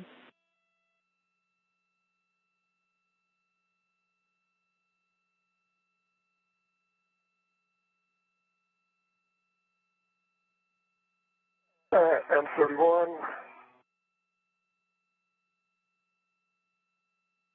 NASA astronaut Steve Bowen, who is EV1 today, is currently working to drive the 8 bolts to fully secure IROSA to the mounting bracket.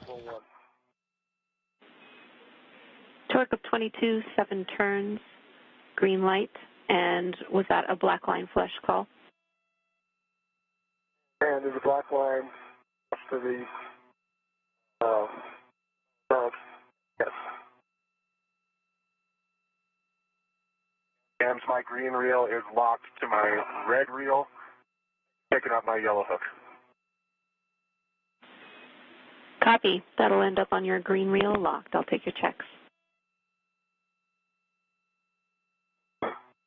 You are currently seeing views from NASA astronaut Woody Hoburg's helmet cam. He is working to swap some tethers. Copy. That's a good config, Woody. Okay, and I think my next thing is to reposition APFR to clocking 6. Good words. He's now about to start working on repositioning the articulating portable foot restraint on the robotic arm. You can both see it here, but we're heading. Meanwhile, NASA astronaut Steve Bowen continues to work on driving the final 8 bolts.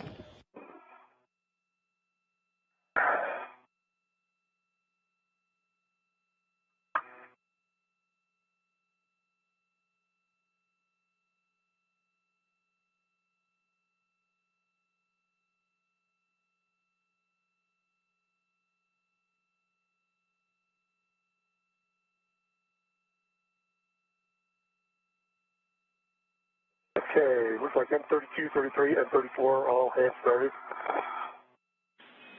We copy?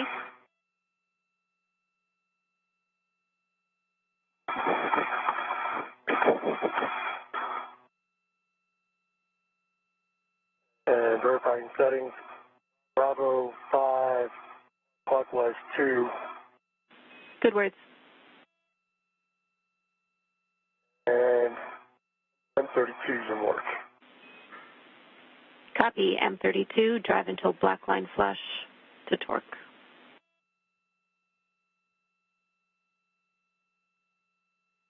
And spray APFR. Go. Hey, repositioned, clocking 6, Papa, Fox 6. Position out cam to be depressed, good pull shift test, collars black on black, and ingress aid is low profile. Copy. Good install, Woody. You can give M1 a go for the IEA back off, and we will have you translate back to the mounting bracket. All right. Good green lights, 1.31 turns, and torque of 21.1 for M31 and M32.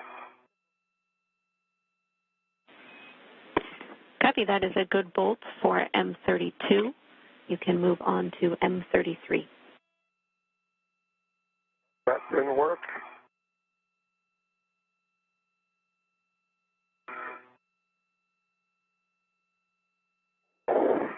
You're seeing live views of Steve Bowen working to drive the final 8 bolts. He is currently on the 3rd of 8. Go to the back off.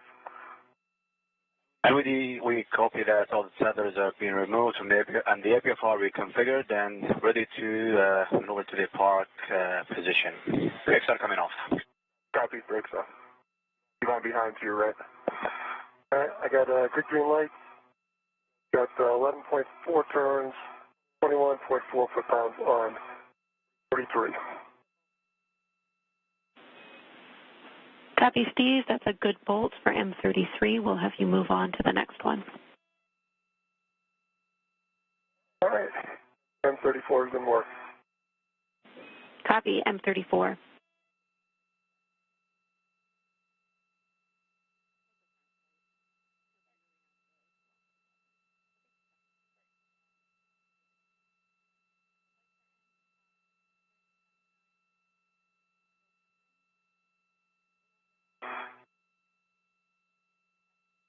All right. With your green lights. 1.1, 11.5 pounds, 11.5 turns, and 22.0 per pound. And Steve, I copy green light and that bolt is driven, but I need you to read back the torque and the turns you cut out. Torque was 22.0, turns was 11.5. Benwoody, arm is starting motion. Copy, filter. Copy, that's a good bolt, Steve. All right. You can move on. 35 was not hand started. Okay, copy, M35 has not been hand started. You have the same settings.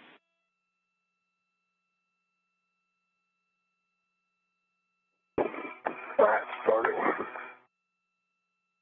NASA astronaut Steve Bowen is now halfway through installing the 8 mounting bracket bolts. He has 4 to go and has completed 4 of them.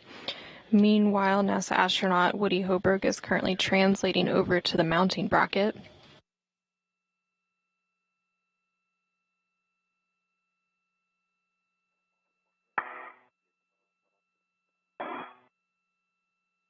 I got a green light. The sun is my eyes. And Steve, is it 1.2 turns and 22.0 per pound.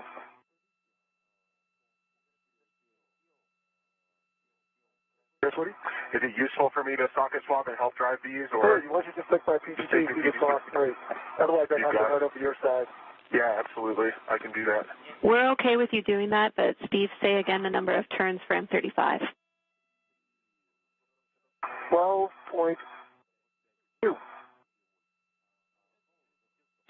Copy, 12.2, that is a good bolt. Then if you transfer your PGT to Woody, we can drive the remaining bolts. We're looking for M36 through 38. That should be Bravo 5. Let me pass it back under here. Okay. They got it. I got it. Okay. So I just got to get in position. No, that's fine. And Stephen Woody, arm will be in motion. Copy, full time. Okay. NASA astronaut Steve Bowen just handed off the pistol group grip tool to Woody Hoburg, who's going to help him drive the final 3 bolts.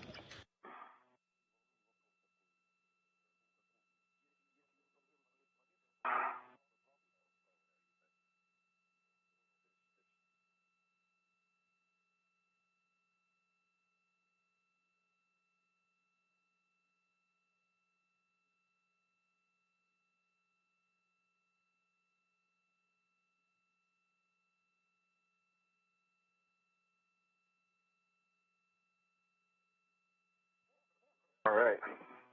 See what we got. I got 26.29 turns, green light, 21.9 foot-pounds. Oh, you must have gone back out. That's double. So subtract the turn, Kenny, from the last bolt.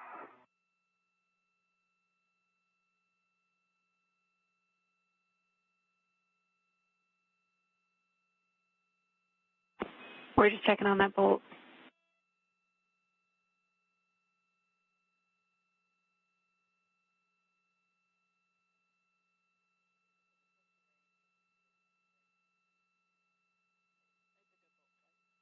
By my memory, that's 14 turns and a good green light and good torque.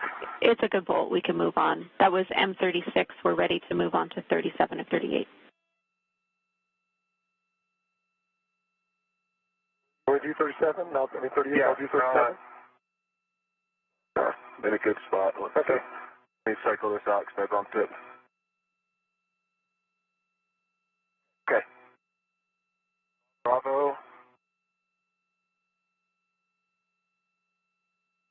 5 clockwise, 2 is set. Good setting. Back to 0? Yep. Right.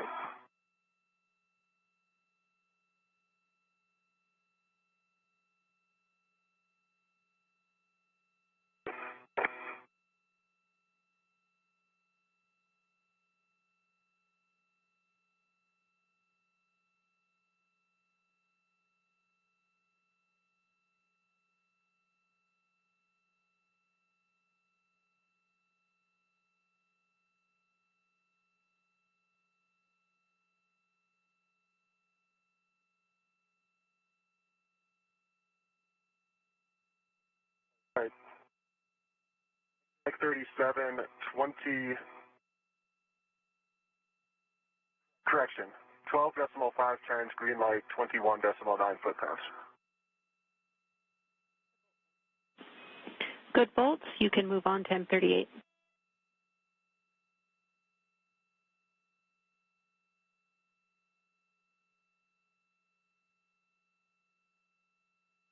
NASA astronaut Woody Hoburg is now working to drive the final of the 8 bolts to fully secure the International Space Station rollout solar array to the mounting bracket.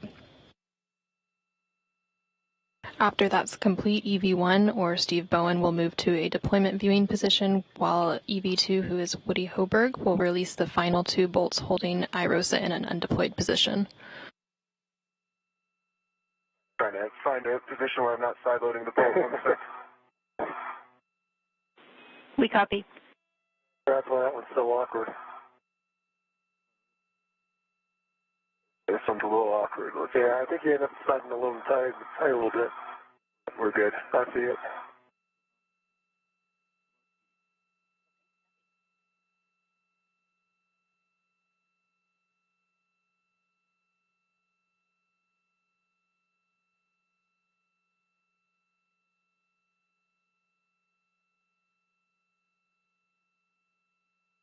Okay, M38. We had 11.93 turns, green light, 22.2 foot-pounds. Here you go, Steve. I'm going to my hands off here. We copy, Woody. That is a good bolt. We just need the confirmation the black line is flush because we cannot see it in your HECA. Yep, black line flush.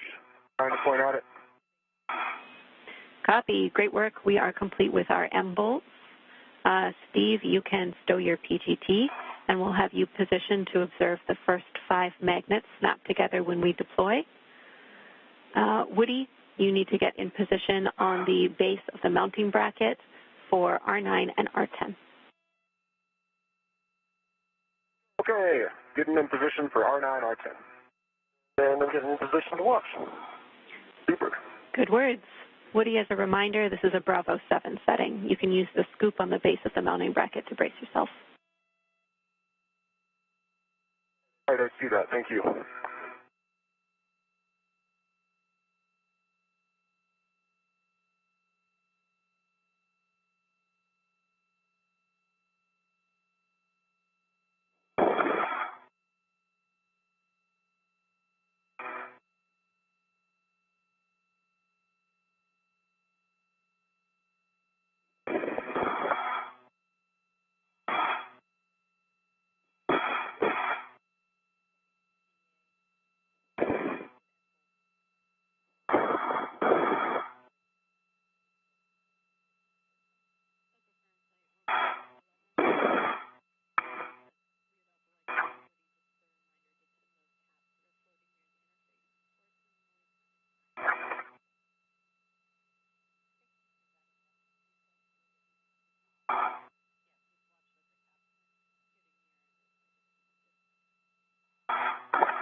All right, I am in a good position. Perfect. Thanks, Steve. Copy, Steve.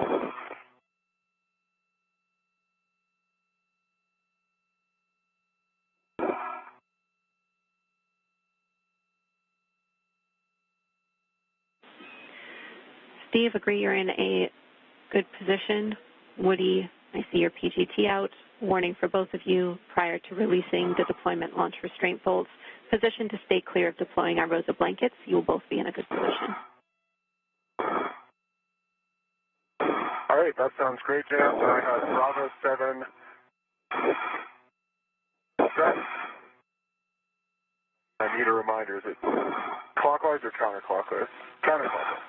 Bravo 7, counter 2, and I'll have you hold here, Woody. Okay, copy that. Bravo 7, counter 2 is set. All right, I'm going to get position. Good words.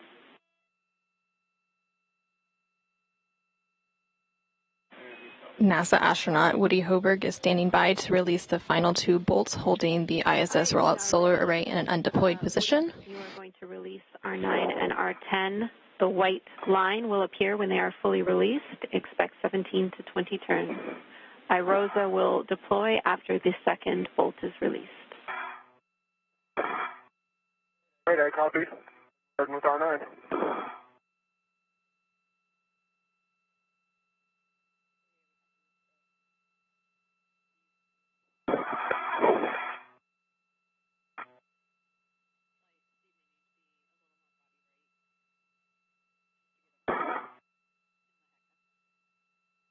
Once these final 2 bolts are released, the IROSA will deploy over the next 6 to 10 minutes. To give us a better view. Trying to figure out how to do that without falling off the edge of station here. Copy, we understand. That looks great. Hold on, I'm lost my position. White line visible, I counted 17 turns on R9. Copy, 17 turns on R9. Continue to stand by, Woody. The first of 2 restraint bolts has been fully released. Hold on.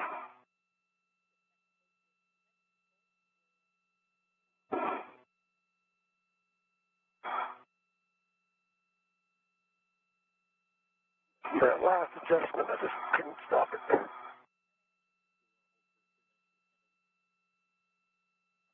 How's that? Is that better?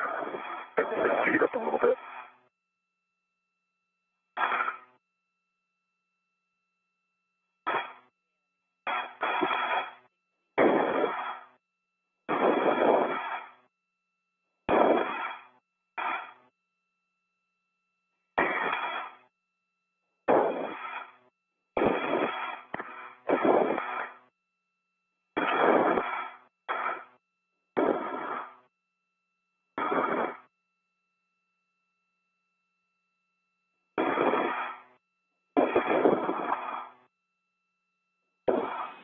Steve, we know it's tough. There's not much to hold on to out there.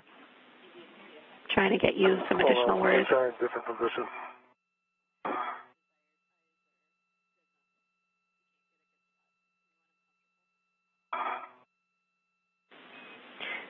Steve, as long as you can see, we'll be comfortable with it. Heck is desired, but your eyes are enough for us.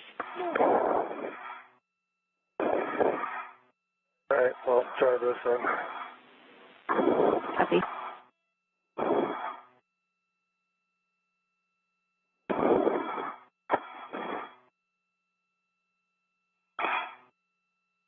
All right, how's that?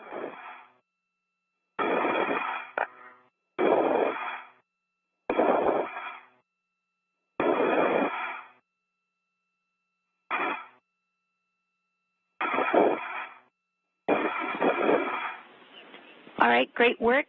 Steve, if you are in a stable position, we're happy with your view. Woody, you are go to release R10. Go for R10. Starting turns.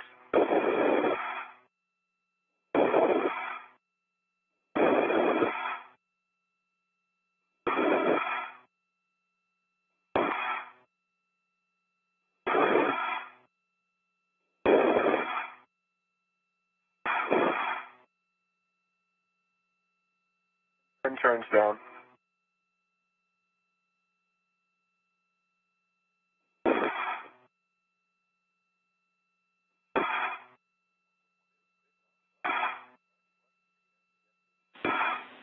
30 seconds to a short handover.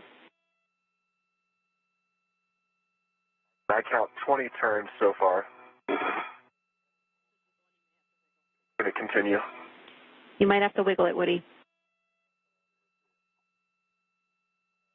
Gotcha. There it goes. The second of the 2 restraint bolts has been fully released, and IROSA will begin deploying over the next 6 to 10 minutes. Short handover. Copy.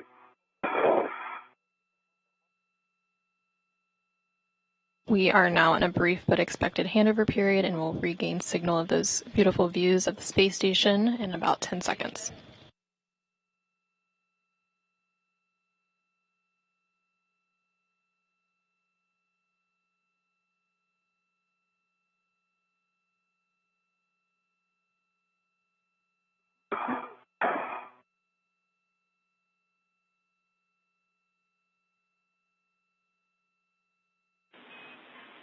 All right, Houston's back with you. Welcome back. Woody, you are staying exactly where you are. Well done on the final bolt to release IROSA, and Steve will take your report. It looks good. Looks like it's stretching out nicely, and everything seems to be lining up. How does it look to you? You have a good view now. Copy. We don't have video back yet, but we will shortly. We appreciate the words. All right, I'll stand by.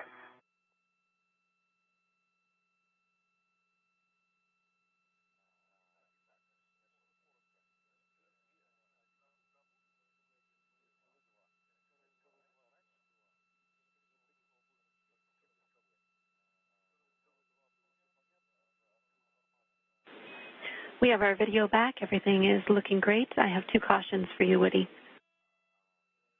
You can now see live views of the International Space Station rollout solar array as it begins to unfurl as the space station flies over the coast of the southwest United States. Lateral load. This is 5 less than before. Okay, I copy. Thank you. I'll be cautious. Sounds good to us.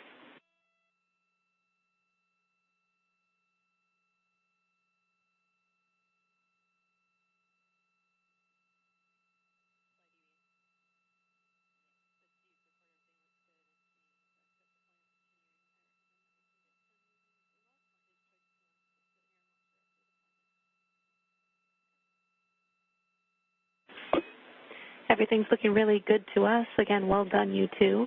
Woody, again, you have to stay put, but Steve, you can get moving if you want to. We're still well ahead of schedule, so you can stay and look a little longer if you prefer it, but your next step is to pick up your green hook.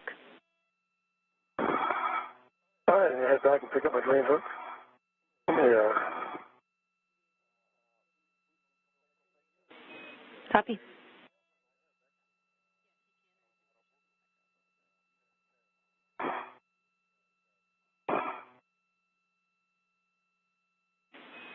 Woody, if we can, we'd love to adjust your HECA view a little bit. If you could pitch back at all for us, we'd appreciate it.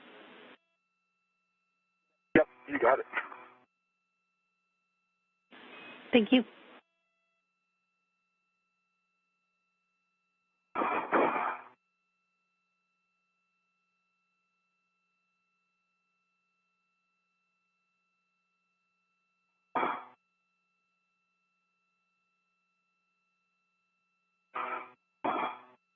Woody Hoburg is continuing to monitor the IROSA as it deploys. Meanwhile, Steve Bowen is translating back to the IROSA carrier to reconfigure the carrier beams that previously held the upright IROSA. These beams will need to be rotated out of the way to allow access to the lower IROSA, which will be installed on next week's EVA on June 15th.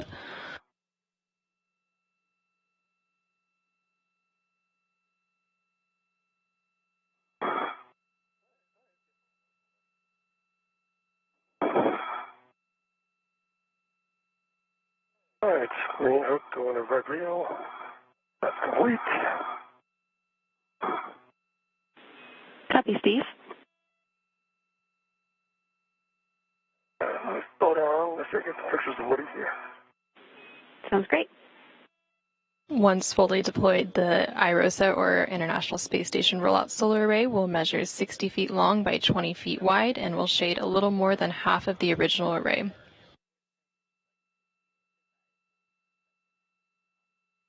Each new IROSA will produce more than 20 kilowatts of electricity, and once installed will enable a 30% increase in power production over the station's current arrays.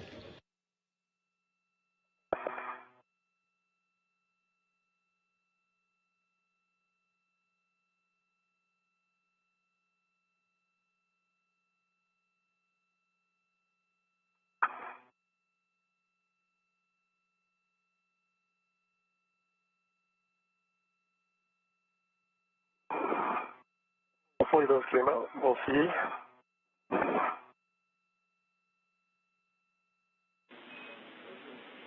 Copy. Steve, whenever you're ready, you're headed to the FSE. Heading to the FSE. On my way. Copy. I have more cautions and warnings for you when you're ready. All right. Give me 1 second. Clear this. I'll be ready. Let me know.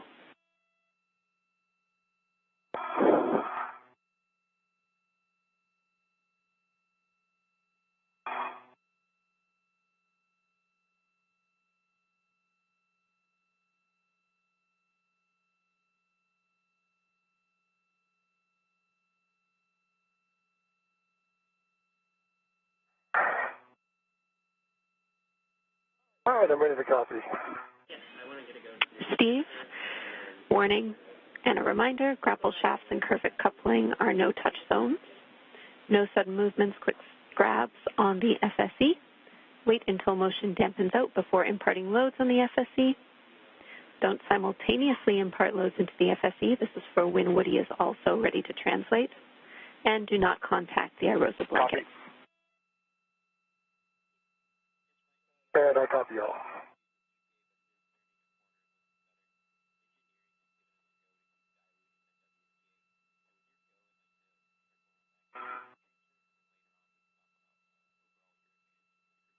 The International Space Station Rollout Solar Array, or IROSA, continues to deploy on the starboard forward truss connected to the 1A power channel of the space station as the space station flies over South Dakota. I do not have a fair lead listed for you, Steve, and no green hook drop. Let me just confirm. Okay. All right, that's fine. No. Yeah, I can confirm that now, Steve. There is no action for a fair lead or green hook drop. You are just translating directly onto the FSE from the port CETA cart. So do not take the POA path. Not take the POA path. All right, I will do that. A firm, different path than last time.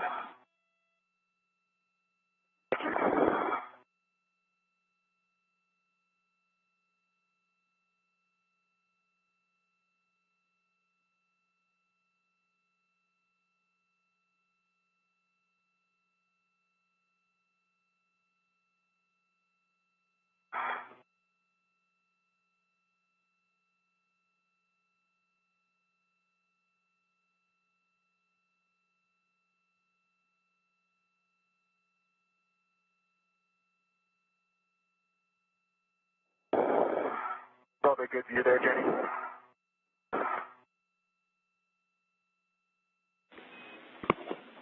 A firm.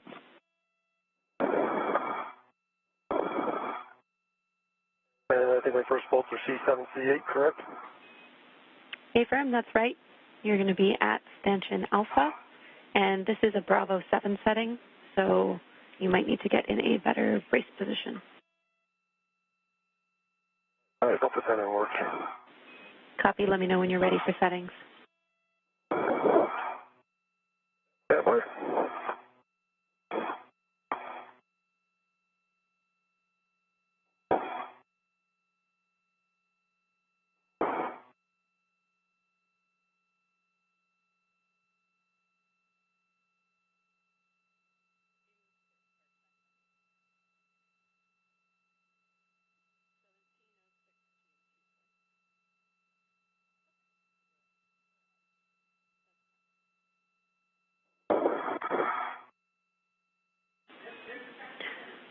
Woody, we are nearly complete.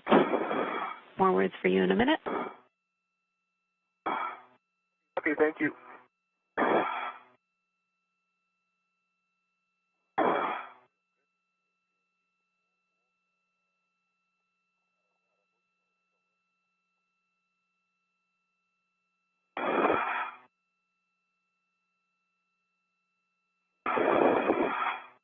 All right, what's the settings for C7, C8?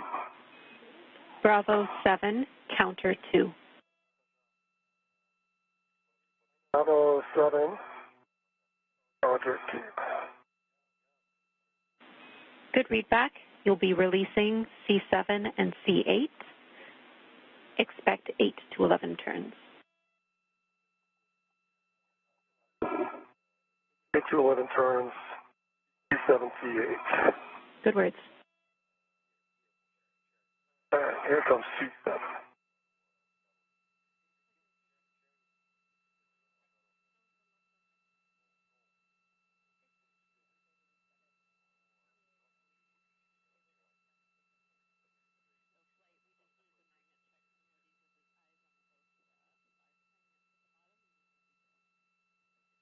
Hey, James, it looks to me like motion is stopped. Yep, we're just double checking that we can confirm a good deploy, Woody. What would help us is if you could confirm the bottom 5 magnets on both booms. We don't need a heck of you, we just need you to see that the magnets have snapped together.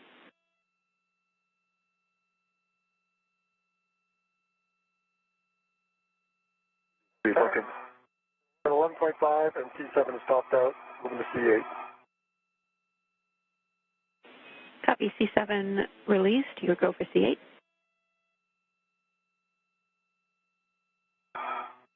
And James, I'm thinking I might need to move to see those. Do you agree with that, or am I missing something?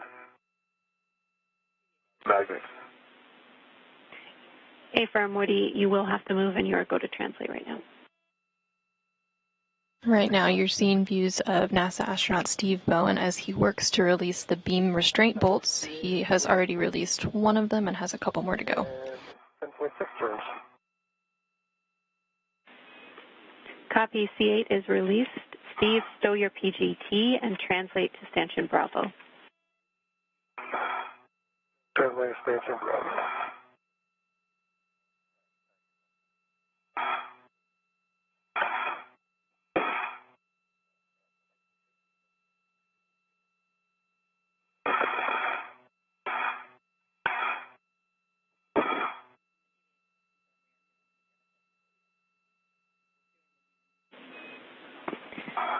Steve, a delta to your plan. We'll have you continue translation past stanchion Bravo to stanchion Charlie because we have enough time for a small efficiency here.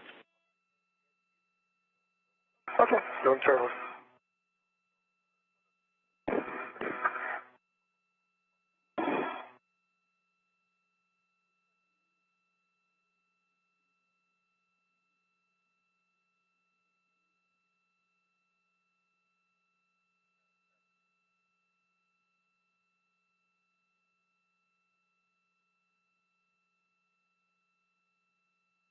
Jenny, yeah, I do see that first 5 magnets on the right side engaged. Copy, Woody. That sounds good.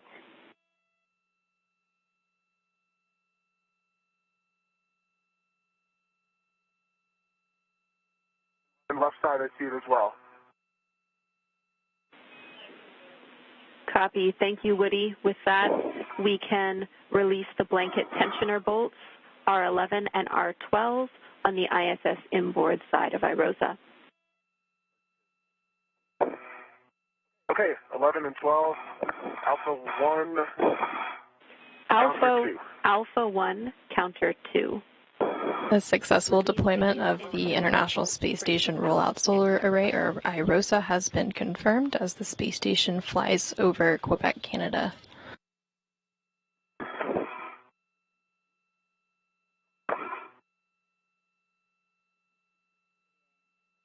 NASA astronaut Woody Hoburg is now working to release blanket tensioner bolts.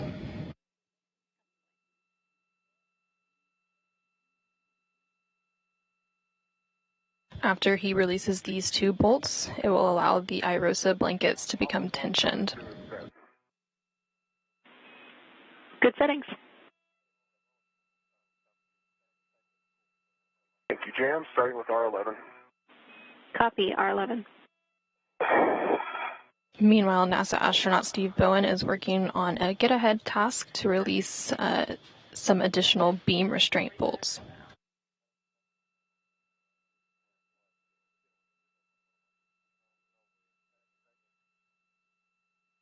Okay, that's Expansion Bravo. What would you like? Retrieve the pit pin from the stowage location, push the C1 bolt into the can, and install that pit pin. Okay, so I thought you're Charlie. It's Charlie, right? Bypass Bravo? Affirm, you should be at Station Charlie. Let me talk to Bravo. Thank you. Since I got 5 turns on R11, it popped out with a white band, and I saw the tension on the array. Copy, 5 turns, R11 released. You can move on to R12. Starting turns.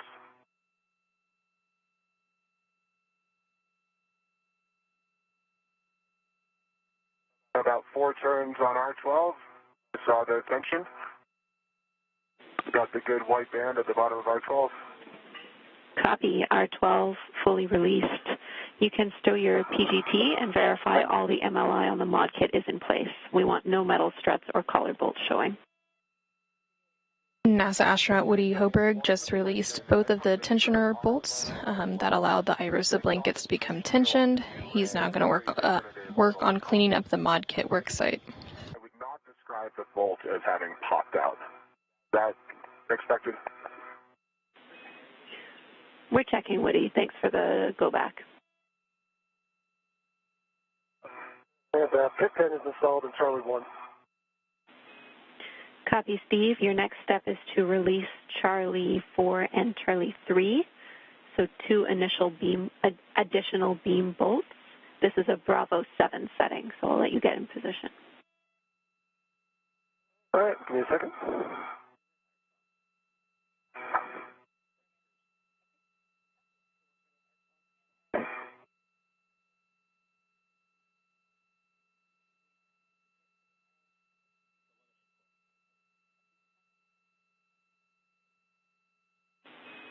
All right, Woody, I can confirm that we are happy with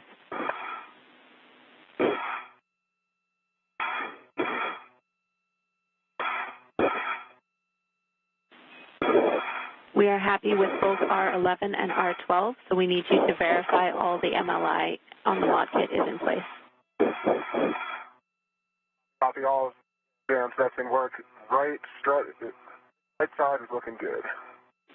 Copy, right side. Bravo 7. Counterclockwise 2. Affirm, Bravo 7, counter 2. You will be releasing these bolts. Expect 8 to 11 turns. All right. Starting with Charlie 4. Copy, Charlie 4.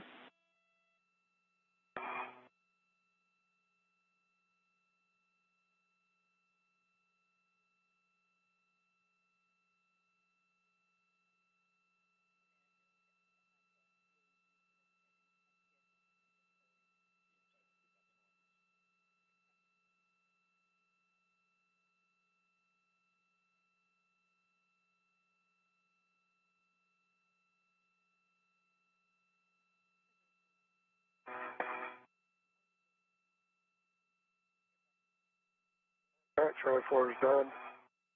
But, full turns. Copy, Charlie 4. Charlie 3.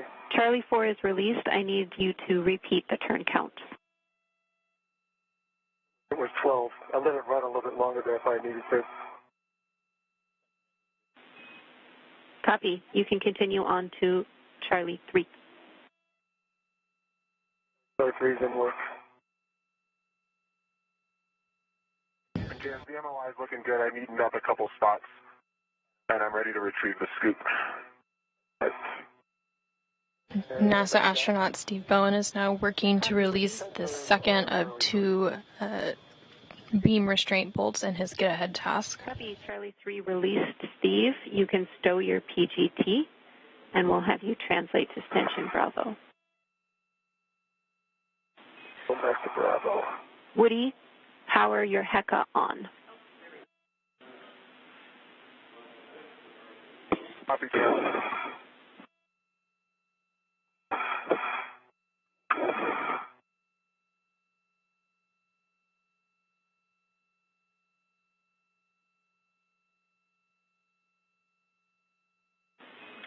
All right, and Woody, we are happy with the MOI current config, and we do not need a HECA scan.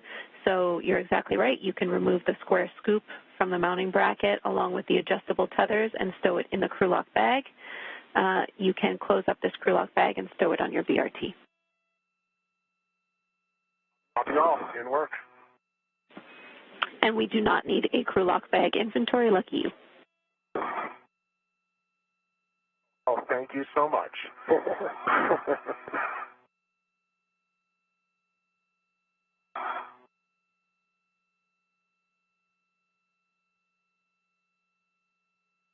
All right, Stanchion Bravo.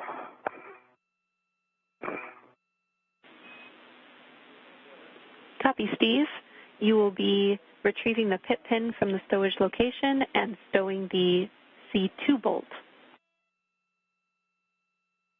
All right, pit pin, Charlie 2.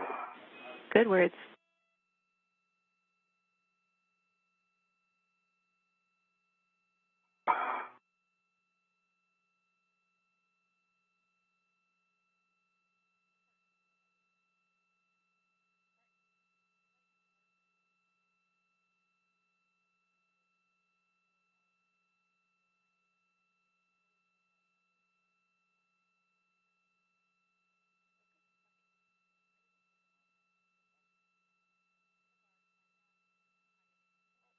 Pin, Charlie 2 is installed. Copy, pit pin installed on Charlie 2. We need you to connect a RET to the adjustable equipment tether D-ring to the beam handrail stanchion. Understand, get my adjustable ready to attach to the stanchion. Okay, that'll be in work. Okay, copy.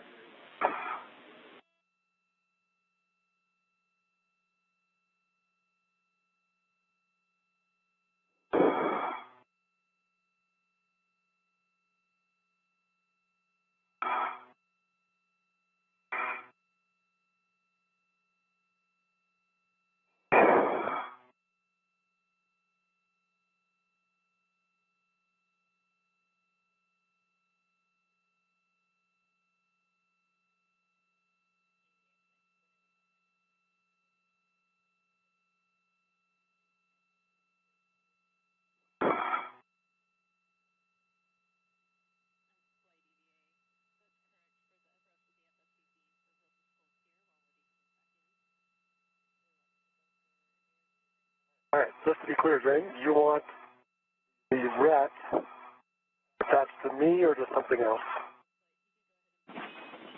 There should be a RET to an adjustable equipment tether D-ring, and that adjustable equipment tether hook should be on the closest beam handrail stanchion to you.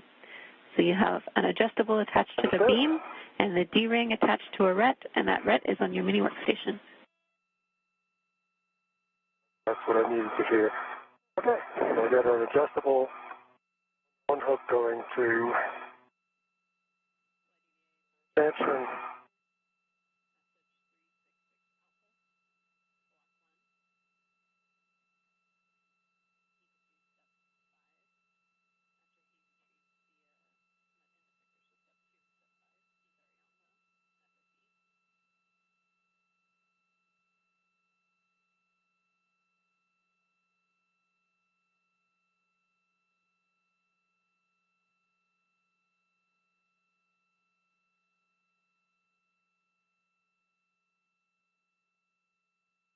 All right, let me configure all my other adjustable. Copy, Steve. We're going to have you hold here. We're going to get Steve on the SSE with you, and then we will move forward with our beam release. All right. You're way along, Woody. Sounds good. Yeah. We will have you get your I don't often say that much, so. All right. We'll have you get your PGT out. We're not releasing any bolts yet. Again, we're waiting to do that, but this will be a Bravo 7 setting to release Charlie 5 and Charlie 6, so you can get ready for that. You have some time. Okay.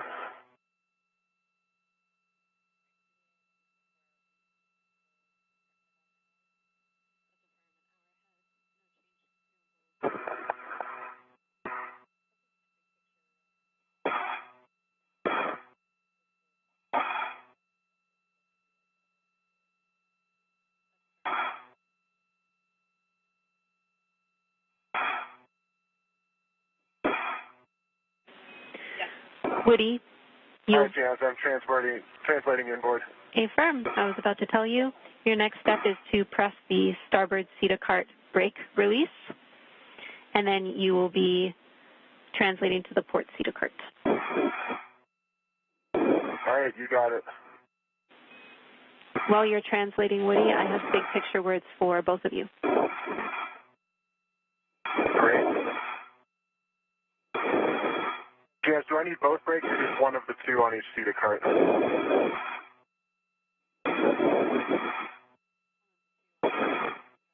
I'll get them both. You can get both. I just confirmed you need one of the two on both CETA carts. Just took us a minute.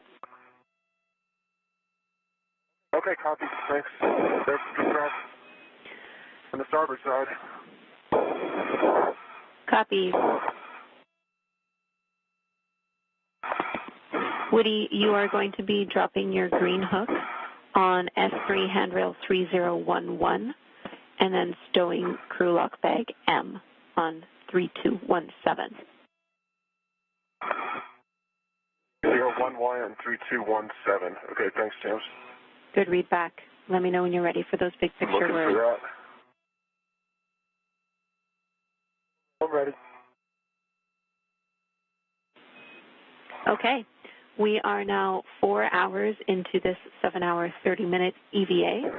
Limiting consumable has not changed. That is the battery on Woody, and we are still 1 hour ahead of timeline. Obviously, we've deployed iRosa, so great job to you both. We are getting to the point where we are going to stow the FSE beams and remove that FOD. If we have time, we're going to do some get-aheads and release the ARDs for the next EVA. That sounds good. That sounds real good. Thanks, James.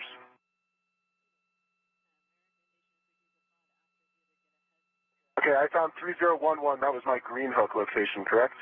Affirm. Copy.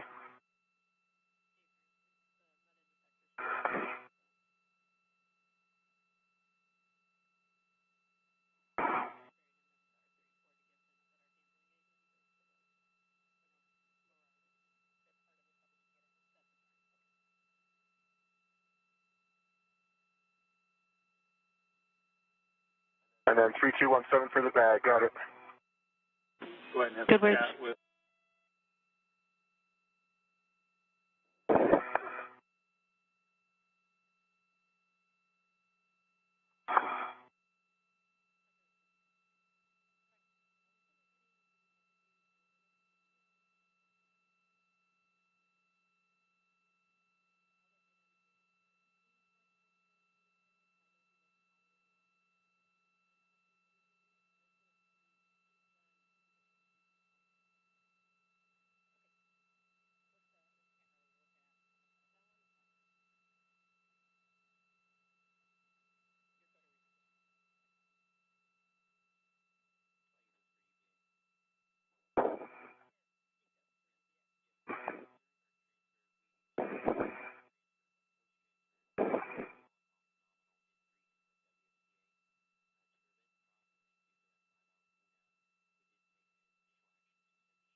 All right, Jams, I'm ready to go up onto the FSE.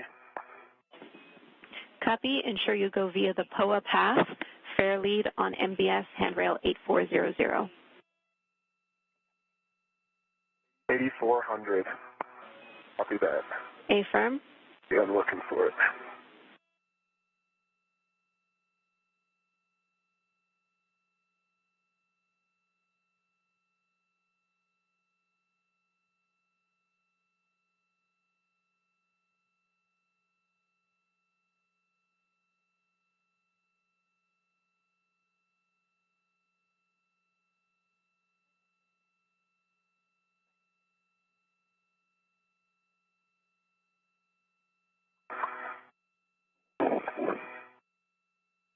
Right now you're seeing views from NASA astronaut Woody Hoburg's helmet camera. He is working to translate over to the carrier beam where NASA astronaut Steve Bowen is currently.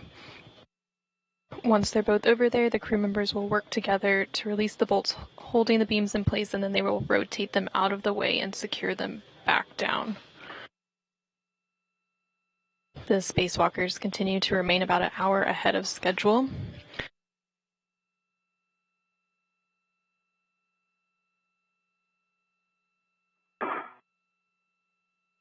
After they release the beam, there's a couple of get-ahead tasks that they can work on prior to ingress.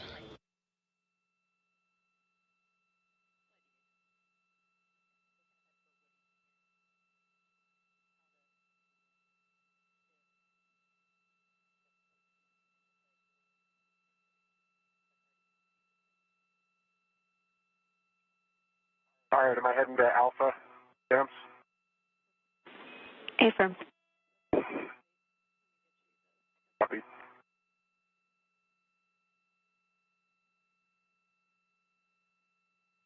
So Steve and my tethers will...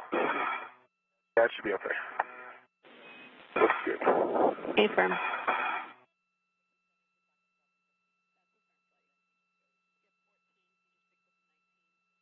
All right, I'm at Alpha. Woody, your next step is to perform a socket swap. Steve was able to already release C3 and C4, so we'll just take the socket swap and then move on to rotating the beam. Okay, copy, socket swap. Now, I will need a socket caddy to do this, correct? I only have... Oh, no, disregard. I have an extra pit pin wrap. Affirm. You're going to use your pit pin. So you'll remove the 6-inch wobble from your PGT and stow it in your trash bag with the pit pin, and the 2-inch that's currently, I believe, in your trash bag will be stowed on the PGT. Copy all. And do you want me to release one of the C5 or C6? Affirm, Steve. You can release either one.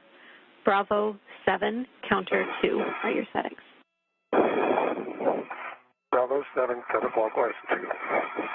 Good words.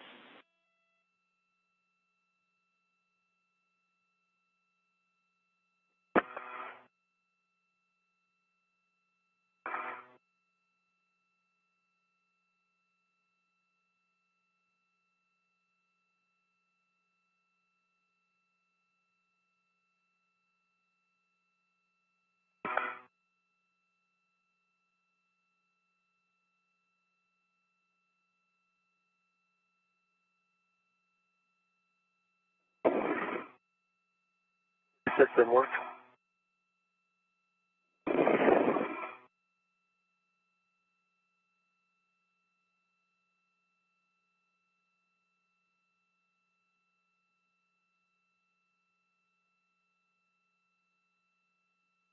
That's complete. And I got 11 turns. Copy 11 turns, and that was C6. That was C6. Copy, we'll hold here. I agree.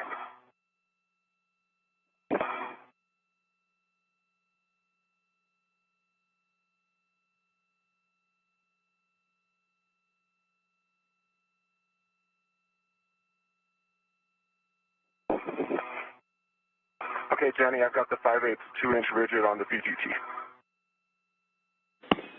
Copy, I'll take a pull test. Already complete.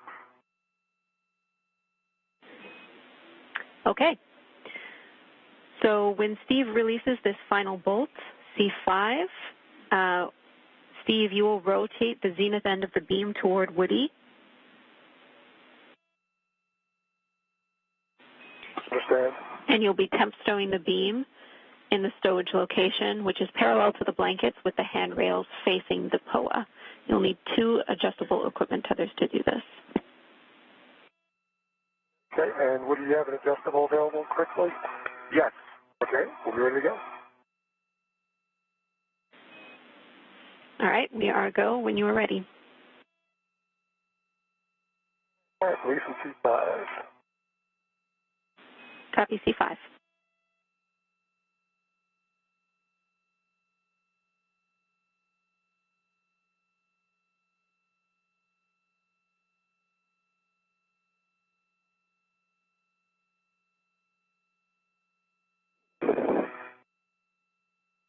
All right, 5 is complete.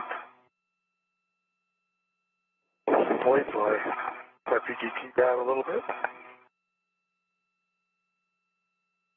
Okay, Woody, here it comes. Ground copies. All right, retrieving my adjustable.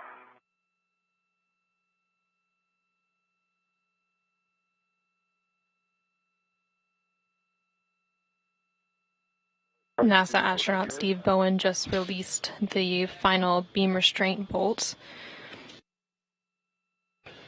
Steve Bowen and Woody Hoburg will now work together to rotate the beams out of the way and secure them back down. Still installed. Bolts installed. What bolts? Disregard, sorry. Where they went. These carrier beams were being reconfigured. They previously held the upright IROSA, and they needed to be rotated out of the way to allow access to the lower IROSA, which will be installed on next week's EVA on June 15th. Okay. I've got it. All right, I've got an adjustable on it. I can cinch this side. We won't cinch it down, but when you get yours on there, when we come back, we'll cinch them down and make them snug. Got an adjustable Houston on concurs, that's correct.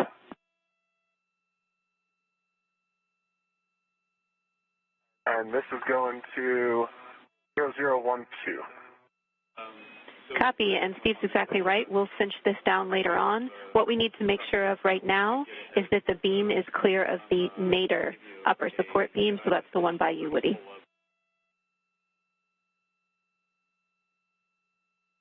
Okay, stand by. It's clear. I had no interference there. Copy. Steve, you can release your RET. I understand that the beam is tethered via 2 adjustables. All right, I'm releasing my RET. A caution for both of you. Adjustable on my side.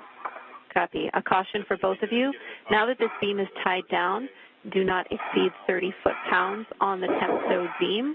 And again, a reminder for the FSE, we don't want to simultaneously impart loads into it, so we will alternate if we need to translate around the same time. Copy. Copy.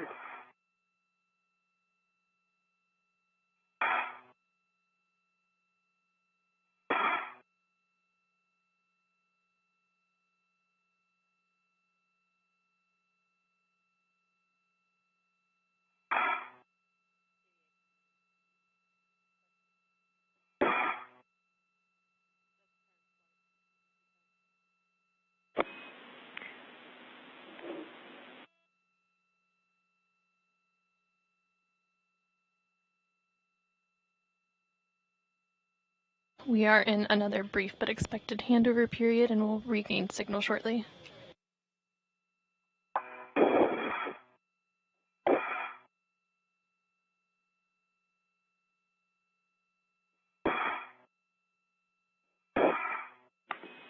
Houston's back with you after a short handover. We will need Woody to translate to stanchion Delta, and Steve will need to translate to Stanchion Charlie, but again, please alternate your translations.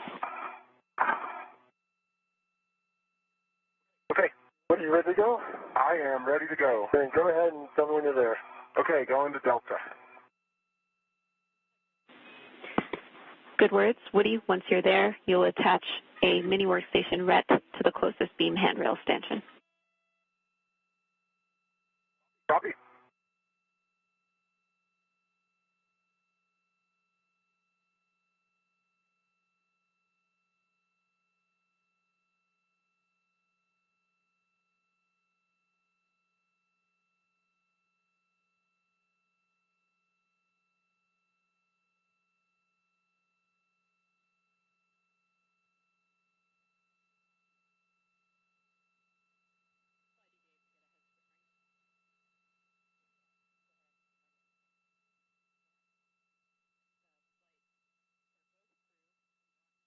All right, I'm at Delta, putting that mini workstation RET in work. All right, I'm going to start my translation. Copy both. Sounds great, Steve.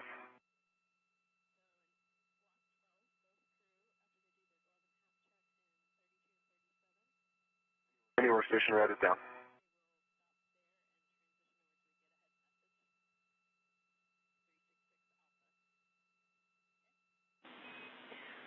Woody, once you have that RET down, you'll be readying your PGT.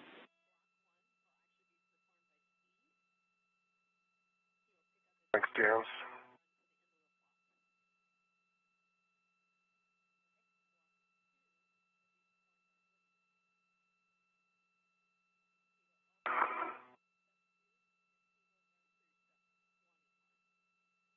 All right, Woody.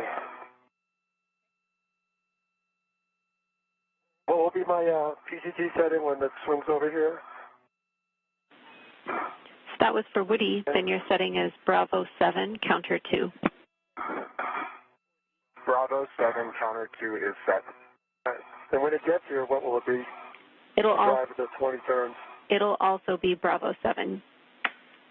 You'll just be clockwise 2 Bravo 7, clockwise? For Steve. Okay, understand. All right, I'm ready to drive C9. Copy. You're releasing C9. Expect 8 to 11 turns. Copy and work.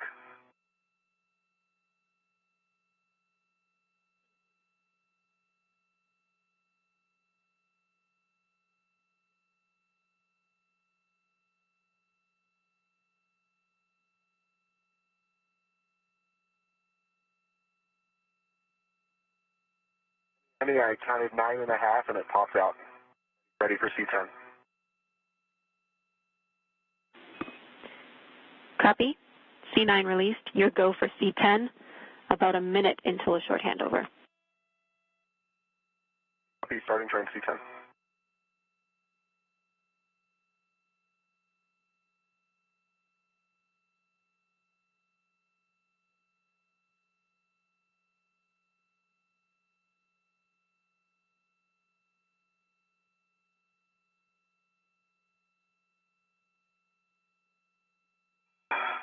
C10 popped out 9 turns.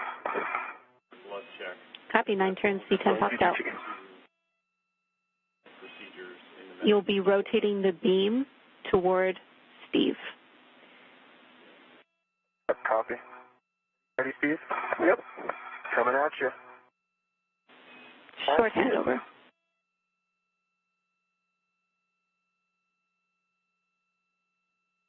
I got it. Copy, you got it. And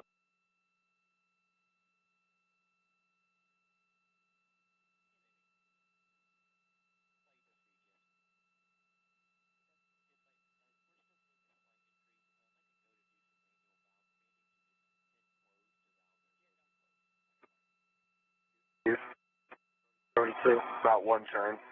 Delta 2, half copy. Yes, I'm good. A little 20, right? Yes, I recall. Bravo 7, clockwise 2 for no more than 20. No more than 20. Houston's back with Stop you. on turns. Houston's back with you. I copy your hand start. I concur, Bravo 7, clockwise 2, and this will be approximately 20 turns. Copy, James, but we are going to stop on turns. A-firm, let's do 20 turns only. Okay, copy. Starting C9.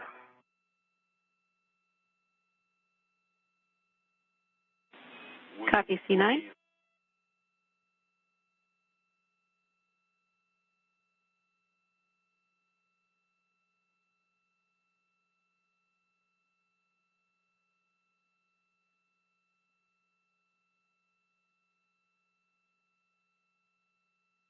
And I'm stopping there. It's getting kind of close to the bottom.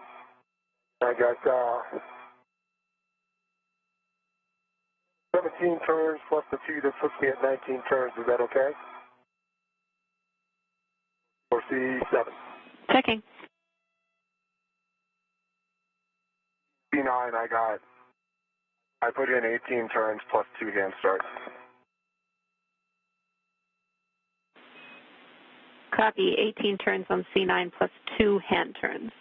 We're checking.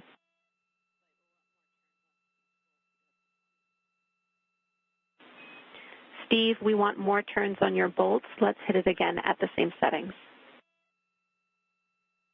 All right. And how many more do you want? Only 1 turn.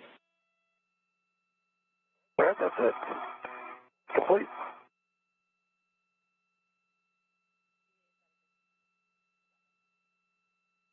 At 20 turns, 21, 20 turns. Copy, Steve. Stand by. We're still discussing that config on the ground. We might have more action here. Woody, your bolt is good. Okay, I copy. Thanks, James.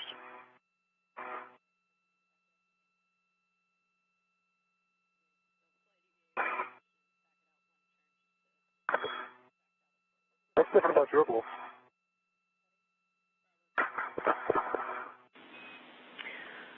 All right, Steve, because we torqued out on this bolt, we need to back it out 1 turn. Your settings are Bravo 7. Didn't torque out on this bolt. Did not torque out on this bolt. Got a low torque. Okay. We misunderstood. Then I got 18.5.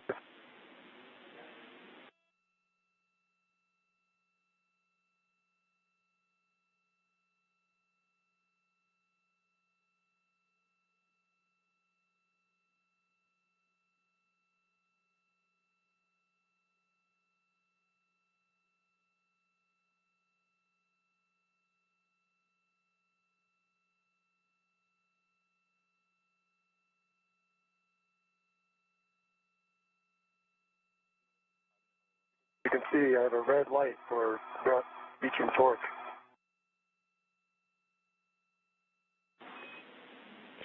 Hey, Steve, wait one. I'm trying to get word from Houston here. I think we came up on a handover quicker than they expected. Hey, okay. This is Houston. We hit a patch of Radicom. We are good on that bolt, Steve. So at this time, I'm handing over to Frank. Frank, you are prime IV. We are 1 minute away from a 5-minute LOS. Yeah, I copy. I am prime IV. And can you just verify what step you're on in block 12? Block 12, pick up in step 32 for Woody and 37 for Steve, and Nick passed you the additional instructions.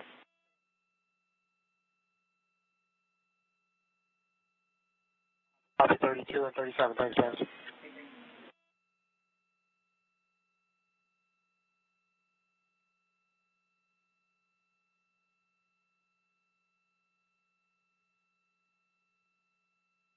All right, Steve, I've retrieved my ret because that beam is installed.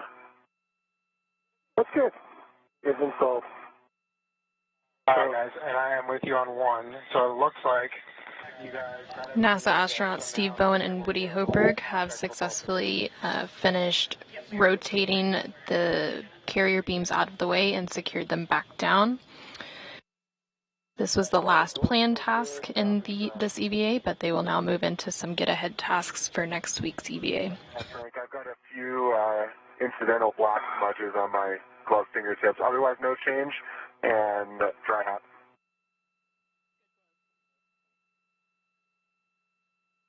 Okay, I copy for both of you. And you'll just have to be a little bit patient with me here because we're working now out of a Jedi message. And so I'll just have to be toggling back and forth on the computer.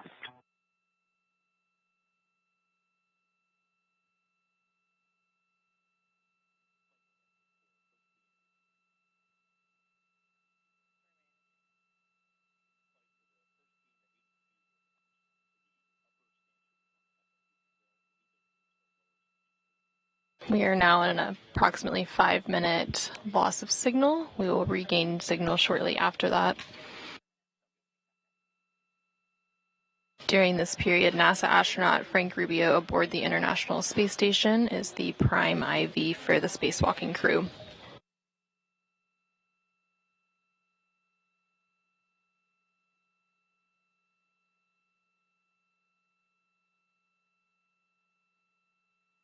A couple of the get-ahead tasks that the crew will be working on include releasing the ARD, or anti-rotation device, for next week's IROSA, as well as releasing some of the lower R bolts, or restraint bolts.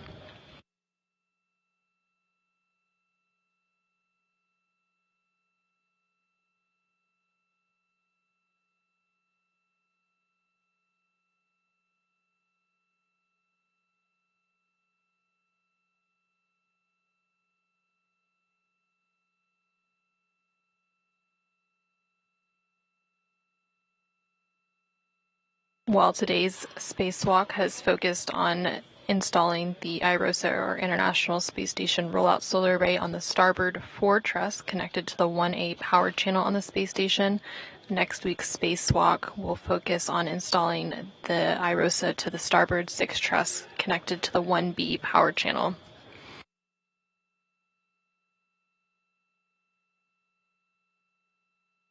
Coverage of next week's spacewalk, which is U.S. Spacewalk 88, is scheduled to begin at approximately 8:20 a.m. Central Time, 9:20 a.m. Eastern Time on June 15th.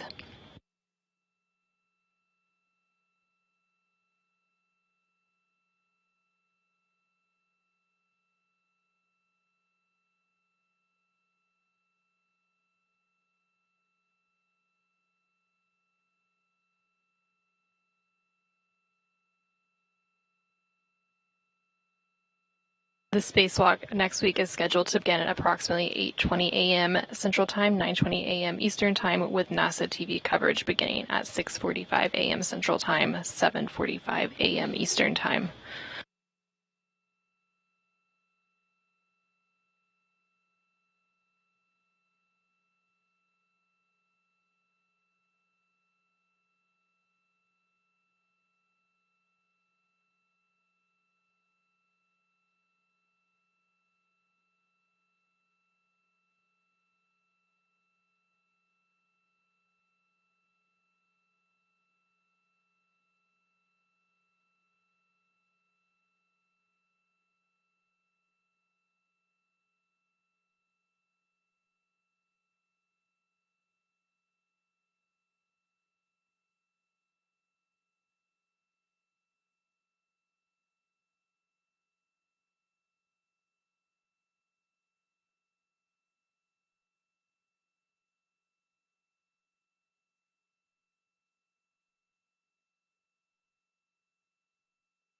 We are now about 4 hours and 35 minutes into today's spacewalk.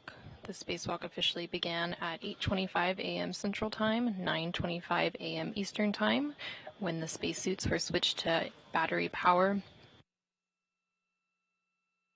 NASA astronaut Steve Bowen is serving as EV1 for today's spacewalk and has the suit with the red stripes. And then NASA astronaut Woody Hoburg is serving as EV2 with the unmarked suit. This is the 9th spacewalk in Steve Bowen's career and the first spacewalk for Woody Hoburg. It is the 264th spacewalk in support of space station assembly, maintenance, and upgrades, and the 7th spacewalk out of the space station in 2023.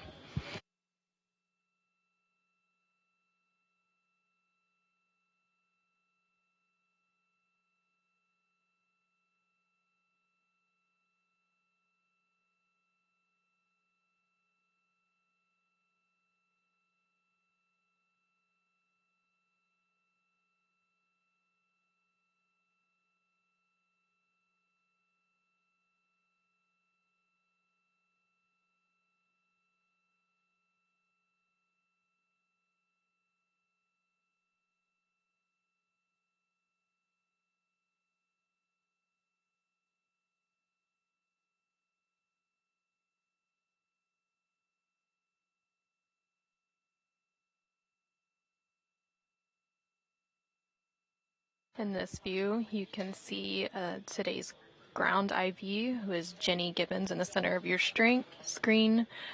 But right now, during the loss of signal, NASA astronaut Frank Rubio aboard the International Space Station is currently serving as the prime IV. This is from crew lock bag. Where's that adjustable?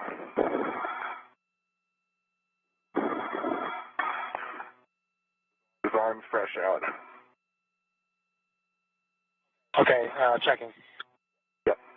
All right, so we want one end effector on 1 and one end effector on 2, correct?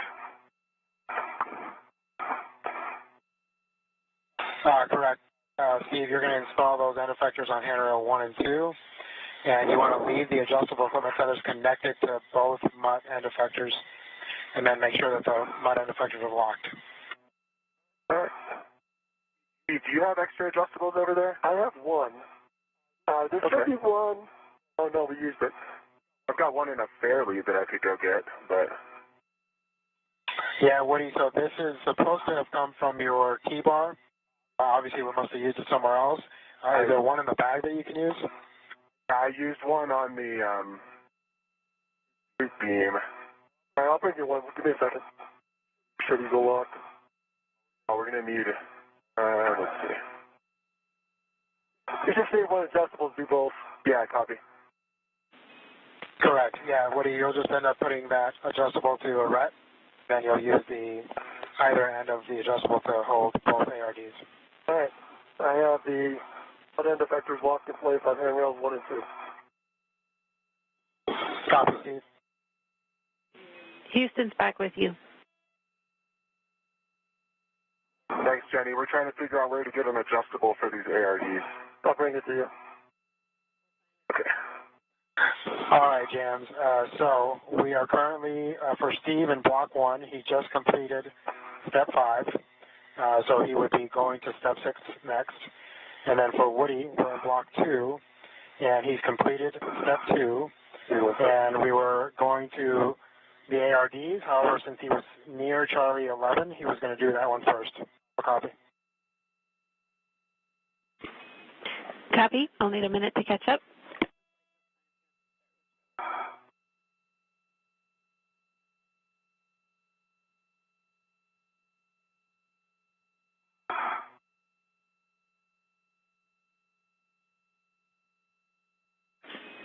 All right, and we copy that Woody needs an additional adjustable, and Steve is bringing it to him. Is that correct? Why don't I just turn that around? Affirmative. And so, again, Woody will be actually starting on Step 12, but after you complete that ARD, you'll have to go back to Step 3 for the ARD on Charlie 12. All right, Steve, I'm at a bad angle here. Yeah. Copy. Let me have your rep. Thank you. I could watch you do that all day, I guess. All right, there you go. Let me release mine. And so, Jenny, if you're ready, then you can have prime. All right, you have adjustable. Got it. And I will just confirm with you, Frank, that I have the next step for Steve being releasing R3 and R4. Correct? That is correct. Okay, in that case, I have all the information I need. Great job. I am Prime IV. Okay, copy. Thanks so much, James.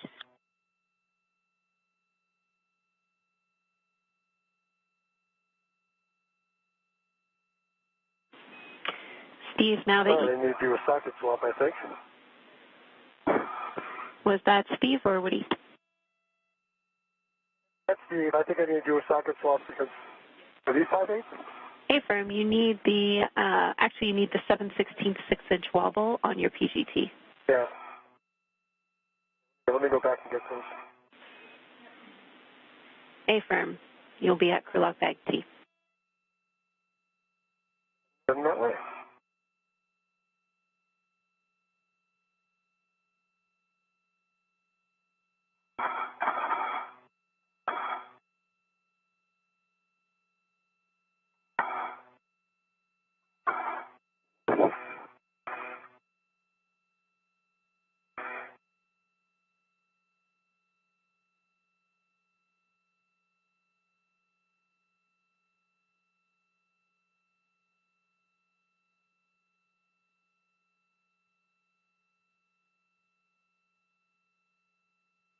Hey, did you put the socket caddy on the outside here? Woody, someplace? Oh, no, it's on the inside. Oh, Sorry. I went ahead and put it back inside.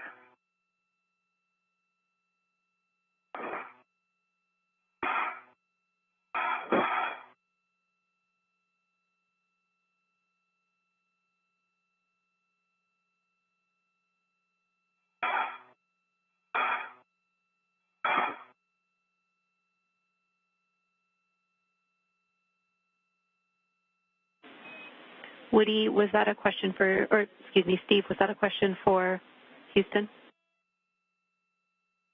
no, it's a question for Woody. Put the socket caddy back inside. That's all. Copy.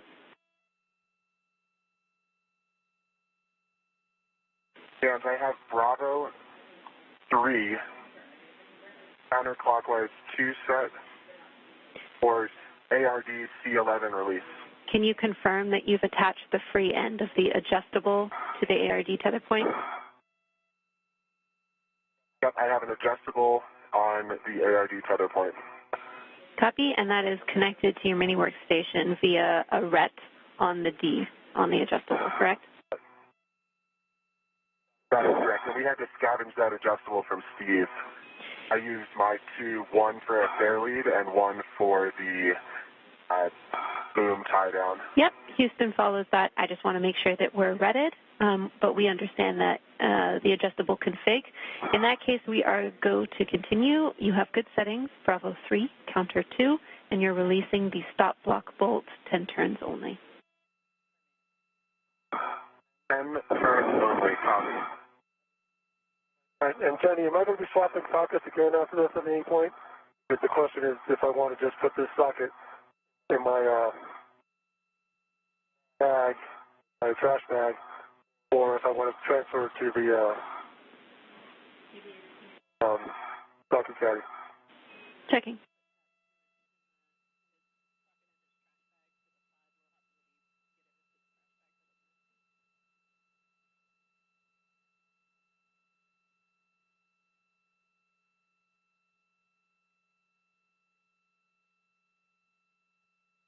NASA astronauts Steve Bowen and Woody Hoburg are continuing today's spacewalk. They are 4 hours and 44 minutes into it. They are now working on some get-ahead tasks for next week's spacewalk. Move the ARD, and then your settings to drive the stop block bolt are Bravo 1 clockwise 2. Steve, I can confirm you have... Right now, Woody Hoburg is working to remove the anti-rotation device, or ARD, while NASA astronaut Steve Bowen works to release some restraint bolts. Bag or your trash bag, it does not matter to us. Let me just go. If I get that at my end, I'll move it over. No problem. Okay. Take it back up and swap that socket.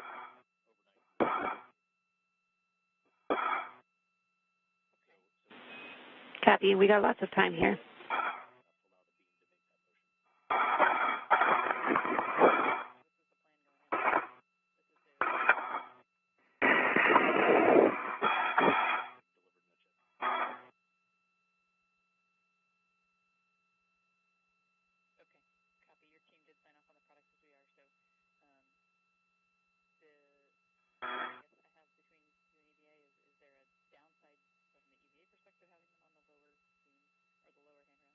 Bravo 1 clockwise 2 set.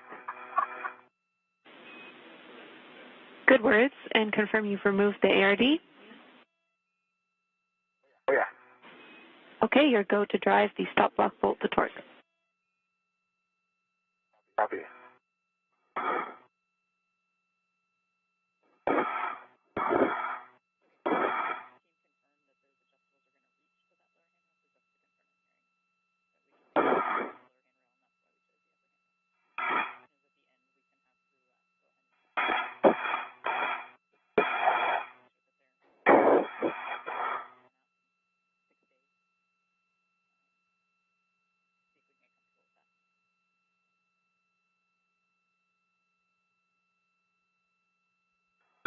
All right, I'm on a 6-inch, 1/16 wobble.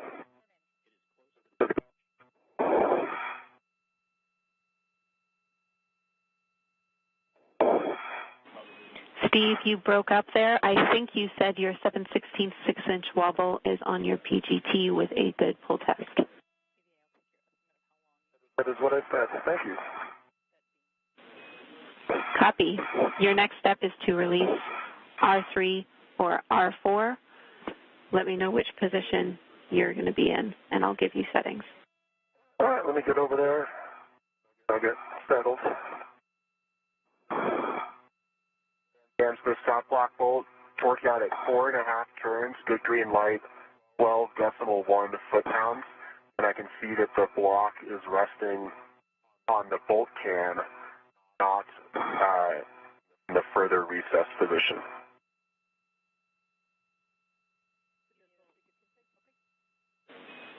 Copy. That is a good config, Woody. We are ready for you to move to the other ARD. Copy, going over to Alpha. Affirm. Stanchion Alpha is where we need you.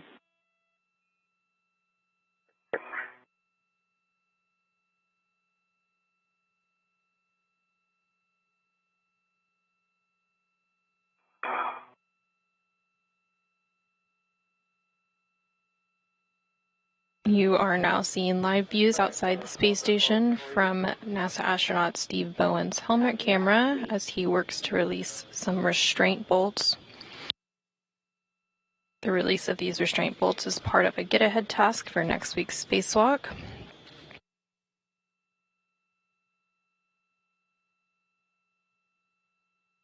There are 2 sets of bolts on the boom end of the lower IROSA. The first 2 bolts will allow the boom deployment system rollers to be moved into place to help with the array deployment in next week's spacewalk. Alpha 3, clockwise 3. Good readback. Hold on. Alpha. Recalibrate again. I just turned off my PGP. All right, let's Copy. try this.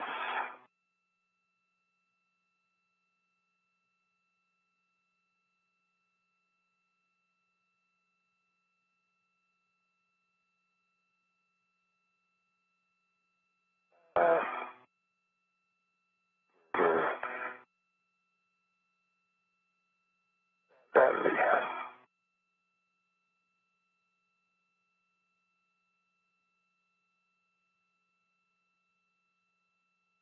So Alpha 3 on R3, is it clockwise or counterclockwise? For R3, it is clockwise 3. R3, clockwise 3. So I must be. All right, I have R3, clockwise 3. Alpha 1? Alpha 3, clockwise 3 for R3. Alpha 3, clockwise 3. I'm all set. Let me get myself stable.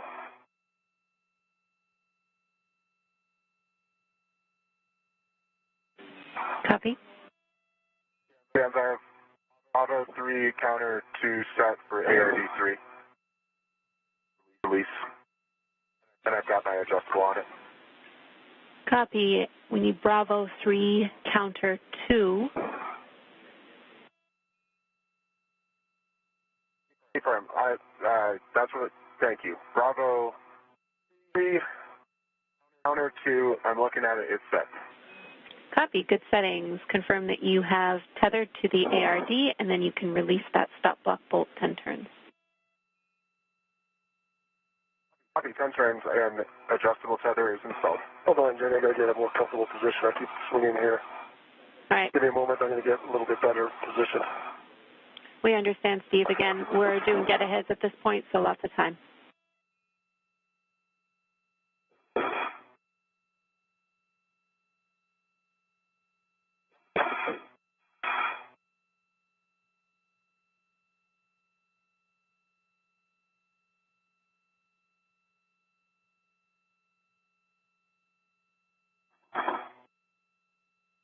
Turns on ARD 3. Copy. 10 turns Removing. on the stop block bolts. Your go.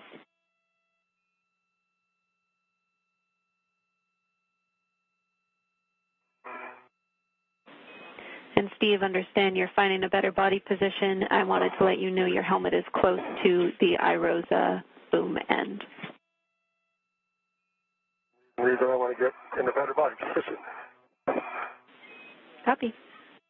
All right. Thank you. Bravo 1, clockwise 2 set for stop block bolt install. Copy. You can drive that stop block bolt to turn or to torque. Those are good settings.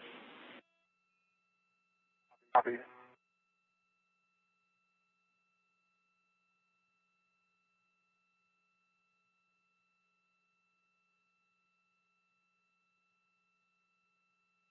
All right.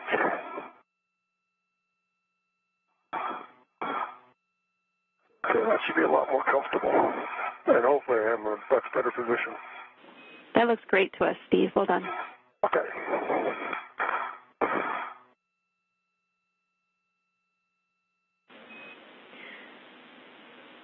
Steve, before you start this bolt, since it is 245 turns, I'll let you know we're about a minute and a half to sunrise, as you can see, and then I'll be ready for you to start. All right, Alpha 3, clockwise 3, 245 turns, R3, correct? Good words. And I am starting Alpha R3, clockwise 3, now. You are go. Jam, stop block bolt, 10 turns, green light, 12.4 foot-pounds.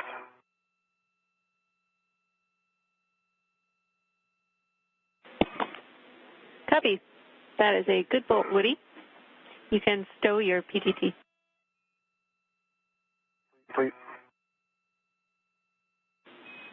Woody, you will be translating to the crew lock bag, where you will be stowing the ARDs and the adjustable. Okay, I copy. ARD is an adjustable in Tango. Affirm.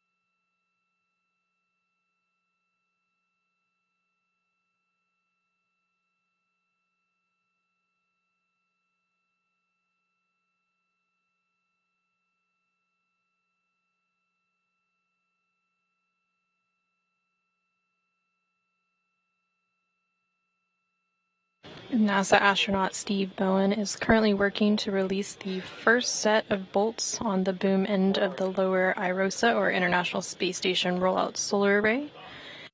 These first two bolts will allow the boom deployment system rollers to be moved into place to help with the array deployment for next week's spacewalk.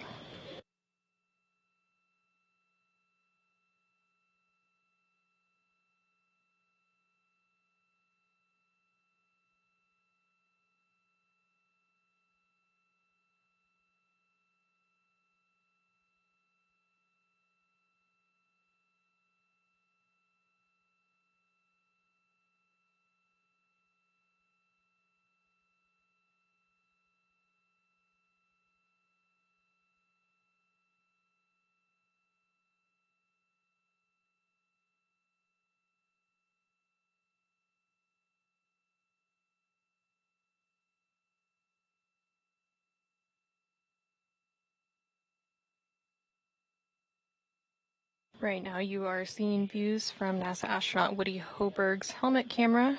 He recently completed a get-ahead task to release the anti-rotation device on next week's iRosa.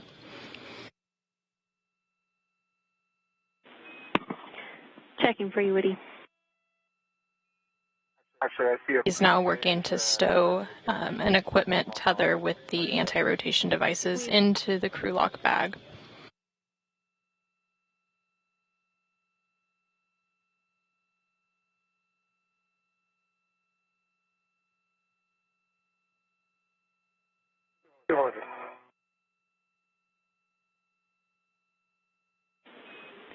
Woody, while you're at the crew lock bag, your next step is the socket swap.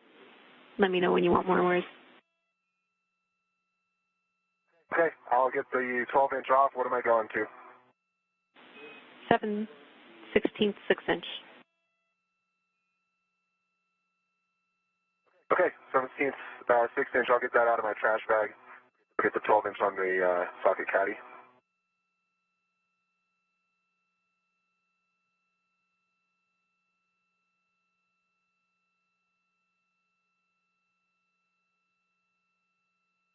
$45, 245 turns. And let me see if I can see the turkey timer. Copy, 245 turns and Let me put my affirm. stuff my PD for your word. Copy, Steve. All right, let me see this thing.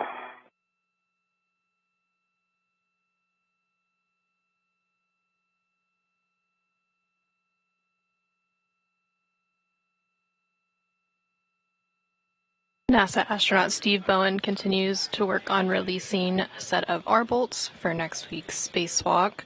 You heard them reference a turkey timer, which is basically a status indicator to ensure bolts are fully released. Drop down in the middle of that circle.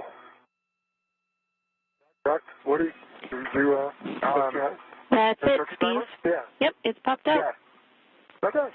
We can confirm. So R3 is complete. Well done. We can move on to R4. Let me know when you want your different settings. All right. Yeah, let me get comfortable again.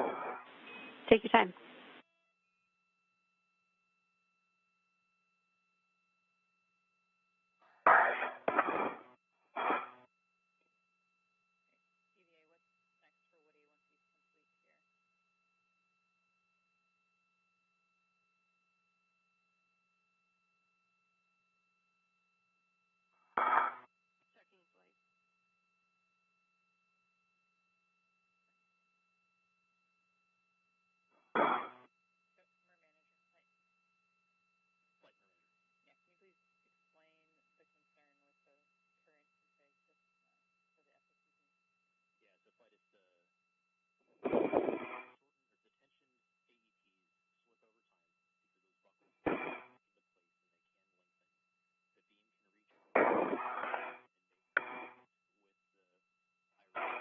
From this view, you can see both of today's spacewalkers.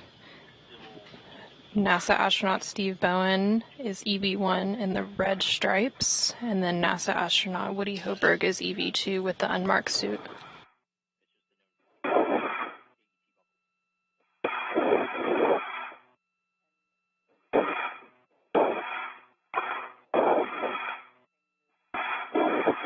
Jam socket swap complete. Get full test empty trash bag. Copy, Woody. I will have more words for you shortly. Copy. All right. Ready for Alpha, Romeo 4. Copy, Steve. I have you ready for R4. Your settings are Alpha 3, Counter 3. Alpha 3, counterclockwise 3 for R4. 245 turns again. You got it. That's in work. I see good counterclockwise. Copy.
right, Woody, thanks for your patience. We are ready. Translate to stanchion alpha. We are going to have you readjust the adjustable tether on the FSE beam that's temp stowed there. This is because there is a concern that that beam might move toward the top of the iROSA blanket over time with the adjustables in the current position. We want to stop that from happening. So we are going to have you move the adjustable from the stanchion handrail upper stanchion to the lower stanchion. Okay, moving the adjustable from upper to lower stanchion, heading over. That's right. Eventually we will also have to do this at stanchion Bravo, which is on the other side of the POA, but let's just do Alpha for now. We're also tracking that we need to remove that FOD.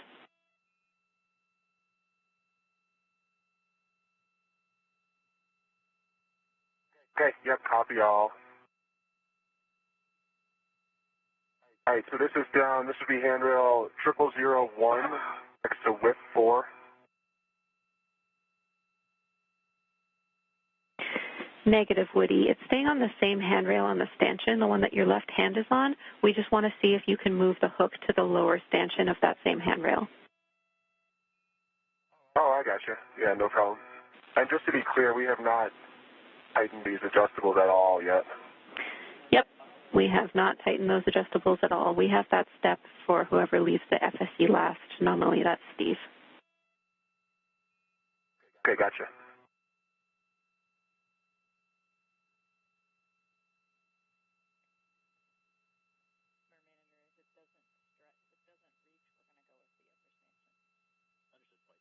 That is a stretch. Let's see. 200.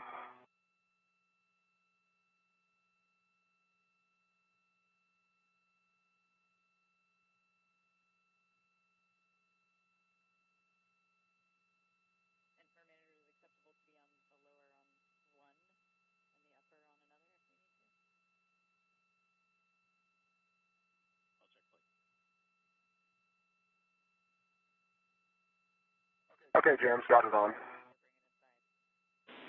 Copy. Great job, Woody.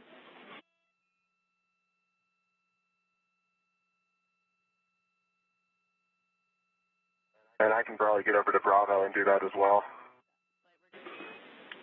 Let's do that, Woody. Be mindful that Steve is currently working the R4. All right, that should be 245. And I see the turkey timer has dropped out. Copy. 245 turns on R4, and the turkey timer has popped out. Great job. You can stow your PGT.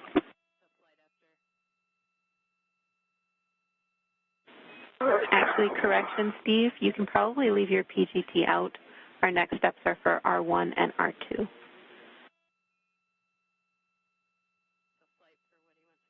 Okay, I gotta find a good position to get up there, so it's gonna take a bit. Copy. You take your time.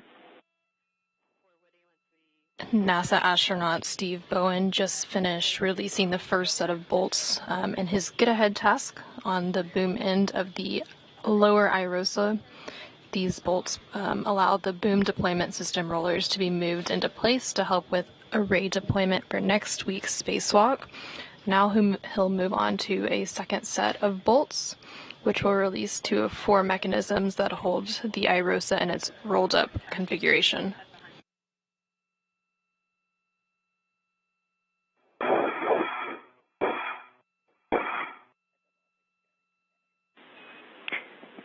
Woody, for your awareness, if you have trouble with this reach, so if the adjustable is not long enough, leaving this on the upper stanchion is acceptable since the other one is on the lower stanchion. Okay, that's great to know. Thanks, James. See if I can get it there.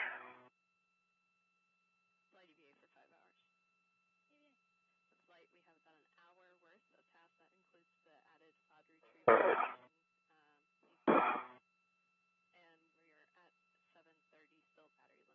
Success. Great work, Woody. You can translate back to the crew lock bag. We'll be retrieving the needle nose pliers. Okay.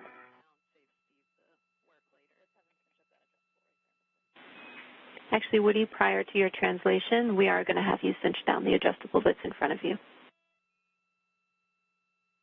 Okay.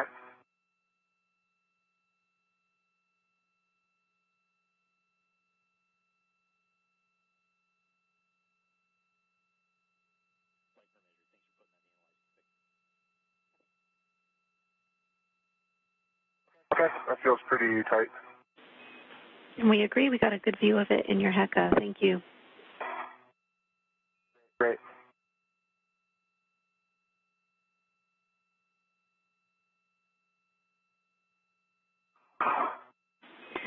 Woody, again, you can translate back in the direction of the crew lock bag. On your way, we will have you cinch the other adjustable tether that's temp stowing the beam.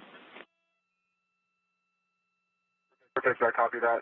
Okay, I'm not sure there's a good way to get to R1 or R2 from here. Might be pipe calling on the end of the arrays here. There's no good place to hold on to, right?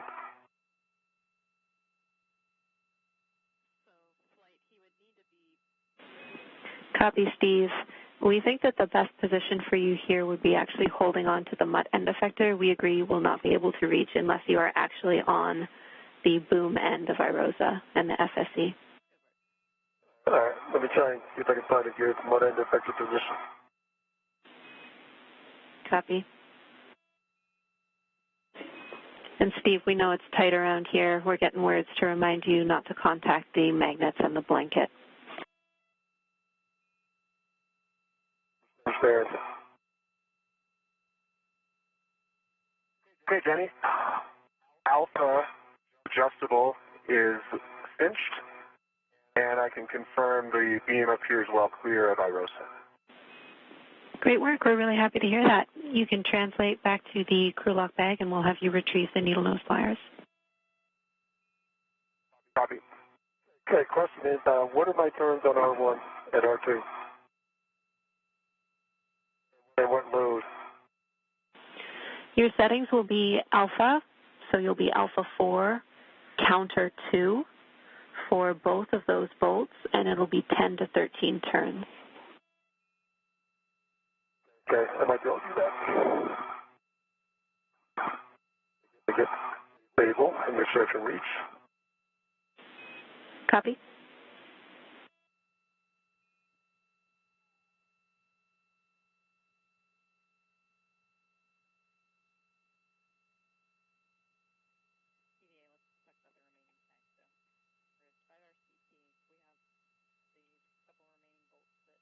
Okay, Jenny, you got the needle noses.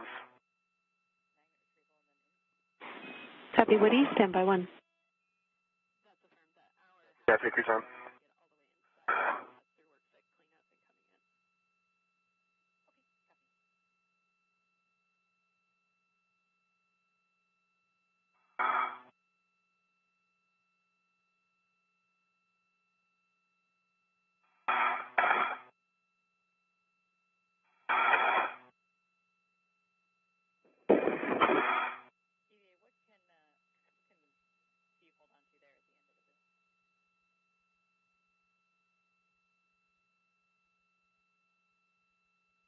Alpha 3 or Alpha 4? Alpha 4. And counterclockwise? It's alpha 4, counter 2. And just a reminder caution here, you'll have to rotate these boom deployment system rollers slowly once you release those bolts. Well, that's a whole other issue, to be able to reach up there to get to those. We understand. Because they're on top, and I am not. All right.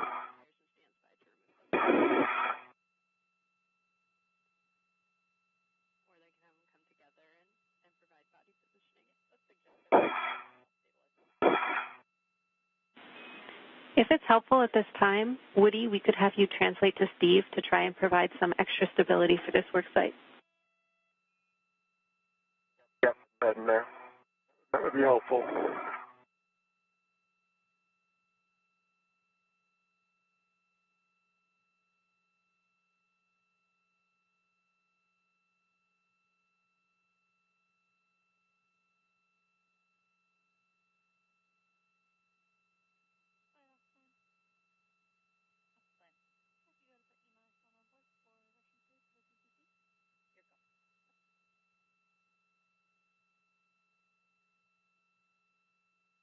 Actually, if you have those needle nose, why don't you take the debris off right now, Woody, and then we'll deal with me. Okay, gotcha. Can you see it? It's right there.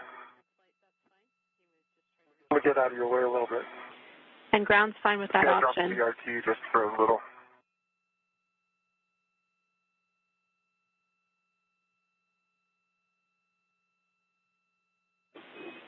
Woody, while you're getting your BRT down, I can give you both big picture words. Are you ready?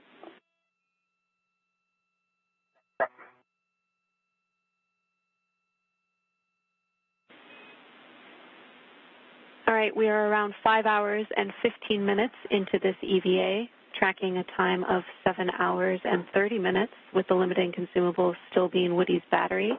We have no more than 1 hour of content left. And that includes our worksite cleanup and translating back. So that means we're going to try and get R1 and R2 complete.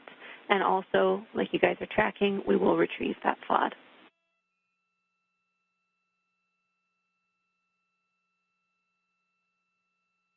All right, Jenny, that sounds great. For Steve's awareness, I think I should be able to hit the PDF on this side. That's helpful. Okay, I'll work. I'm ready for it. You have the needle nose? I'm just getting in a good spot here to get the FOD. I think I can get R2, but I can't deploy it from here. If we're ready, Jenny, I'll do R2. Hey, Firm, you can start with R2. Okay, wait, I'm slugging. Never mind. I'll wait. You want to do? I'm in a good spot for the FOD. Should we do that? Yeah, just do the FOD to start. Okay. Ground's ready.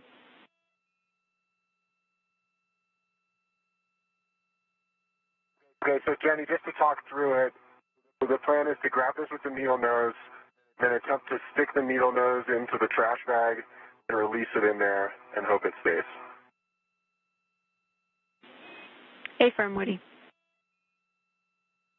Okay, great. Thanks. NASA astronaut Woody Hoburg is working on another get-ahead task to retrieve some FOD, or foreign object debris. He will be using those needle nose pliers that you see in his hand on the top left hand side of the screen to remove the FOD, which is located near a magnet nearby next week's IROSA. He will then stow it in a trash bag, and then NASA astronaut Steve Bowen will continue to work on releasing the R bolts on next week's IROSA. That is a powerful magnet. All right, we got it. I'm holding it up in the Hecka just in case that's helpful. It's like a cylinder with a smaller diameter. We copy, Woody. Center. We need that in your trash bag. Oh, yeah, it's going there. It is, I'm looking into the trash bag. The needle nose are in the trash bag. It is in the trash bag, but it's stuck to the needle nose. So I don't want to necessarily pull them out. Okay, I think I got it to liberate into the trash bag. All right, it's in the trash bag, Jams. Excellent. Copy. Great work, you two.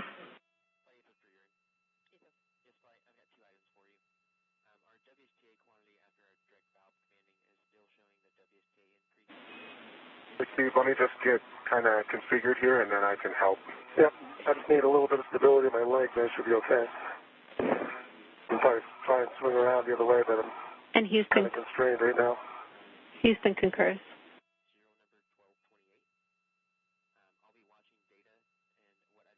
Okay, so you need to stop.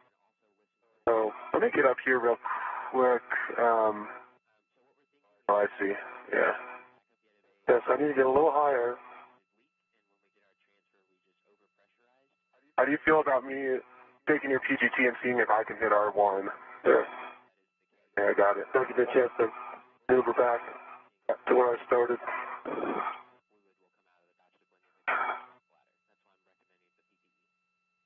Okay, settings, alpha, 4, counter 2.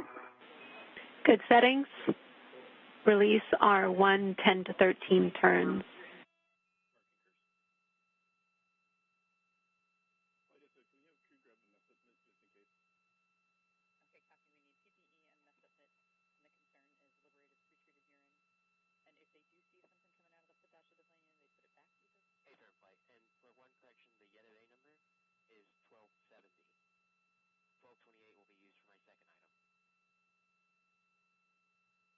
All right, looks like it popped out at 11, James. Copy, R1 PG coming back. popped out at 11 turns. All right, I have the PGT. You've got the PGT. I can probably, I don't know if it helps for me to come around to that side and try to do the same thing.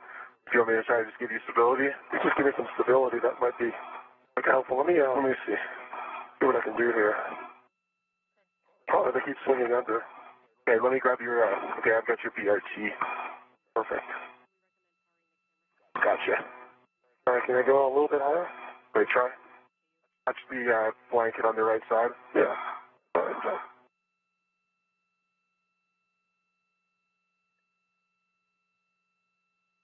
So, now, every time I go up, I come down. Get up high enough. There you go. Gotcha. Maybe. Unfortunately, when you push on it, it's pushing you down. Yeah.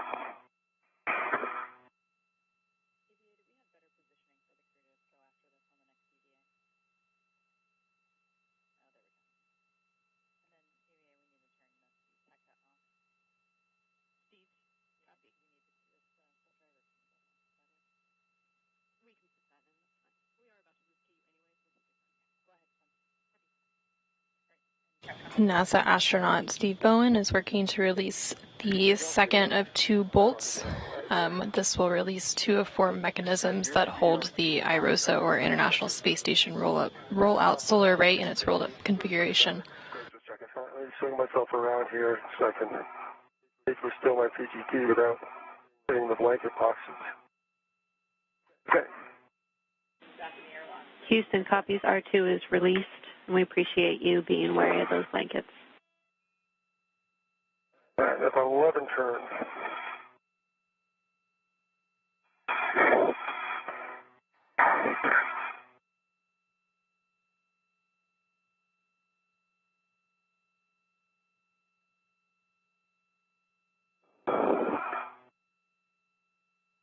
They'll now work to rotate the boom deployment system rollers. And then after that, they will work on some work site cleanup. Woody, we follow. You can do that.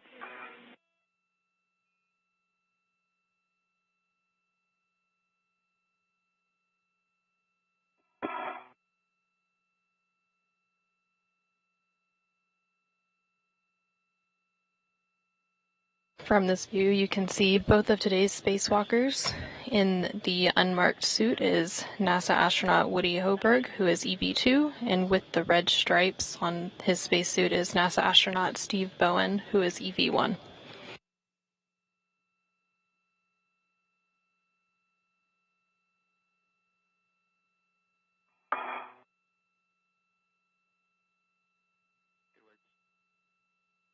Okay. Outside BDS is rolled 90 degrees. Okay. Copy, Woody. I just pull it out slowly, right? I just slowly roll. Great. To get to like 15 seconds for the full motion.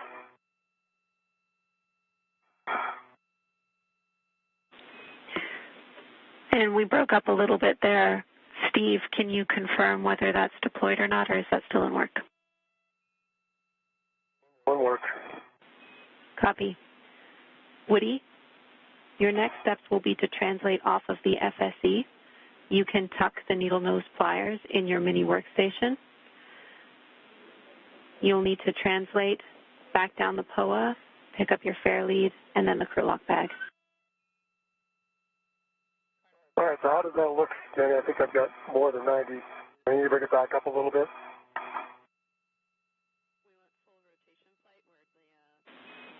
And Steve, we need full rotation. We don't have video at this time.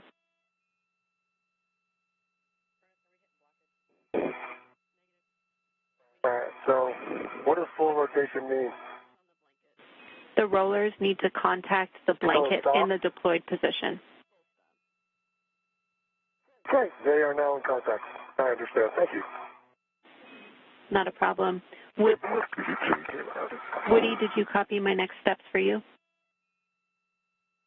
Hey, firm. Field knows talking to the workstation pickup bag M. As well as your fare lead, Mayfirm. Copy.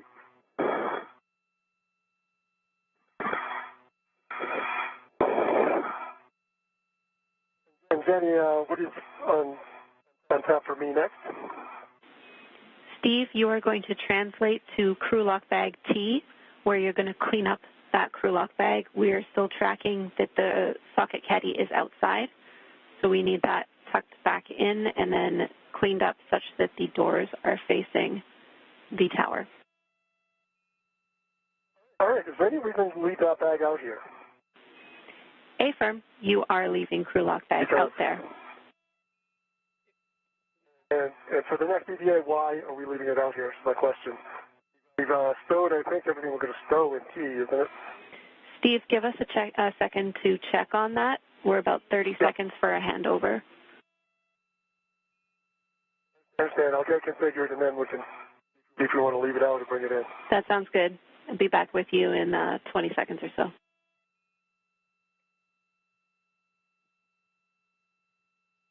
Steve, I'm right here, so I'm just stuffing the stuff in the bag. Yeah, please, thanks. Yeah. Can you think of a reason to leave it out? Unfortunately, the ARD loops are hard to keep inside. Yeah, they just dance. Is there anything in this bag?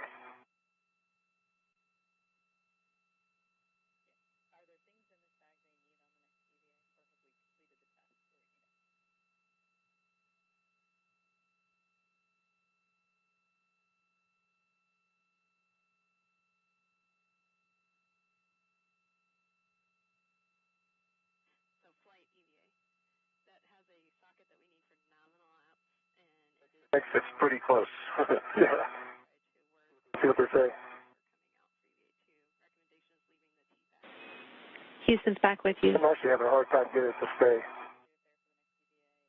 All right, Jenny, what do you think? I just came back with you. What's your question?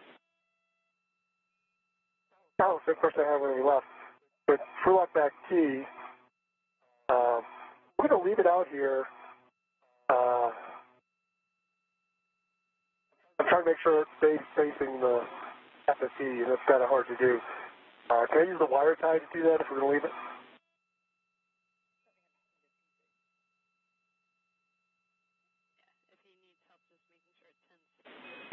A-firm, Steve, we've confirmed you will need to leave it there because we need a socket for the C-bolt release on EVA2, but you can use a wire tie to help you stow it. As long as the tethers are still attached, that's fine. Oh, yeah, no, I'm leaving the tethers, but they just don't cinch up tight enough to hold it in space. That's totally fine. Okay.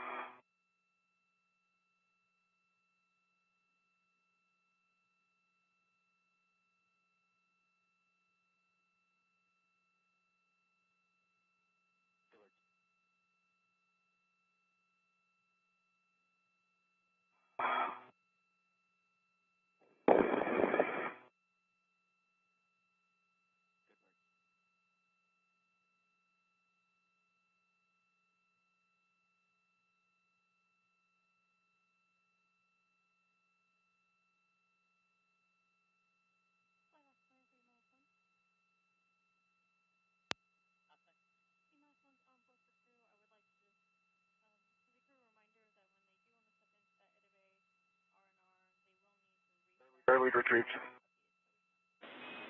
Copy, Woody.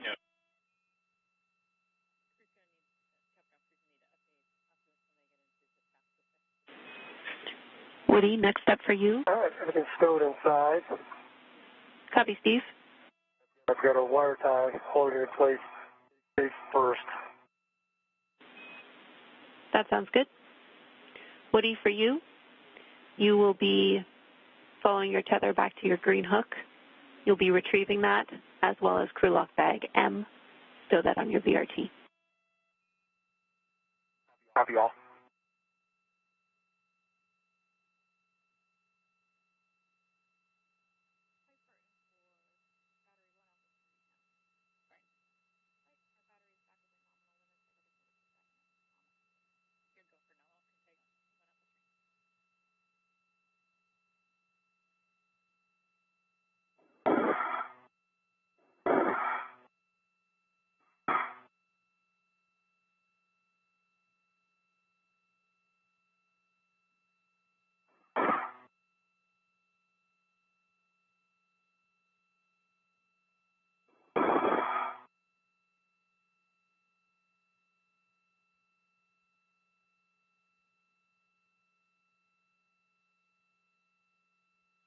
Flight EVA, just for Woody, just to be conscious of that test cable. He's hitting it a little bit with the M-bag as he's trying to retrieve it.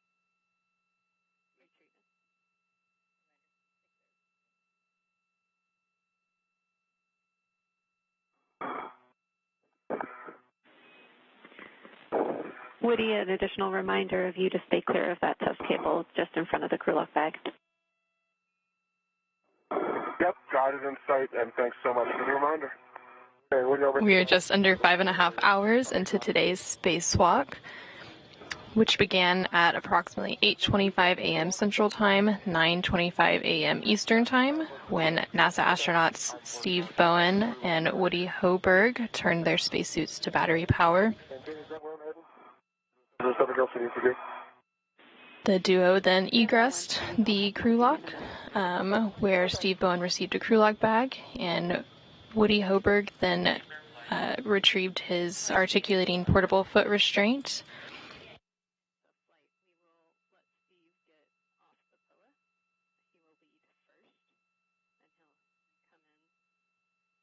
From there, they worked to release some anti-rotation devices on the upper IROSA, or International Rollout Solar Array, as well as a couple of sets of bolts on the boom end of the upper IROSA.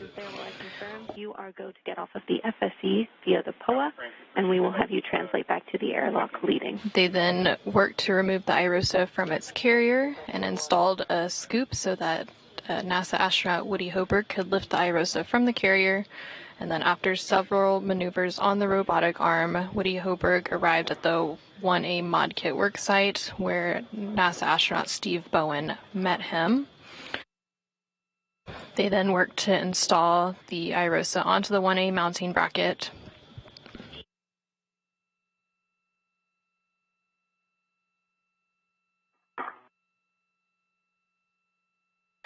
And then they unfolded the IROSA and secured the right side onto the mounting bracket. Shortly after, they electrically connected the new IROSA to the space station's power system.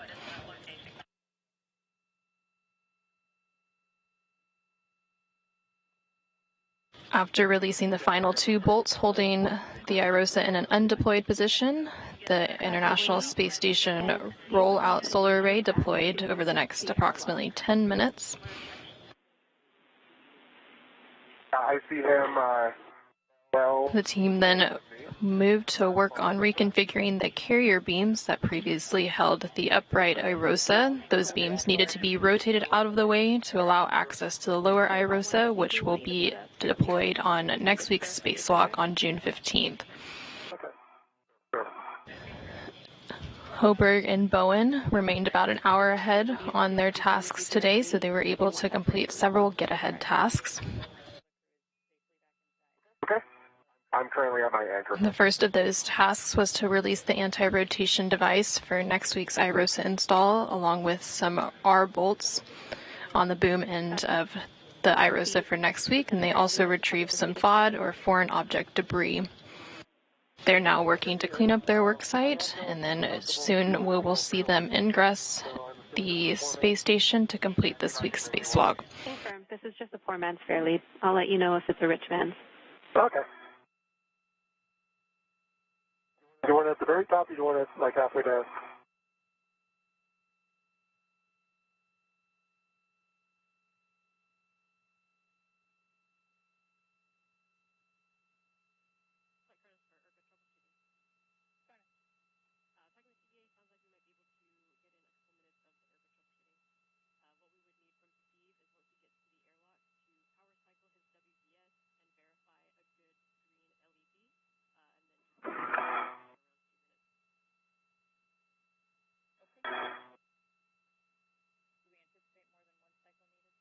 Force authority.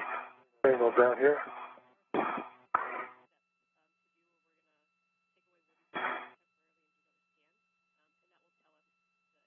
So what do you go with tether? Looking.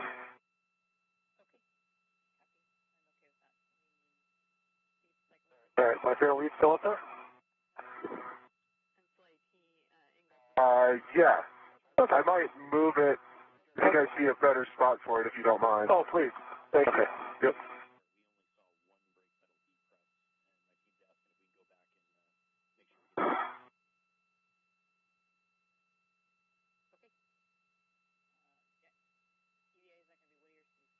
Okay, yep, Steve, looking good. Thank you.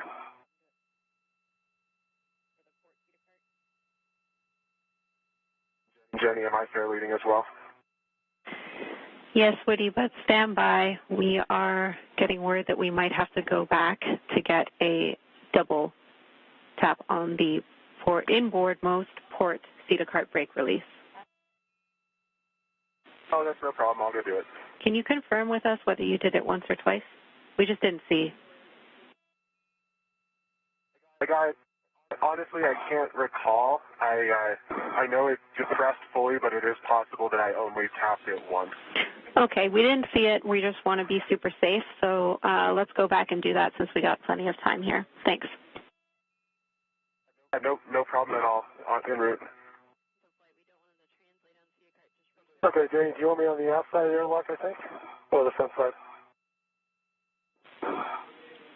Copy, Steve. Your next step is to open the hatch thermal cover, and then we're going to be waiting for Woody to get back. Understood. And Woody, you just need to double tap whichever brake is going to be closest to you. Okay, I see it. 1, 2. Port side CETA cart, tapped. Great work. We saw it. You can translate back inboard, and you will now be placing a fair lead at the top of the CETA spur. Copy, Jenny. Thanks.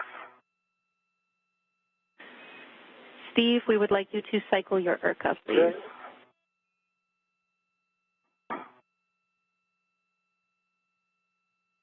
Okay, I got a quick question first.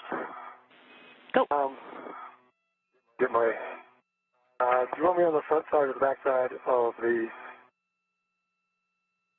That's of the airlock. I think I need to be on the front side looking where my tether's bending, so Woody can get by. Does that make sense? Steve, we'll have you on the aft side. That's what we have as a good position. What did you say you needed to deconflict yourself with, Woody?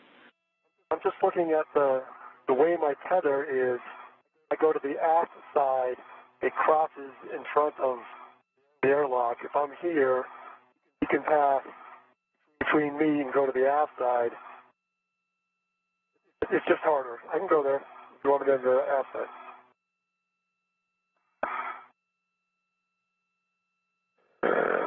I've got a good green light. I think I hit it. Copy about the IRCA, and we're still talking the tethers. Thanks for letting us know. Okay.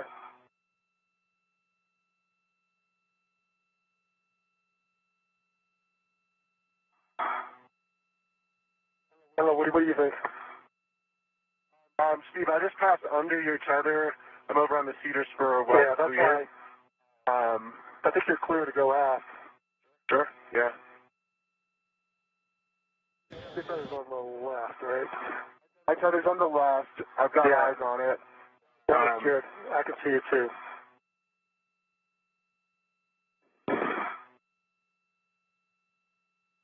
Deciding where I want to do my spin move. I don't think you have to do much of a spin move.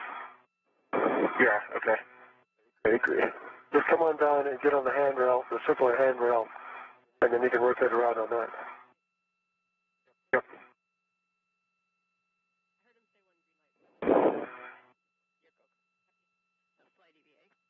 There you go.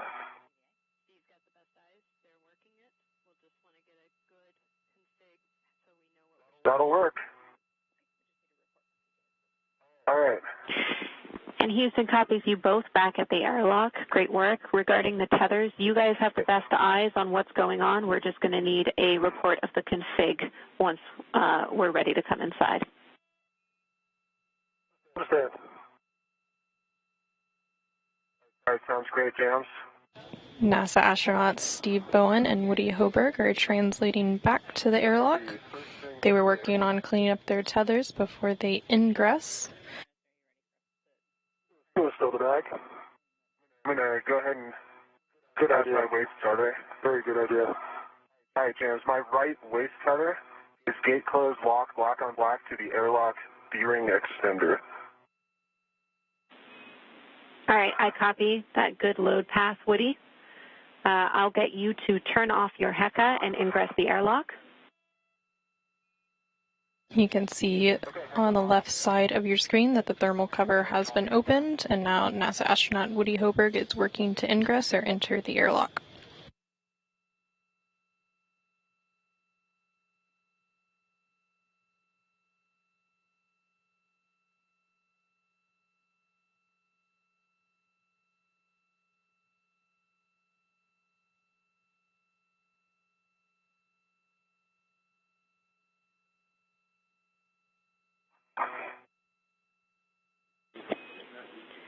Woody gives Steve a go when he's ready for your tether actions.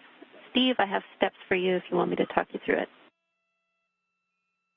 Yeah, I will need you to talk me through it. Let me make sure Woody's safe inside. And Yeah, Steve, I'm safe. The only connection I have is other than my current safety tether, is my waist tether to the D-ring extender. Understand, that sounds good. You gotta go. There we go. Okay. Benny, I'm ready to copy.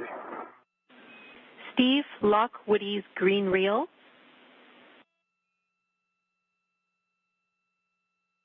Lock Woody's green reel.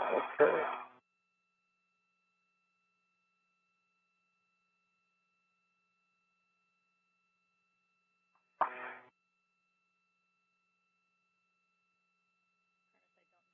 It's locked.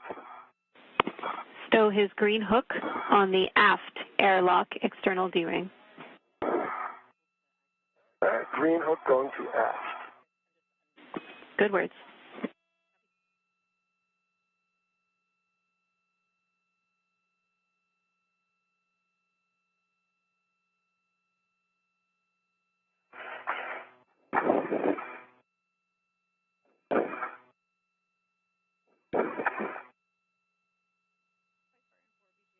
All right, it's on the aft. And locked. Wheel is still locked, so stay unlock it. Copy. I copy the green hook is on the aft airlock D-ring.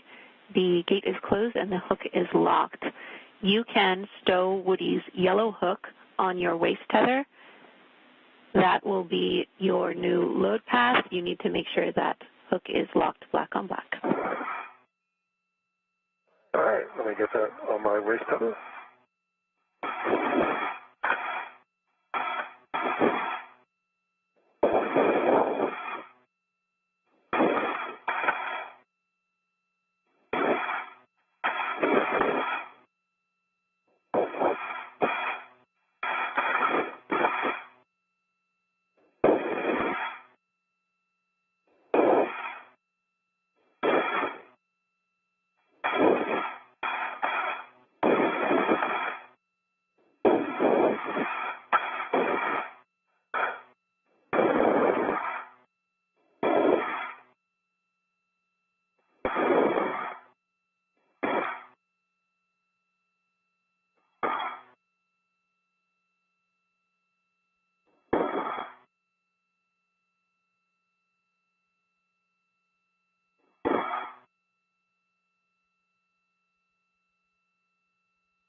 All right, I have my waist feather, gate closed, slider locked. The Woody's yellow hook, gate closed, slider locked. I think that puts me in a good config. We agree, that's a good config and your new load path. Lock your green reel and stow your green hook on the forward airlock external D-ring.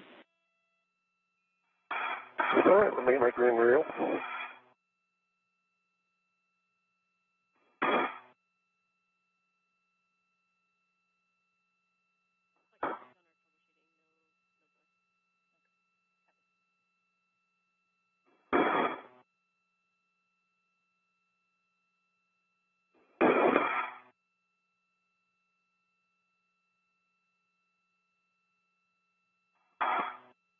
All right, that's locked. Copy, reel locked.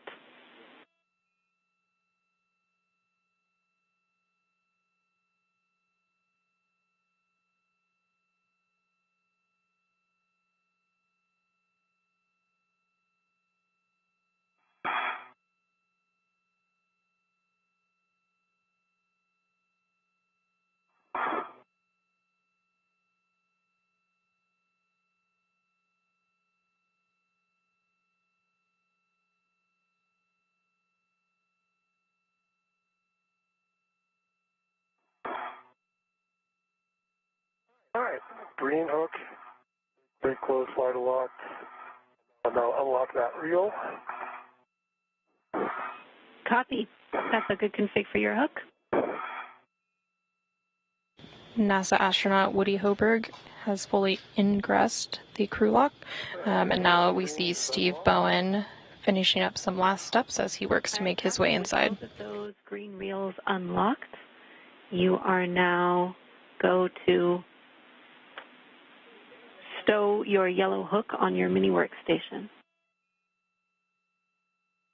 Yellow hook going to my mini workstation. That's complete. All right. That is a good config. Steve, you can ingress the airlock. All right, I will ingress the airlock.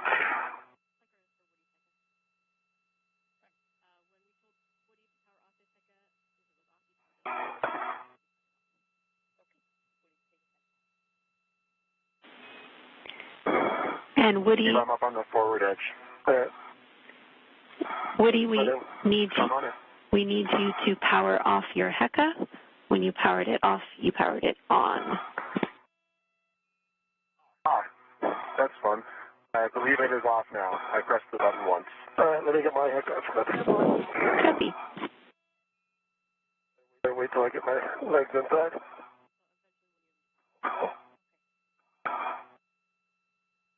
You can now see NASA astronaut Steve Bowen making his way inside. Once inside, they'll close the hatch thermal cover and the process to repressurize will begin. Looking. What's behind me? That feels like maybe we got I think you're in my... Hang on. Protection's off now. I'm looking for... I think there's something around maybe the back of my legs. Steve, is that possible? It's possible. No, actually disregard. That is not the problem. Let's see.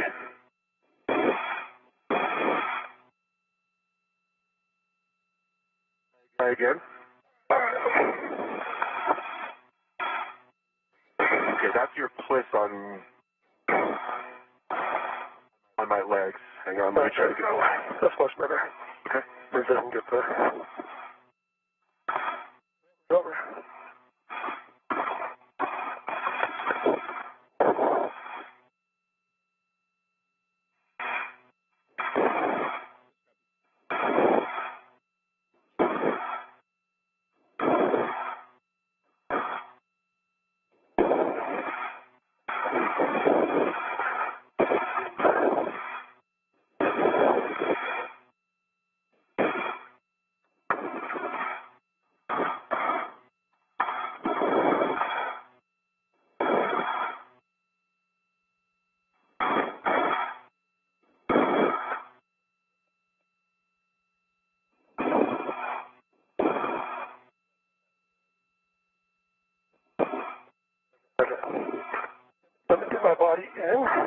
Okay, nice job. Not quite there yet.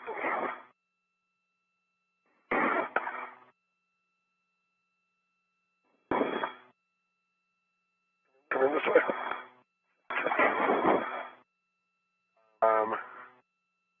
Let's see, SCU. Hang on. I just did it 360. No, you're good. I think it's okay. Let's put my body in.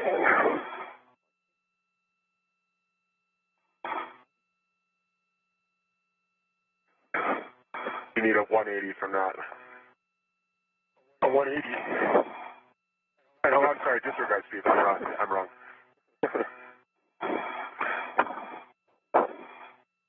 Where are you? You are right there. So I need to come up here. Keep my legs clear. There we go. That should help. All right, got the magnet there. Release this. And NASA astronaut Steve Bowen has now ingressed the crew lock and closed the hatch thermal cover. I copy that you have the magnetic plate D-ring. You'll need to attach the hook to that, cinch the strap till snug, and report the number of Sharpie lines visible. All right. Move to get on the LS.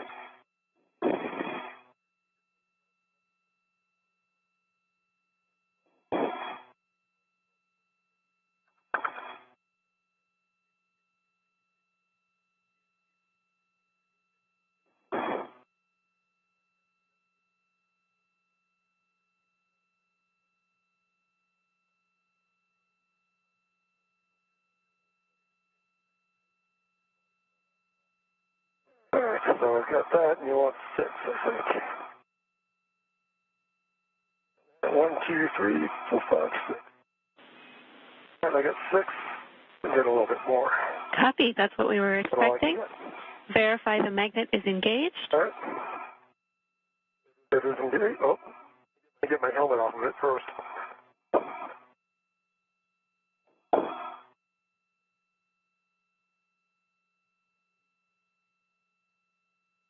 Alright, that's engaged.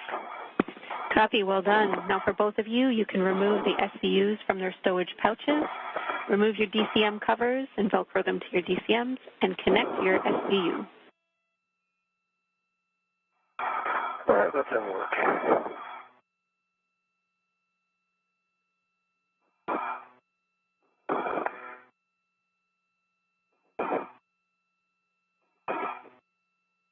Okay, can I take I'm going to take my coolant to cold.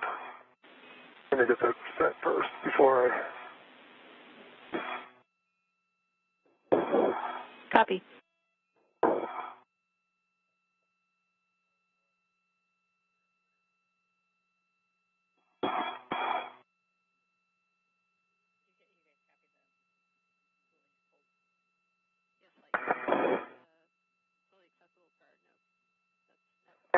Cold.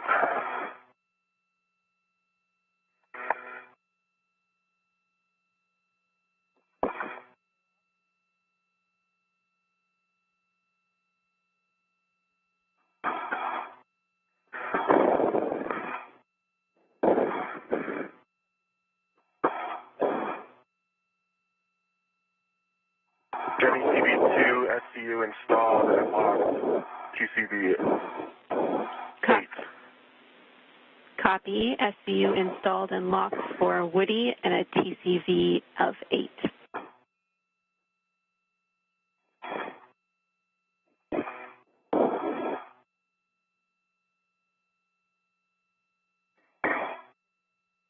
Right now you are seeing live views inside of the equipment lock where NASA astronaut Frank Rubio and UAE or United Arab Emirates astronaut Sultan Al Niyadi are awaiting the repressurization of the crew lock before they can open the hatch and greet their fellow astronauts after a successful spacewalk.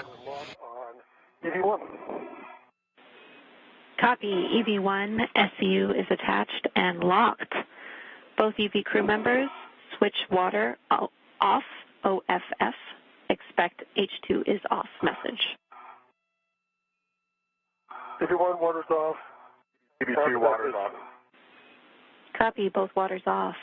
Caution, do not close the hatch until EMU water is off for 2 minutes. We've started the timer.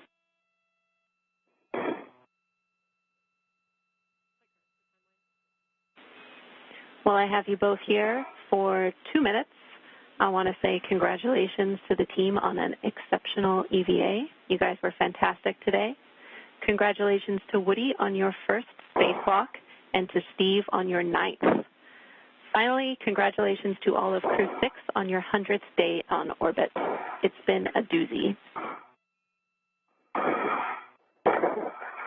Thank you very much, Jenny. Greatly appreciate that. And yeah, I think it's been an amazing support from the ground.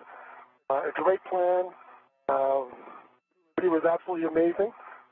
Quite startling, although that's what he does every day. And Woody, do you have anything you want to add? Thanks, Steve, and thanks, Jans. The team did an amazing job planning this EVA and also executing it. And couldn't be happier to get to work with this team and also to get to do my first EVA with such a fantastic leader as Steve. I just could not imagine a better experience to have for my first EVA. So thank you so much. Great. Well, we're happy for you both, and we have 30 seconds left on our timer. I'll let you know when you can close the hatch.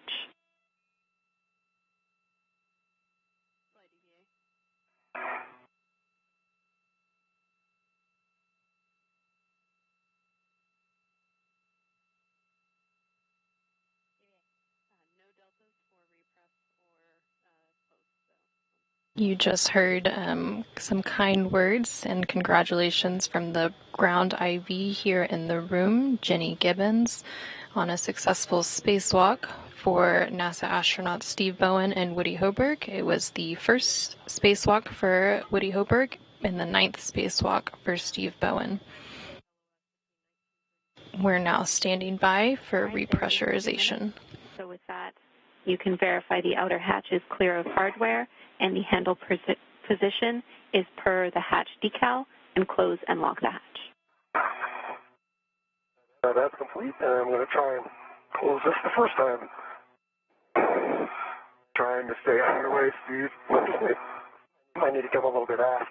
Yeah, I agree. Any chance you can pull me a little bit? Oh, yeah. Yeah, there you go. What you just did was trying to pull you? Yeah. What I'm hitting. I think you're hitting me in part. There you go. Nice job. Watch each other. Yeah, I see it. Clear. All right. Looks clear. Ready to latch. Okay. Stand by.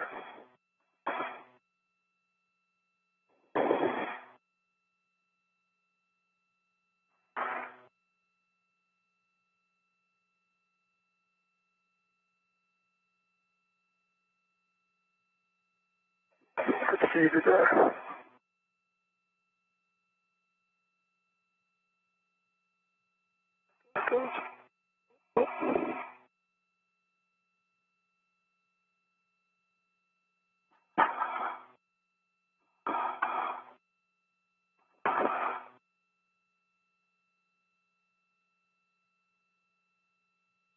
All right, it is latched. It is locked. Copy. The hatch is closed and locked.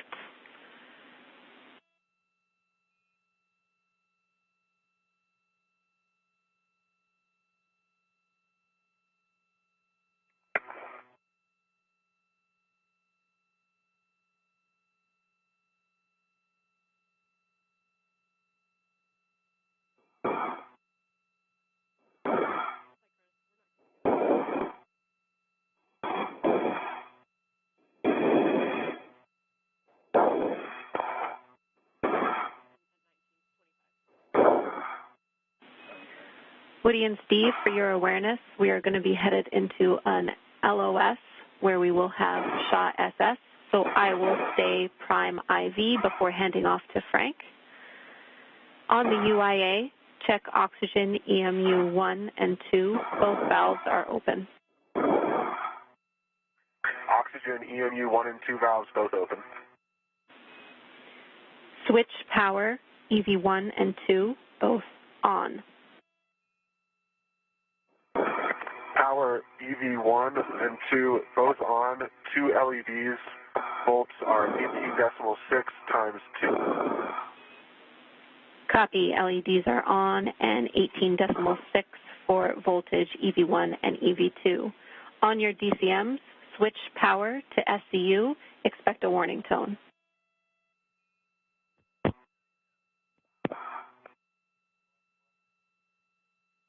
EV1 is SCU. EV2 is SCU.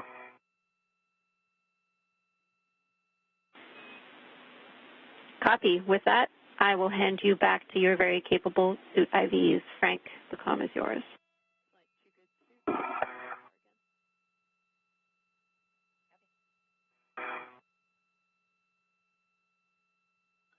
Hey, Jenny, fantastic job, as always, by you, Nick, and the entire ground team. Thanks so much. We look forward to hanging out with you guys again next week. Thanks, Frank. Us too.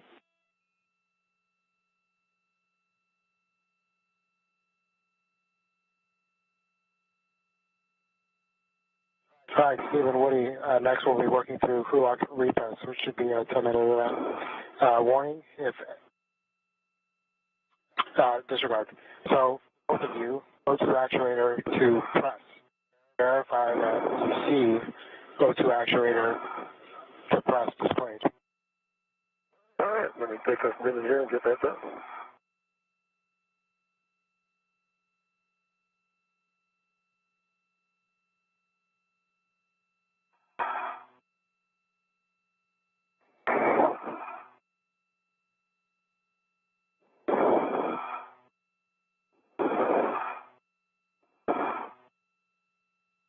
EV2 is in press. EV1 is still working on it. I see O2 position press.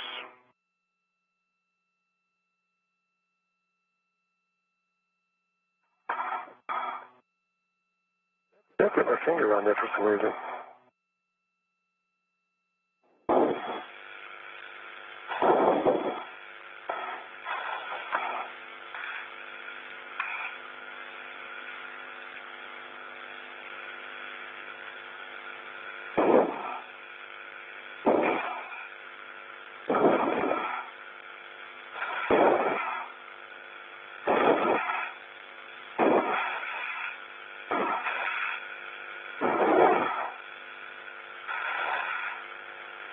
All right, EV1's in press.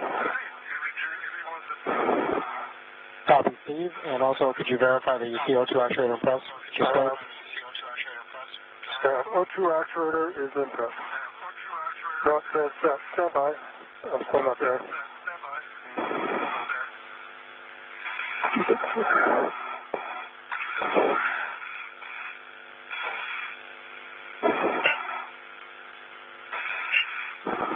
All right, I am now in.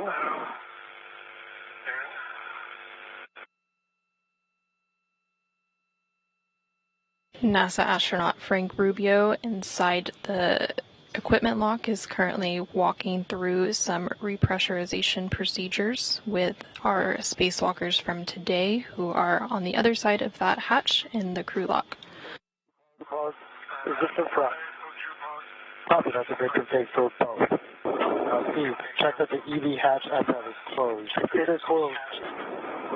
As I'll be throttling the IV hatch equalization valve from off to norm, and just let me know if it's a good rate for you guys.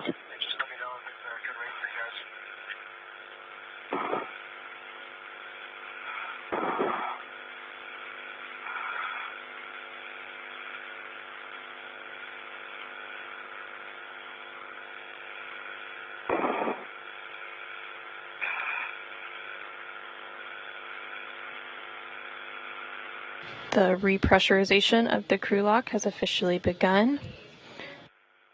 We are currently at about 5.5 pounds per square inch and climbing. You should expect an alert tone, and then you can also expect an alert tone at 4.0. Copy.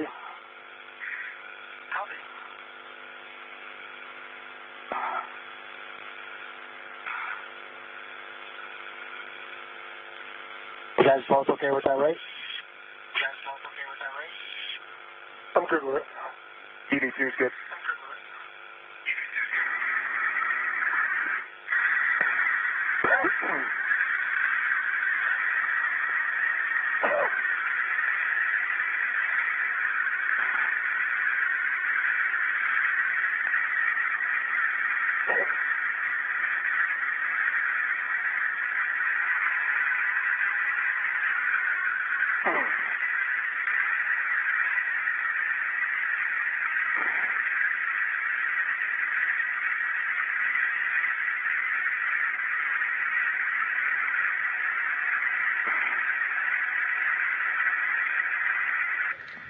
With the repressurization underway, it marks the official end of the spacewalk at 2:28 p.m. Central Time, 3:28 p.m. Eastern Time, for a total spacewalking time of 6 hours and 3 minutes.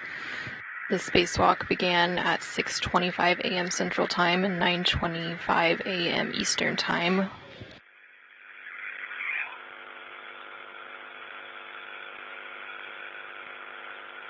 Okay, guys, we're at 5 psi. We're going to let the pressure stabilize for 2 minutes and then do a leak check. Sounds good. Sounds good.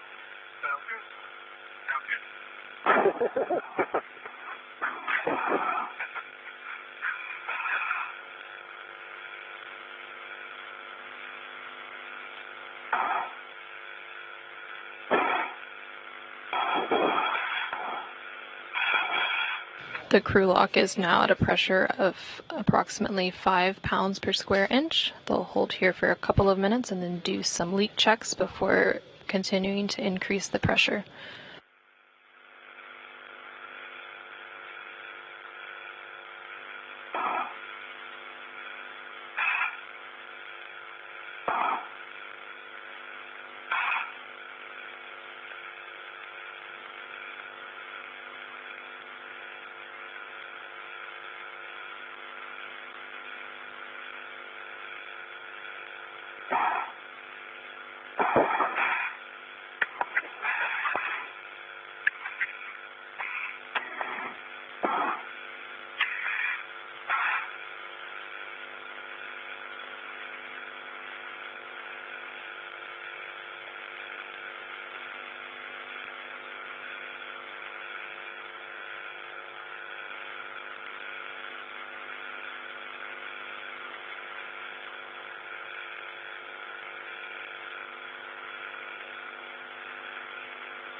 with today's spacewalk coming to an end and totaling 6 hours and 3 minutes. We have some statistics for you. This is the 264th spacewalk for the International Space Station in support of assembly maintenance and upgrades. It's the 7th spacewalk out of the space station this year and the 5th spacewalk during Expedition 69. This was the 9th spacewalk of NASA astronaut Steve Bowen. He has now garnered 60 hours and 22 minutes of spacewalking time, which puts him 5th in the all-time list for the most spacewalking time. It was the first spacewalk for Woody Bowen, so he now has 6 hours and 3 minutes of spacewalking time. In today's spacewalk, which began at 8:25 a.m. Central Time, 9:25 a.m. Eastern Time, and ended at 2:28 p.m. Central Time, 3:28 p.m. Eastern Time.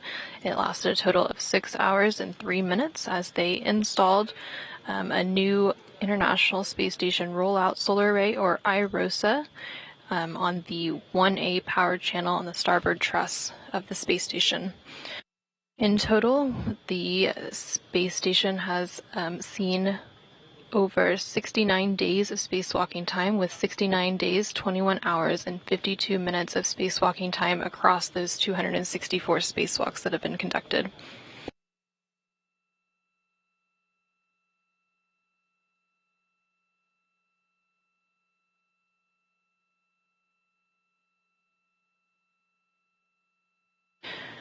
We are currently in a brief loss of signal as we transition between satellites. There's about 3 minutes left in that, and then we will return to views inside the equipment lock as the crew lock continues to be repressurized.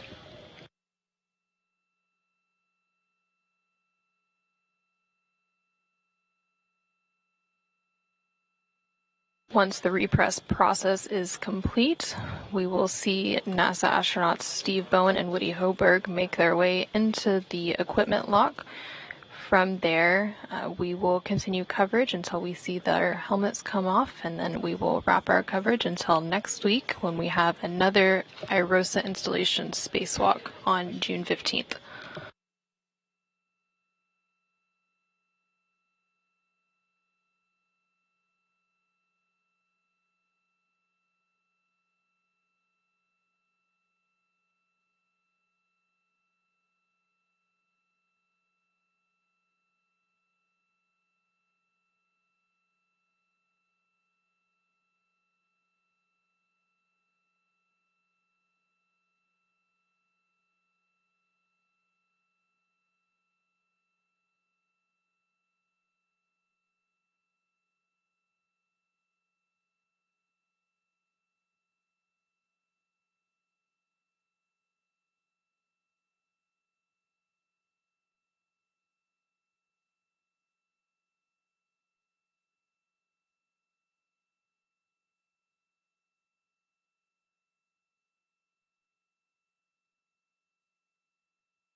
Houston Station 1 for step 4. And we're with you on 1. Working step 4.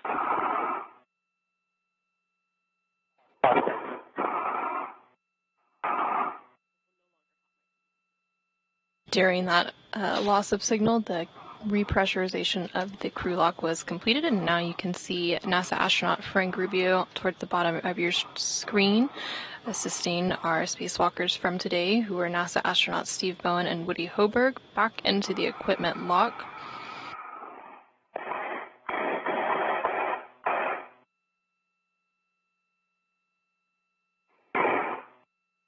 You looking out the window?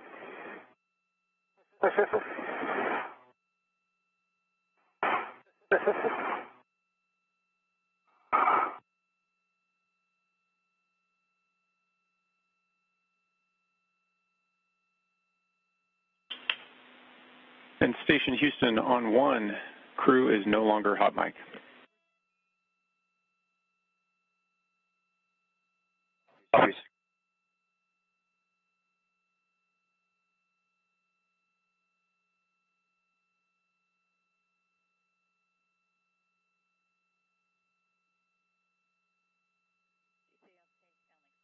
First into the equipment lock, you can see NASA astronaut Woody Hoburg.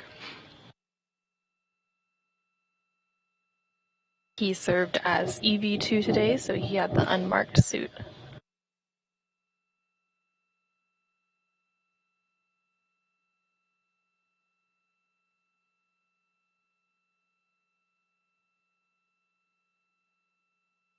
Right now you can see UAE astronaut in the bottom right-hand corner of your screen, removing the safer or simplified aid for EVA rescue from Hoburg's suit.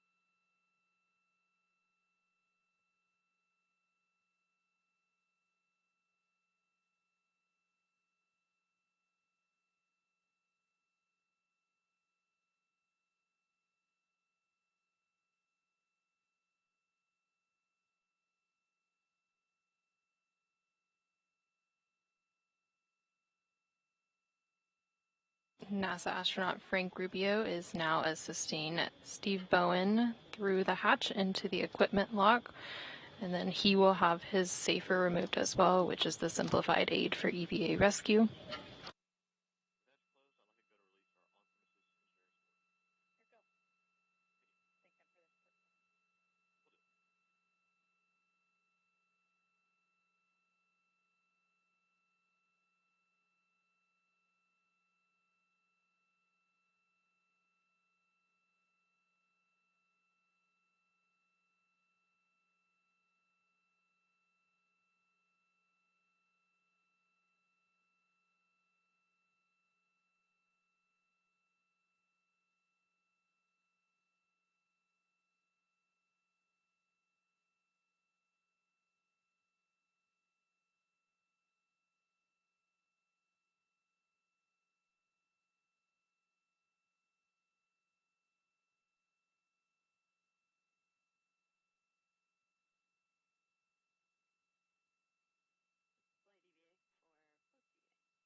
NASA astronaut Frank Rubio and UAE or United Arab Emirates astronaut Sultan Al Niyadi are beginning to assist with doffing the spacesuits. Right now they're removing some of the tools that were used on today's spacewalk and getting those out of the way.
You can see UAE astronaut Sultan Al Niyadi removing the HECA or HD EMU camera assembly from the spacesuit.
Al Niyadi and Rubio are now working to remove the gloves from Hoburg and Bowen. Shortly after that, they will then start to remove the helmets, Once the helmets are off, we will then wrap our coverage for today.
They are now working to remove the helmets from today's spacewalkers, who were NASA astronauts Steve Bowen and Woody Hoburg.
With the helmets off and our spacewalkers safely inside the International Space Station, we're going to wrap today's coverage.